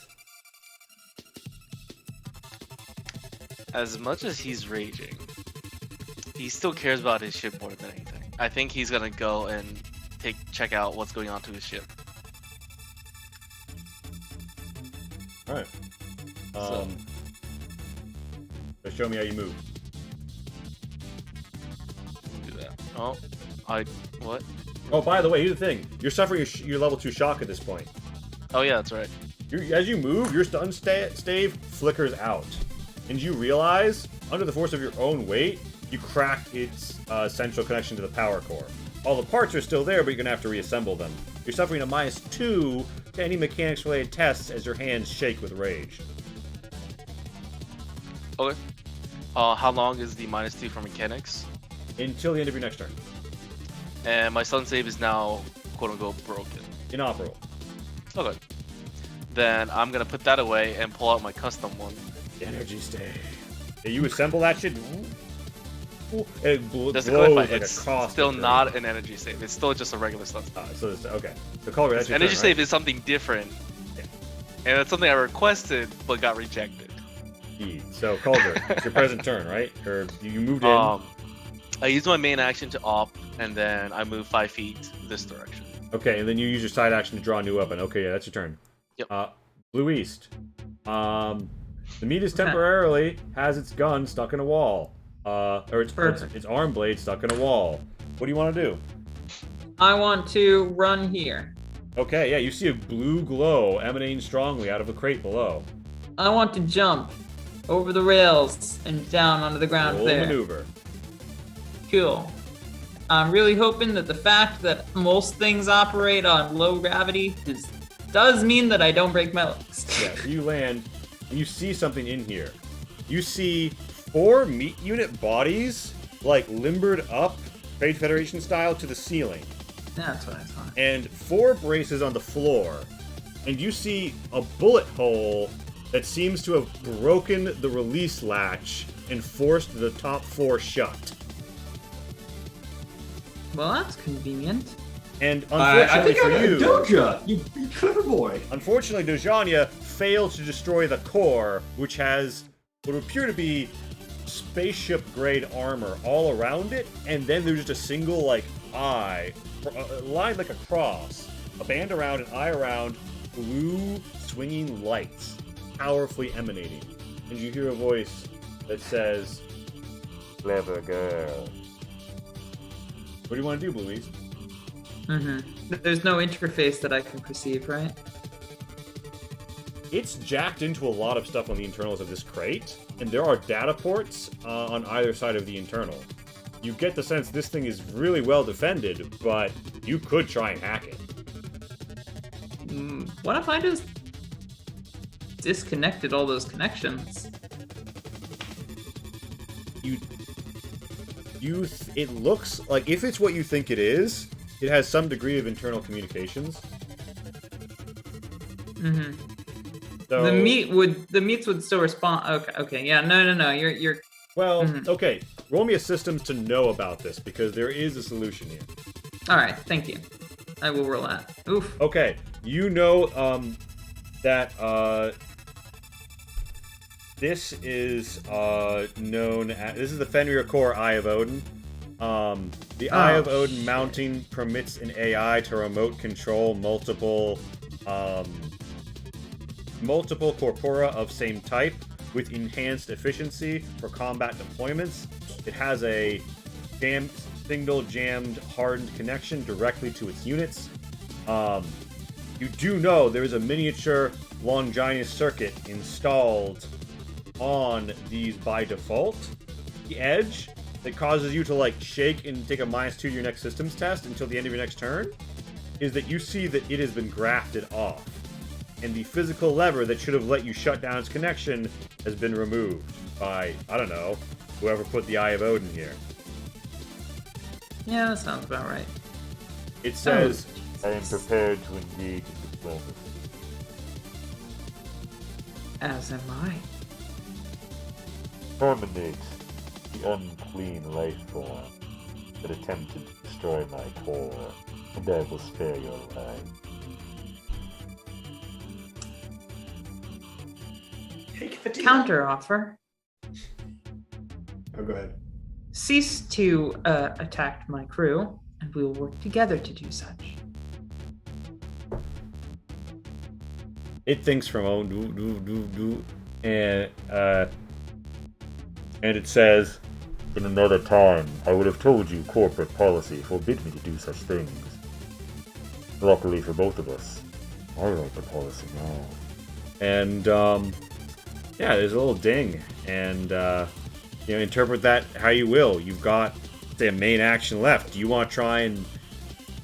It's a really hard shot. It's a -3 shot, just standing where you are, to like slot it straight through the heart of the cross, which you think would get into the Eye of Odin.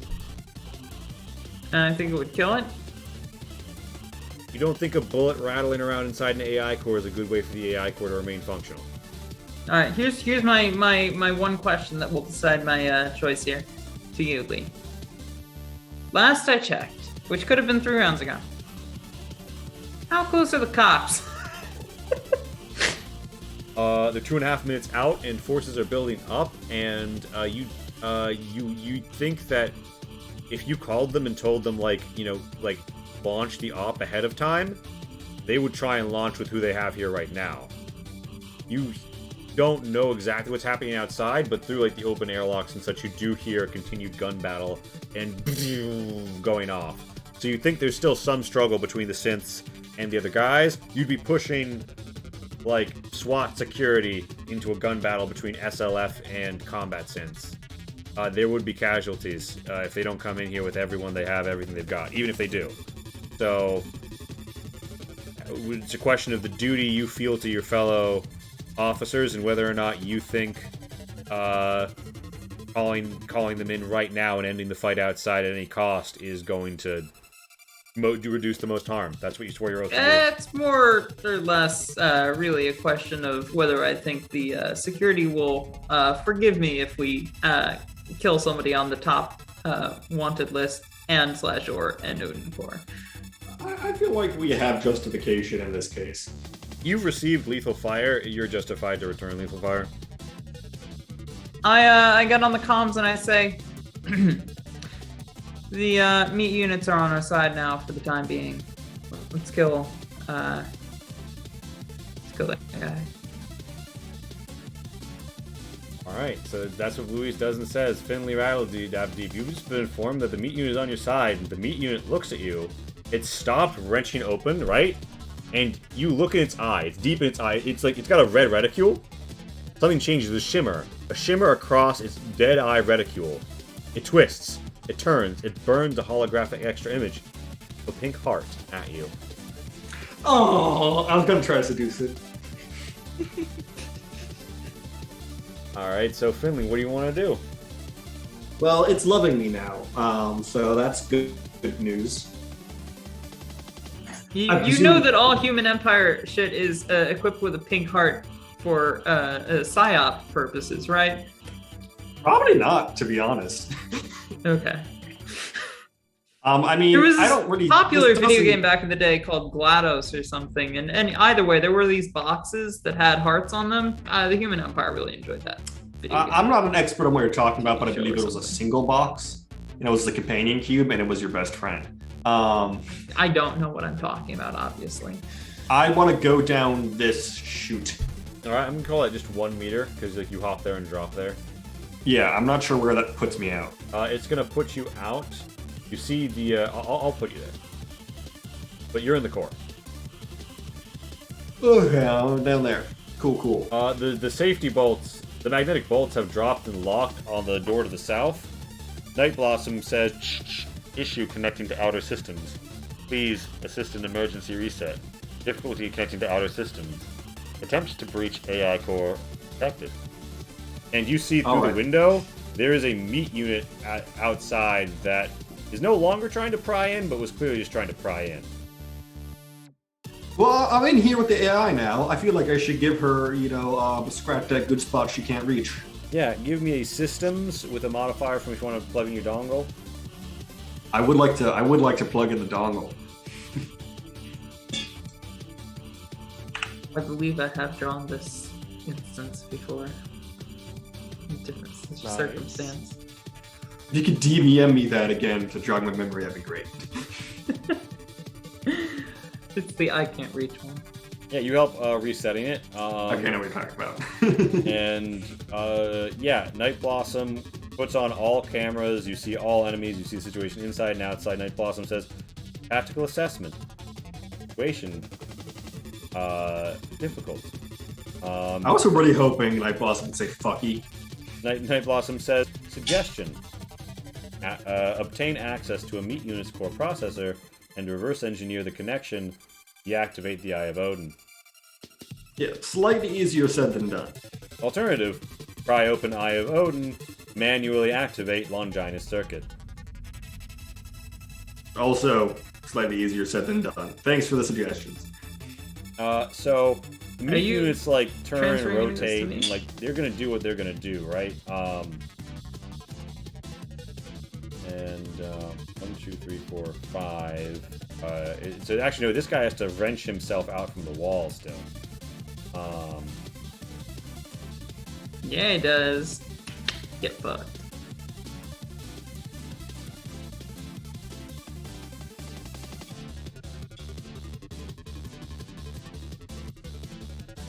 Pops out and down. Finley, I'm assuming you have some sort of connection circuit to us. Do you convey any of this to, Yeah, I probably call you up on the shell phone, and I'm like, "Hey, buddy, just to let you know, I got a Knight Rider back online. And also, if you give me one of their heads, that'd be great." one of their heads? You mean the, Dojanya cat's head? I mean, if you could kill Dejanya Cat, I think I don't even need to tell you to do that. Just kill the fucker. Yeah, Yeah, that's Cold what I response thought. is, "I'll give you her head." Alright, so Alright. it's Dejania's Cod's turn, right? And Gabriel is like, We're you all know, given head. firing out into the area. Dejania Cod opens this door, right? I'm just hoping Gabriel heard my voice. Yeah. So Dojania Cod turns, Gabriel turns, Dojania Cod has high noon. So Dojania Cod shoots first. I love this. One hand, What a prick. dead ring ballistics revolver, other hand, laser pistol. In his chamber revolver. Yeah. Oh god. The Archangel unit is, you know, like turning to respond to return fire. It takes a bit of a hit. It takes a bit of a hit. 1, 2, 3, 4, 5, 6, 7, 8. It's blown out on a single D6 break result. And it's like got a bit of a servo problem. It begins to like lurch and turn its gun, but it's suffering a severe malfunction.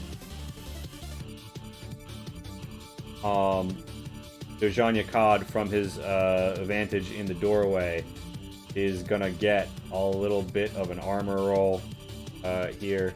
5 taken out. Okay, so it's only modifier 1. Okay, so he's pretty fucked up, right? Mhm. For his next turn, he is going to maneuver a swan dive out Sounds of about right.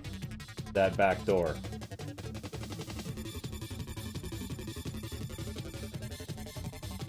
Right?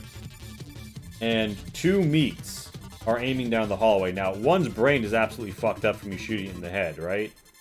So it's going to have a hard time shooting, but the other one doesn't have that problem.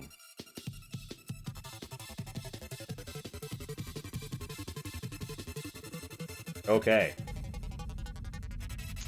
So Dojanya Cad has a bit of cover from moving and the aperture, but that is AP4.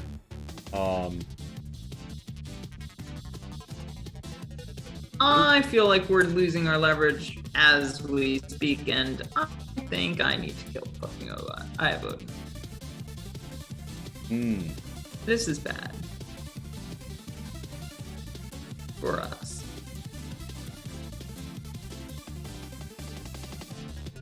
Alright. Dojanya Cod falls out of your vehicle. You see him on the ground, looking pretty fucked up, actually. Damn. Blue blood is spattered, but he crawls behind a crate and you lose track of him. Wow. Holger, what do you want to do? I'm gonna make an educated guess, and she went for the. Sorry, he went for the airlock. Yeah, Gabriel calls out, fuck. And then says, hostile eliminated by heat units. What is the situation? And, Keep the ship safe. And Gabriel says, affirmative. Serious damage sustained. Require further repairs. And, Gabriel is actually short-circuited for a bit. He'll be better eventually. But, Helger, okay, so here's a real question, right? There's meat units all over your ship. The guy you just truced to kill just fell heavily bleeding out of your ship, crawled behind a crate, and possibly fell unconscious. Louise, what do you do staring at the cross intersection of the Eye of Odin, as it says, Enemy eliminated.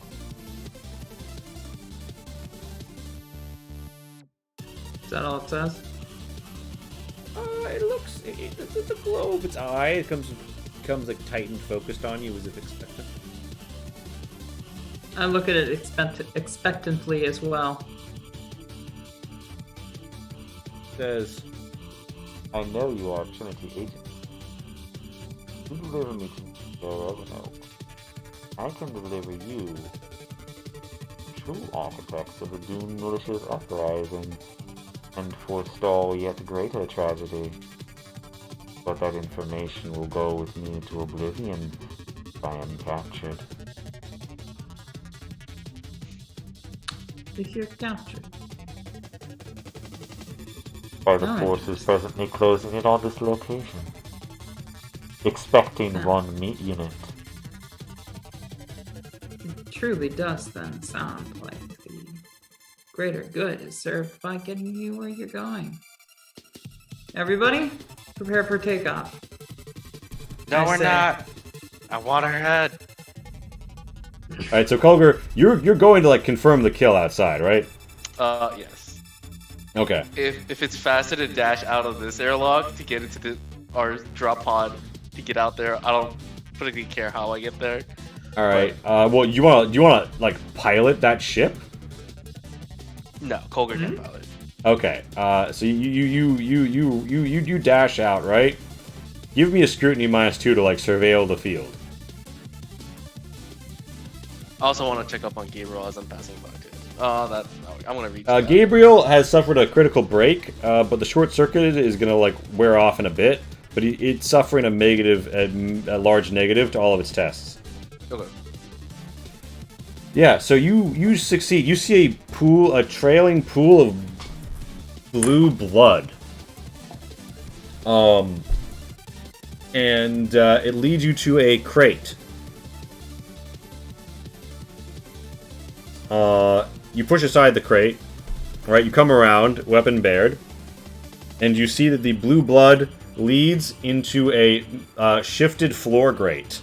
Do you pursue? Fuck. I was hoping just finding it breathing there, but no. I mean, there's a lot of blue blood compared to how much you'd think is supposed to be inside of a Thren. So there's a shifted grate. Colger, like a medical expert to some degree? Yeah. I should have a pretty solid idea of how much blood's supposed to be inside a thread. Yeah, you think that he's suffered massive blood loss and will probably fall unconscious soon. Colger will pursue. We'll proceed. Yeah. He will give chase. All right, maneuver.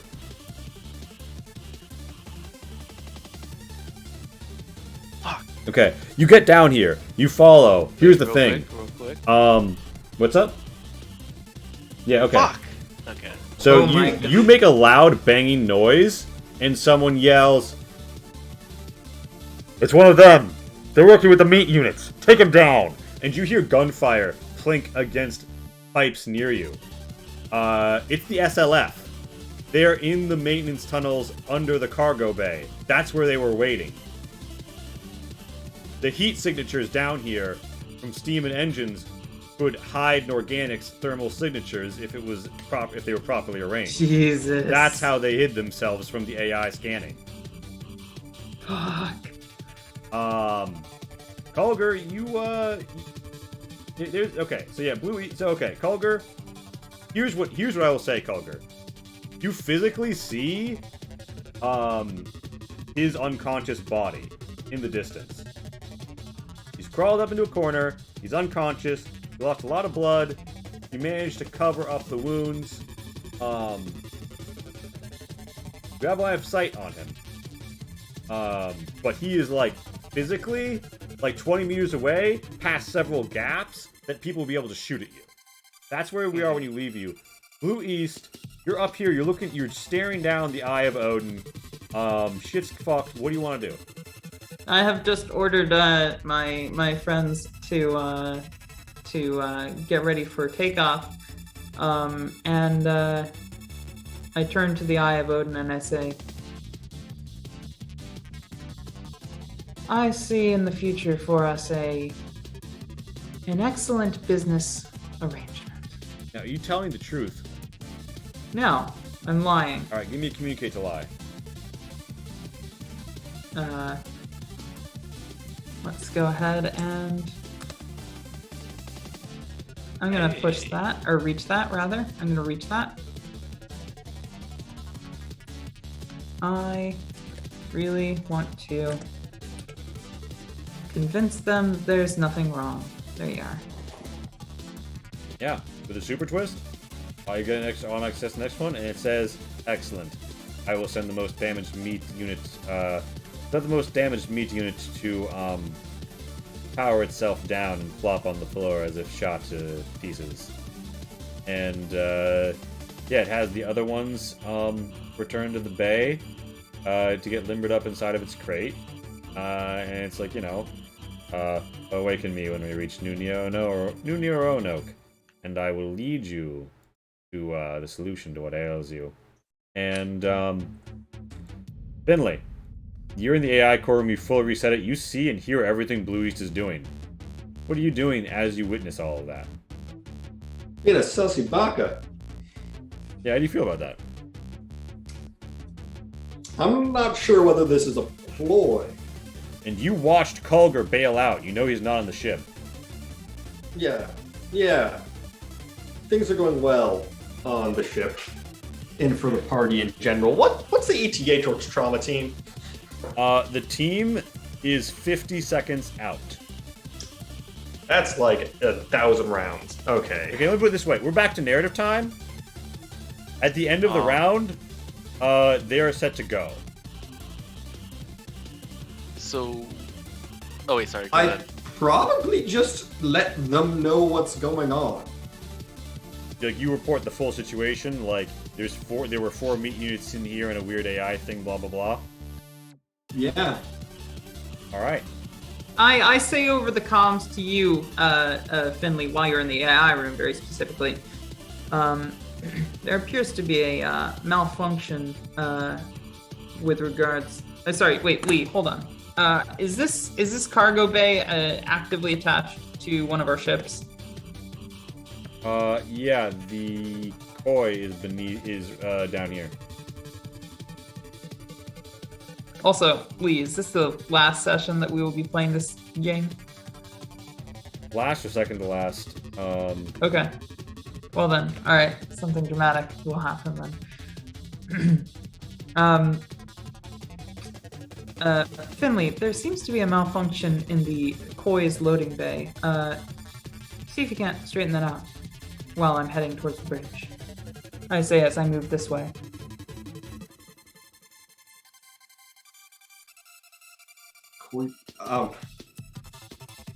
I hear that, and I'm tempted to just kind of ignore it.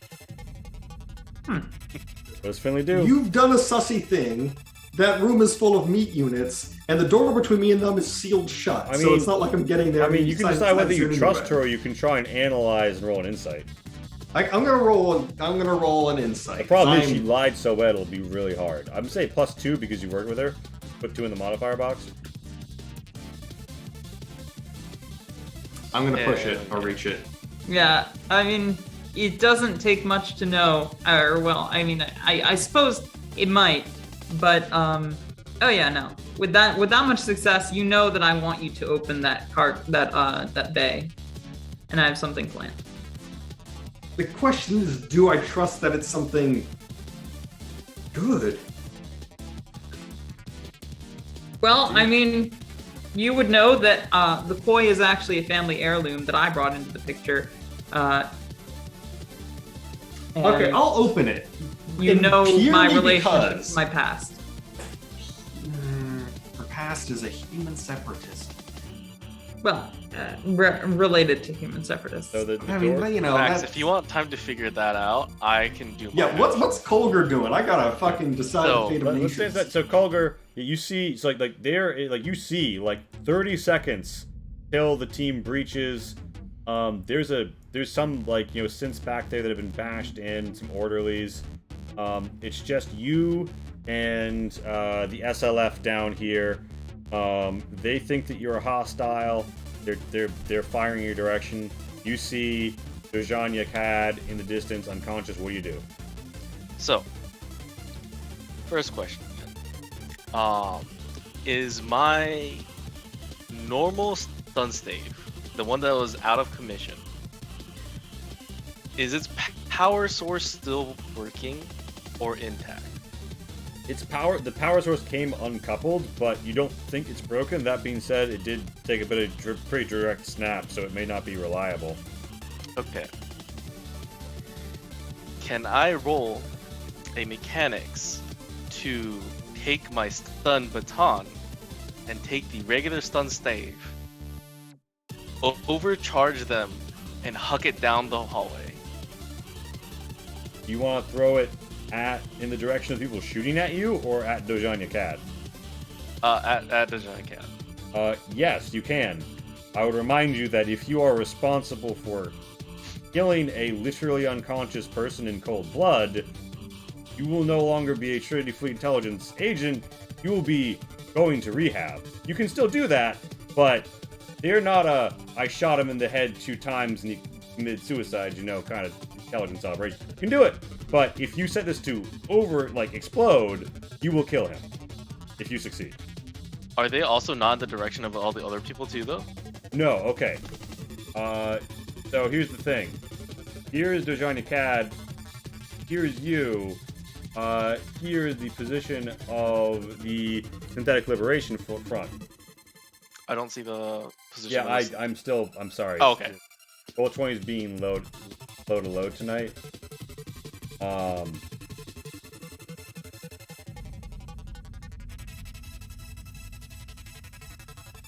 And there's like a straight shot between you and Dojanya Cad, but there's several down here below the cargo bay, several groupings of pipes wrapped around shit between you and the boys. Mm-hmm. So you have cover to advance or fire from them, and you have a clean shot Dojanya. You could, you don't have a body cam. If you really want to argue, oh, I was meant to throw it. You could just straight up lie. People have gotten away with it theoretically. Colger is great at lying. I think this should happen. I think Colger, in his rage, would still do it. All right, make the mechanics test, and then make the ballistics test to throw it. His new best friend Gabriel was severely hurt. His ship has been fucked up. He can forgive the explosion in his own fucking hands, but he cannot forgive everything else that's going on. All right, roll me the mechanics, and then make a ballistics -2 to throw what you concoct. Okay. What benefits can I add to this? Which tools? I'm assuming Gearhead. You can use a multi-tool will help you, but that's the only applicable tool here. Okay. that's the only tool, then that should only be a +3 with Gearhead. Damn. Okay, Culver. You spark it.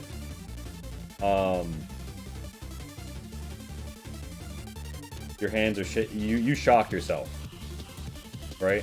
Mm-hmm. You take a 4/6. A 4/6. Sorry, that should be 6. Electricity hazard. Holy shit. So that's 8 electricity damage coming at you. Roll me your armor. Well, actually, yeah, roll me your whole armor. Okay. 8 minus 3. That's 5. Yeah, so just take 5 damage. Alright, I'll take You're that. shocked. Roll me an endurance. See if you get stunned. God. Oh shit, Fucking nice. go! Okay. Roll me a resolve to see if you get suppressed by the electricity. Wait, with 3 successes, I still have to do No, something else? so it's separate. So like if you take any points of damage from an electricity hazard, you become suppressed. It's the same as getting shot by automatic fire. Let's Yeah. fucking go! Yeah! Roll me your ballistics with a -2 modifier. Bear in mind, this has taken you like half a minute, and you see the ding on the raid. On the what? Like, you know that on your HUD, you see the reinforcements are pouring in. Right now, you hear the flashbangs pop, and people saying, "Peacekeepers, drop your weapons! No, no, no! Treaty marshals!" Okay. I throw with a -2. Yep. Do I get any benefit from my resolve or endurance extra No. successes or no? You just didn't get shocked, and you didn't get suppressed and have to hide and cover. Okay. Let's fucking go. As you swing it, it like slots in right next to him, and it is about to explode. You hear fire spark somewhere in the engine, and there, like, the light shut off, and the bedazzlers start to shoot down as like grenades thunk and gas goes everywhere. Blue light dances. You see Dojania's corpse writhe, or body writhe. You don't know if his corpse yet. And in the process, something sets off the sprinklers. You are in the smoke. People are running. The remaining SLF are routed, and very immediately, people are about to come upon the scene of what you just did. What does Kulger do? Kulger will try to get out of the vent. Alright, so you pop back out, you pop back up. So that's what Kulger does down below. What's happening above while Kulger is doing that down below? Yeah, Finley, what are you, you had some sort of conscience or something going on?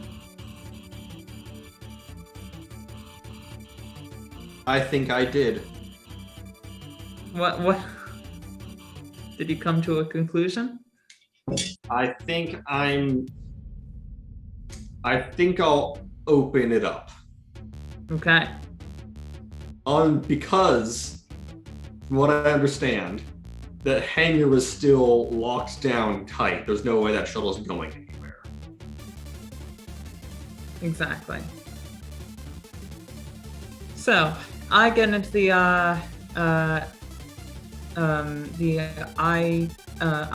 ISP, and I use it to pick up the crate that the Eye of Odin's in, and I want to move it towards the koi. Alright, so you get it into the koi. What do you do then? Hold up. Yeah. I mean, you do You're have stretching live feed of The it, trust. and you have open communication.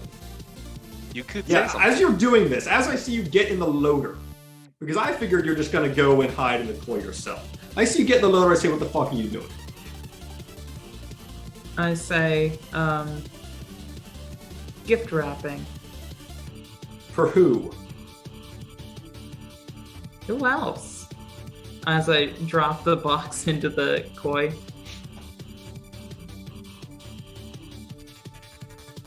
And lock the koi door and step out of the yard. Alright. CCU.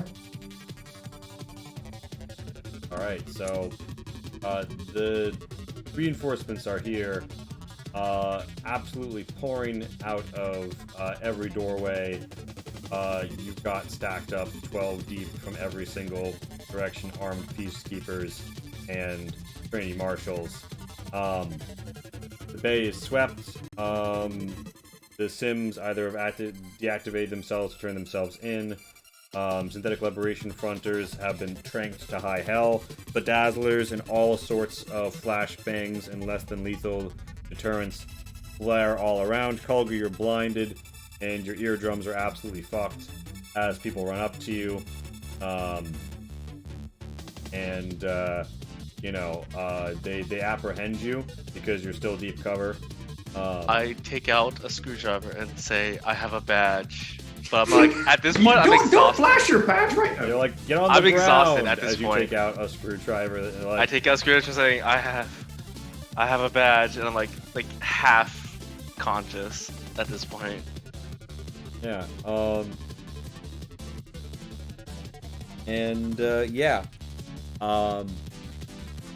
You guys, well, the whole place gets impounded, and you guys and everybody else here gets brought into custody, right?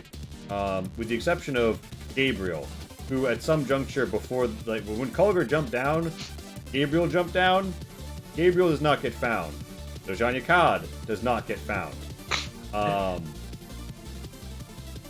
Just ghosts and echoes remain, as Ichthys Station is put into ultra-heightened alert after a full-on gun battle happened in a hangar, and a serious inquiry is opened into the Orion Cultural Exchange Organization. That is it for this session of Scorpio. This may be the last. We might do like one more like takedown session, but this could have been the last episode of the campaign. Shin, you can't do next week, right? I will most likely not be able to do next week. Okay, so If it's something short and quick, I might be able to hop on for feedback. that.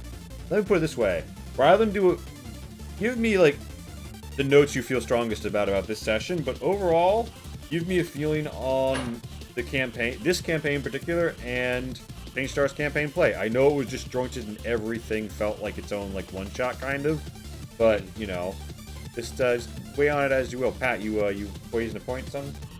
May I? Yeah. Before we get into the feedback session, I would like to state for the record that if asked about the whereabouts of Kulgur during the last part of that shootout, I would say that he was dutifully trying to restrain a suspect in a peaceful fashion.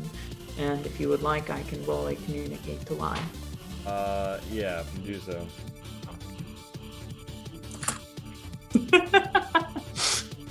Watch this be all shock. It was meant to be if it was. Mhm. And I'd be happy with that. Okay, let's see. There we Agent go. Kulgur is cleared for duty. Although in the process, you hand over the Eye of Odin, right? Oh yes, I hand over the whole koi. In the process, you do like kind of let slip that you did a little dealing with the Eye of Odin into your report, and they're like, "That's interesting. So it was all a ploy, right?" And you're like, "Yeah, it was all a ploy." Like, and they kind of like make a note. You get the feeling that it's not a great note. Like, interesting. Just one shot. But yeah, that's Agent Kulgur is cleared for duty. What do you guys want to? Yeah. So now feedback phase. I think we're starting with sorry. Shin. Shin, hit me with it all. I'm sorry. No, We're that on was 21. We gotta great. go. For feedback on the Change Star system, today's session was a little off for me personally because it's been a hot second since I've looked at the mechanics and the rulings. But I do remember from previous sessions, from this one shot and the playtests, I like this. I like the system. I like the D6 style. I like how you are incorporating the success and the shocks, and how you're rolling with things. it doesn't feel like all or nothing. It's a lot of you succeed, but, and I think that's a really good way to go about it. For in terms of the plot and the campaign settings and stuff, I thoroughly enjoyed every session of it. We had a lot of time to relax, blow off steam, and just kind of like do like a hangout casual RP. And then we had plenty of times to do more serious things. We had a good number of combat sessions and combat moments. And there was always opportunities to do. We always had a lot of options that we could choose to do in almost every situation. There's very few situations where I felt we were kind of like railroaded towards a direction, but even then, that was just towards a direction. Yeah. Sorry, you asked for another thing. It's like system, and like like your feelings on the campaign, and like feelings on like the system's capacity for campaign play. I think this system is geared towards short bursts, maybe not for a long-term campaign, mainly because my opinion on this system is that it puts a lot of freedom, but also puts a lot of strain on the DM. Therefore, I don't think this would be good for a very long campaign. Oh, because you think it's hard to run. I think it's easy to run, but if you want to take it to the next level as a DM, the difficulty of that like next level is very high cost. So like, was there something they did that was next level that you don't think would be like sustainable in like a really long campaign? To simply put, all the creative like yes but moments that you put in for all of our success but something happens, especially when you went like off the straight mechanic rulings, and you went into like the suggestions of like, oh, this would be like a cool negative for this moment, instead of being like, out of like the 4 options of negatives you chose one. If that makes sense. Yeah. And then for a lot of the positives, especially for the non-combative ones, like the extra information, a lot of that I feel like puts the DM on the spot, in terms of like, either they cleverly word it the way that the extra information is the total information, or they have to come up with something as extra information. That I can feel like be very tiring for a DM. That's fair, and I'm trying to write the modules in the eventual adventure web so that like I'll bake in as much of that as I can. Example shocks, and information that you can give people on more twists, that sort of thing. But yeah, no, like there's a limit, right? Yeah. And even navigating a module is time and work. But yeah, that's what you're saying. Yeah, that's my 2 cents. Thank you very I much. can elaborate on this more off stream if you'd like. No, yeah, for sure. I would love any and all feedback. That's good to know. Obviously, like, you weren't running it, but like it's important to get other people's perspective on what running the game is like. So, that is feedback that I'm very interested in, and factors in greatly to campaign play. Because yeah, like the harder it is to run, as well as the harder it is to play, impacts.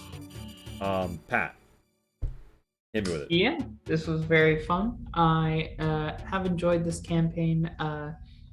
And would love to see more like it. I think the campaign ultimately was disjointed, and while we definitely got into the groove of things in the original first like 3 sessions, everything after that has indeed kind of felt like a one-shot, which is fine. And you gave us a great premise for that, but didn't feel super campaigny so much as like one thing after another. But anyway, you probably know that, and you're probably not looking for super great feedback on that.